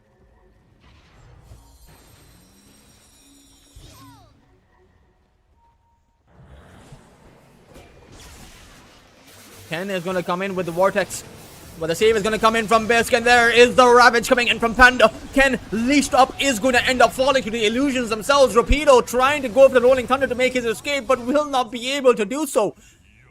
2 cores from Ivory falling, Radiant's middle tower as Fortune Soul is on that high ground, and Ivory don't have many rooms left for error. They lose one more fight and it's going to be all over. In fact, they might end up losing an entire lane of barracks over here.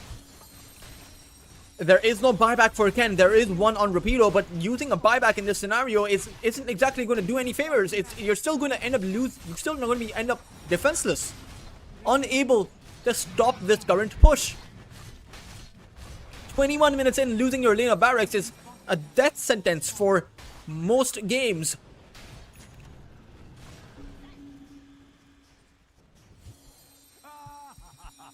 As Roshan is going to be up for grabs. And I'm not sure if you don't have a Rolling Thunder, you have no Dragon form. It's going to expire by the time you make it inside of the Roche Pit. So really, Ivory cannot go for the defense, but the way that they are positioned, it does seem like they want to be going for it anyway. Tammy is going to break everyone's smokes as Roshan has been claimed already, and Ivory They've already committed for this fight. They will make a play. The Dragon Knight cannot find a good target. In fact, the Dragon Knight activates the BKB and will just teleport away, abandons his entire team. Let's see how many are able to make it out. Nice pushback being found by the Herdwing, but he's going to be held in two. Rolling Thunder by Rapido will allow him to disengage at the very least, but Drake as well as Teehee will end up losing their lives. The two supports having been lost, it's not exactly that bad, but it's a brutal disengagement, and GG will be called by the Dragon Knight. Ivory will recognize, similar to Yasuo in that previous game, that this game is impossible to turn around. Dire victory. And Fortune Soul, in the end, will give a tip out to Ken. I believe they are friends. And he'll even throw the well played. But still, the plays have to be held in up until that last game, because that will decide who the series winners will be between the show and Team Ivory. Let's see who the big winners will be, as this is the second best of 3 today that has gone through that third game. We will be off to a short break before we resume with Lunar Tank Trophy season number 5. Do stay tuned on in.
going to be a support Venomancer, the Queen of Pain can also rotate around. So I like this because this is a support duo that can rotate, and coupled up with Ken, you can go for pickoffs to allow the Gyrocopter and Rapido to farm up for your show. Ikigai in the previous 2 games was always in a position where he was playing a favorable matchup, right? In game number 1, he had the Slaughter against the Mars. In game number 2, he had the Puck against the Storm. And in this game, they will have a Sand King against the Queen of Pain, a lane that the Sand King is supposed to lose. So let's see what exactly Ken will be able to do and how much of an advantage Ken will have when he is the one to dictate the pace of that laning phase. Is going to be pretty interesting to see.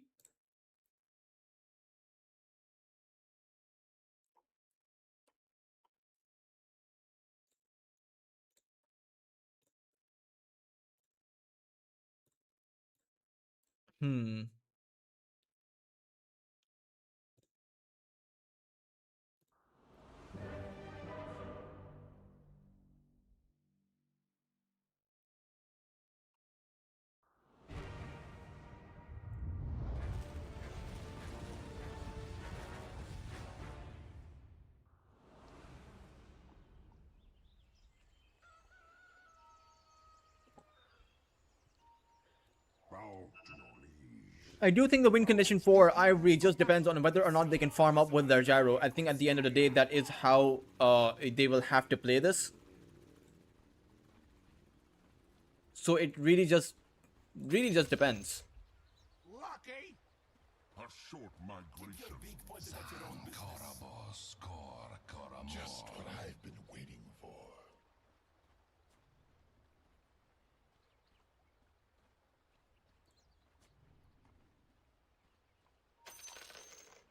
I'm getting too old for this horse shit. Something for everybody. Something for everybody. While there is a 5-man smoke from both of these two sides, I wonder if there will actually be a clash or if this is just a bit of posturing. Drake will pause the game, but the game will also immediately resume. 30 seconds to battle.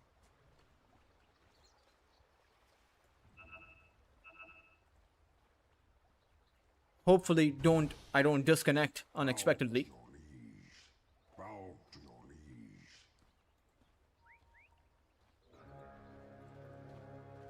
It's actually going to be Fortune Soul playing the Bristleback, and it's going to be an offlane Dragon Knight. So most likely going to be an early Blink Dagger being made by the Dragon Knight. As I think the idea is that they want to play with the Dragon Tail and Bisk's Mystic Flare rather than farm up on the Dragon Knight. But this is a very much a mid-game oriented draft coming out from Yesho's side. In contrast, it is a late-game draft coming out by Ivory, a mid to late game draft, because they do have the Gyrocopter that does come online a bit earlier than most late game carries.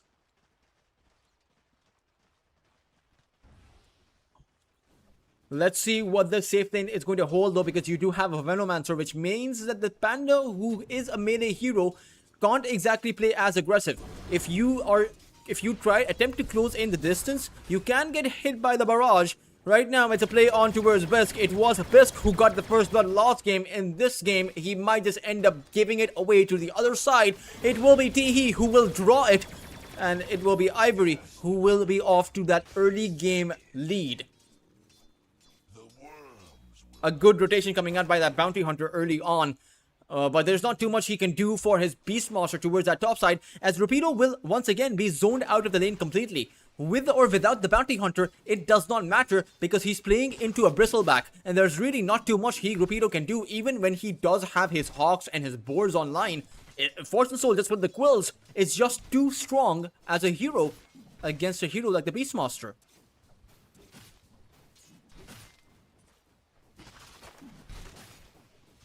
Even if Tammy were to just leave the Beastmaster, or rather leave the Bristleback all alone, I think Fortune Soul is still going to have a pretty good time here. Which is, I think, going to be a bit of a problem for Ivory as they look to farm with their Beast and their Gyro. In all honesty, I think it'll just be a game where the Gyrocopter is the only one that can actually farm up. at least in the early to mid phases of the game. The Beast Monster, once he has some levels, can just go back to the jungle. Dire's courier has been killed. Meanwhile, Ikigai will dodge the Shadow Strike, but at what cost? He's used up his Sandstorm. And there's also going to be a sentry ward placed down. Ikigai does have a sentry of his own, but he is being pushed out of the lane completely by Ken. His bottle was even sniped out by Drake, so Drake providing a lot of value to his team. Meanwhile, the Gyrocopter pretty low on his HP, but should be fine here. It's yet another play being made by Bisk. It's Drake making plays all across the map. Flak cannons to land that extra damage needed to take Bisk out, but it will be Panda who will deny the kill. Great deny coming out, but Ken finds a kill on Ikigai. So Skywrath Mage will pause the game, but pause or no pause, that will be Ivory to come out with a pretty significant advantage. First blood, courier snipe, Ken getting a solo kill on the Sand King. And they would have found another kill if Panda did not deny it. And even though you deny it takes, does not give any gold away or does not give any experience away, it's still, Bisk who has to respawn and then go back to the lane. So Drake is coming up with a lot of value, even though he will be incredibly under-leveled because he is not taking in any experience from that top lane. Rapido does have some bit of CS. It's not exactly too much, but it's not exactly too low either, right? So shouldn't feel too bad, I think.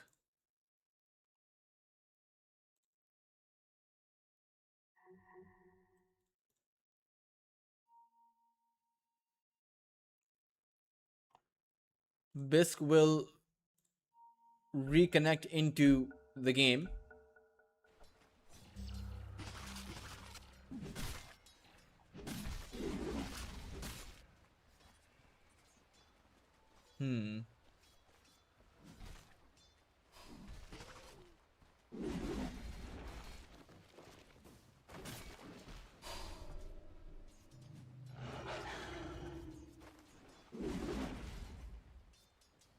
Rapido is currently doing okay, even if he's not doing that well. But he is going to get pushed out now. Cammy might actually end up with a solo kill on Rapido. One more hit will do the trick. In fact, it was a Shadow Word that actually took Rapido out.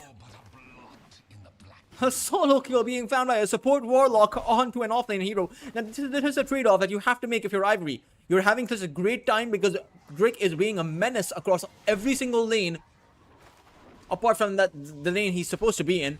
So that will mean the Beastmaster does suffer. Now, whether or not your show can make this kind of a disadvantage work, because technically they are losing 2 of the 3 lanes that they are playing in. That's something only time will tell, but for now, it is looking good for Ivory. They do make a play on towards Teehee. The slows come out, but they can't actually chase against the Gyrocopter, who is also pretty low. Bisk held on to his concussive shot. That might mean they'll be able to get a kill on the Gyrocopter, but he walks in front rather, has the barrage, and Bisk is not able to secure the kill. They counted the mana on Bisk, and he did not have another one of his level 1s.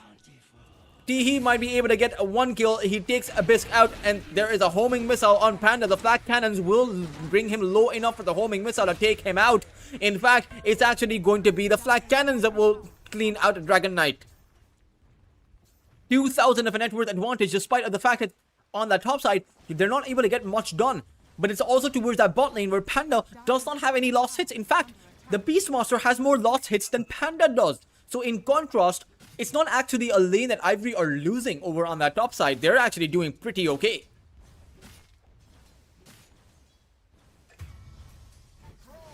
Gyrocopter will fall. I believe he got a bit, he let the winds get to him a little bit. They just didn't go to his head.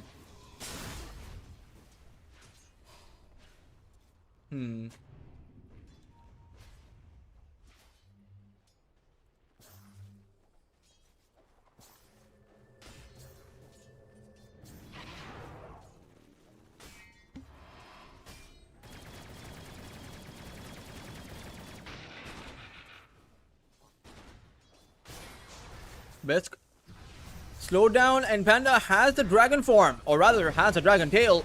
One more hit will be enough. Bisk will pick up the kill. Homing missile is going to land on the DK. Meanwhile, the Gyrocopter will be able to trade has another barrage. Does he really want to dive inside of the tower to get potentially try to get a double kill? He can. Panda is very low. Is going to end up falling. There is a double kill, but Ikigai is going to come in. The only question is, can Ikigai actually get the kill? The one from the gyrocopter will keep him safe. So a wasted rotation by Ikigai. They also lose their Dragon Knight for the second time. They lose Bisque for the fourth time. This is an absolute disaster of an early game from Yasho's side.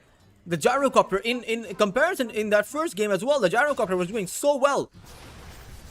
Basically, it's gonna die for the fifth time. There's really no way he can make it out of there. There's a Sonic Wave on the Queen of Pain, but Ken will only use the Shadow Strike. And Ikigai has no purpose right now in this laning phase. He does not know where to go. Even the Sandstorm will be forced out away from these creeps, so Ikigai just has to go back to the base. Observer Ward will be taken out as Ken will teleport towards that bot lane. It seems like it's a Shrine of Wisdom play. Radiant's middle tower is under attack. That is where they're going to head. And they do need some experience for Drake. Meanwhile, Rapido will pick up a solo kill on Fortune Soul. Despite of the Warlock being there, Beam and Panda will end up falling towards that bot side. Shrine of Wisdom to be collected as well, because there's no way you can stop this now. Nothing going the way of Yasho. They are completely collapsing in this early game. There is a lot of anger from Ivory being displayed here for that second game loss. Ken will come in. He has that Sonic Wave, and it's best he is dead. In fact, Ken may not even throw out his Sonic Wave. He does do so just to be able to get done with the kill early so that he can go back for some more objectives, some more advantage.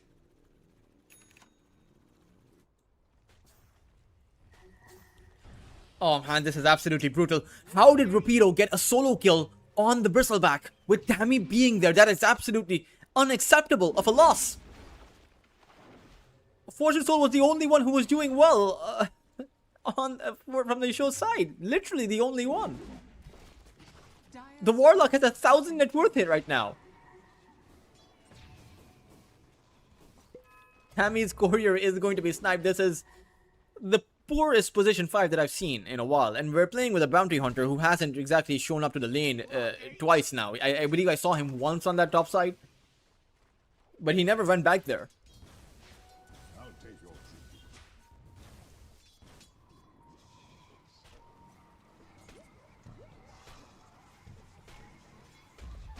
Drake is just soaking up the experience from Ikigai. Meanwhile, topside, it's actually Bisque who is going to get hit by the Noxious Plague and will end up losing his life. They had the advantage on Rapido earlier, but now even Rapido is doing pretty well for himself. Roar is going to be used, and he is just going to teleport away. Tammy does not have the Golem, the Chaotic Offering.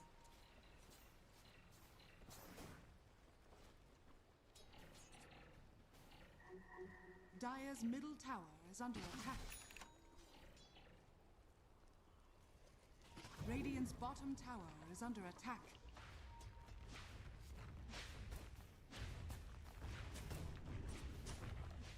Radiant's top tower is under attack. Dire's middle tower has fallen.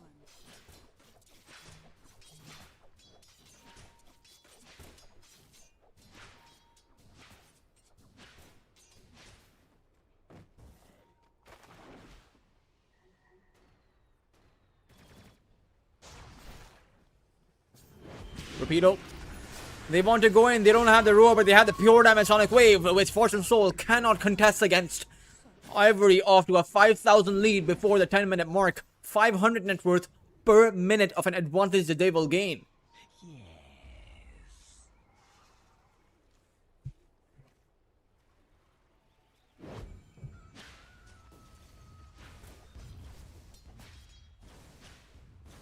Dire's top tower is under attack. Drake does end up going down towards that bottom side. Radiant structures are fortified. Just business. Just nothing personal. Nothing personal.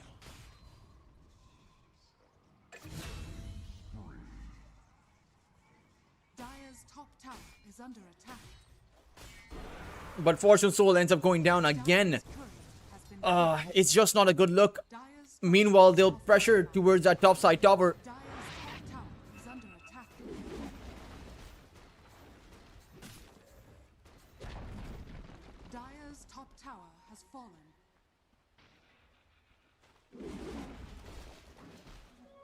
And they should be able to take it down. Meanwhile, towards that bot side, it is a full-on team fight that is going to ensue.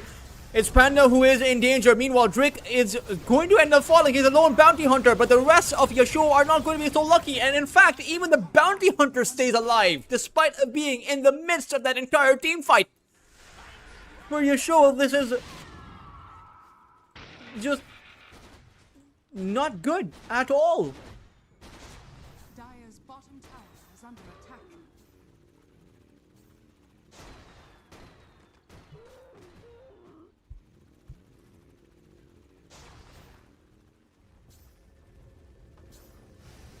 Dragonite is going to respawn and is going to be back into the lane here.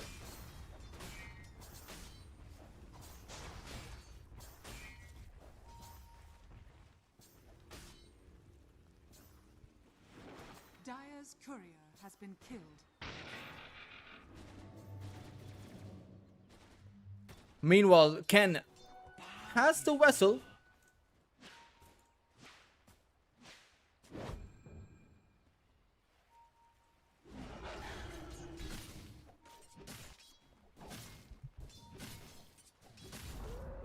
Dire's bottom tower has fallen.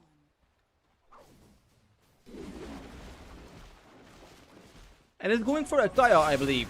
They also see Ikigai, the Shuriken is going to land on him. He may not have the Sonic Wave, but he has another Shadow Strike to use, and they have the vision on him. In fact, they'll even leave Ikigai alone, but Ken will go back in for that Scream of Pain. They'll even be able to grab up yet another track kill. Ken on a wicked 6 streak. I do suffer fools. This is just too much. This is brutal to watch.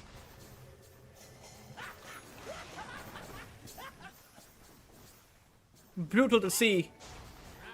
Dire's middle tower is under attack. And when you take a look at what Yasuo have to counteract this, all of this, it's a Bristleback as their carry who just 13 minutes in does not have a Lotus that he's going for. Even when he does have that Lotus, will it be enough? It seems so shaky. Ikigai with the epicenter just can't close the gap because he's hit by the slows from the Venomancer.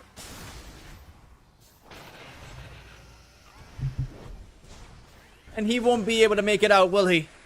Ken has a Sonic Wave, but it's just a one more hit from Ken that will do the trick. Meanwhile, Ken saw the Shuriken. He knows where Tammy is.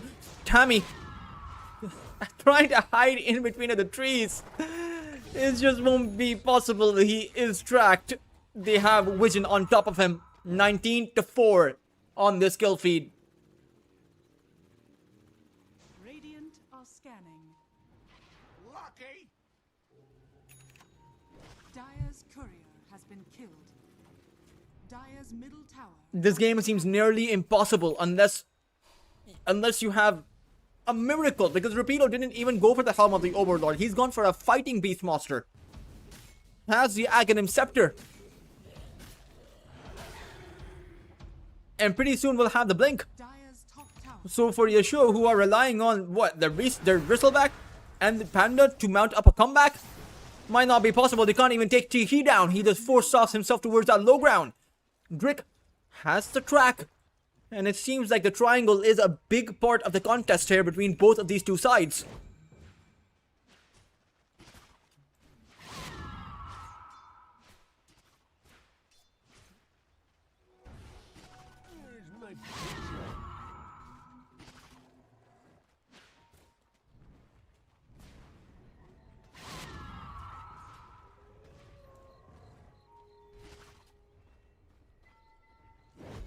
Radiant's bottom tower is Look at how confident Ken is. Even blinking inside of the tier 2, knowing the fact that they can't punish him. Might be able to punish Teehee with the Mystic Flare being dropped on top of him, but he does force off his way back, and Panda will be able to pick up the kill, but will lose his life in place of it. In fact, Bisk may end up falling too, because Ken will blink forward to go for another Shadow Strike, and Bisk is a goner. Ikigai being taken out by Rapido towards that top side all by himself once again. And another track kill in the worst. These are too many track kills. They got one kill on a Venomancer on a position 5 support, but they ended up losing 4 heroes in place of it. And they gave 3 track kills away. Dire's bottom tower is under This is It's a 16,000 lead in 16 minutes, guys. You know, for the first 10 minutes, it was a 500 net worth advantage per minute. For the next 6 minutes, it was a 1,000 net worth advantage per minute. And for Ivory, I have no words because they're playing too strong right now. It just Ikigai is gonna get hit by the Noxious Plague, but Teehee is alone here. I get that they're ahead, but they're not that far ahead. Now Ken is coming in with the Queen of Pain, but can't do much here. Is gonna get his silence down. Panda is gonna come in with a Dragon Tail. Can they take Ken down? Chaotic Offering goes down too, but Ken just blinks out. They might still be able to find him though, because they do have the disables, they do have the damage. Bith will find himself with a godlike streak going towards him. But the gyrocopter is just a juggernaut at this point.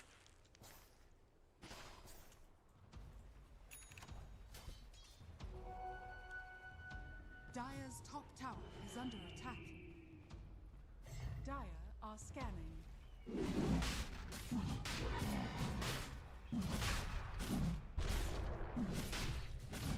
They head on over inside of the Roche Pit. Meanwhile, Yasho are going to go for a contest. And they do have the Blink Dagger, they do have Fortune Soul with the Lotus Orb. But Roshan has already been collected. And that means they'll just have to go back. Ken will blink on forward towards Panda. His Blink Dagger will be disabled. And I don't think he can make it out. There's a Sonic Wave up for Ken. He'll just dish it out. And even towards the side, they do lose the Aegis though, but Rapido throws out the Roar, and Ikigai will end up going down. But the damage is still not done. It's not enough because Ivory want everything. They'll make a play towards Tammy. They do see him. Drake will even have the track on towards West. They'll take out the Skyrats first. The Shuriken will make quick work of Tammy. And Fortune Soul will be fortunate that they don't want to take him down. They'll just settle for the tier 2 tower. Radiant structures are fortified. Dire's top tower has fallen.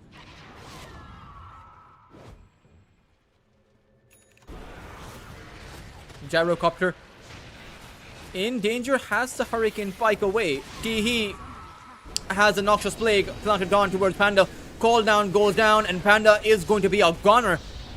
Ikigai does come in but misses the Burrow Strike.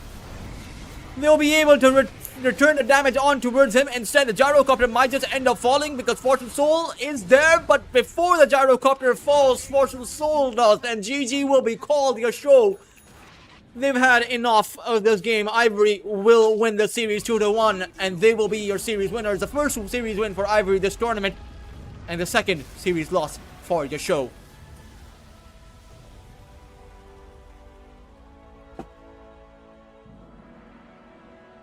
But for your show, you know, they played against two of the strongest teams in the Southeast Asian circuit, so they do have the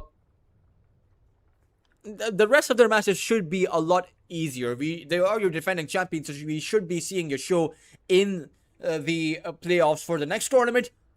Or not for the next tournament, in the playoffs for this current season, right? Because the next matches will be a lot easier for Ivory. For YG, they've had some, YG have had 2 series wins, Ivory have 1 series win.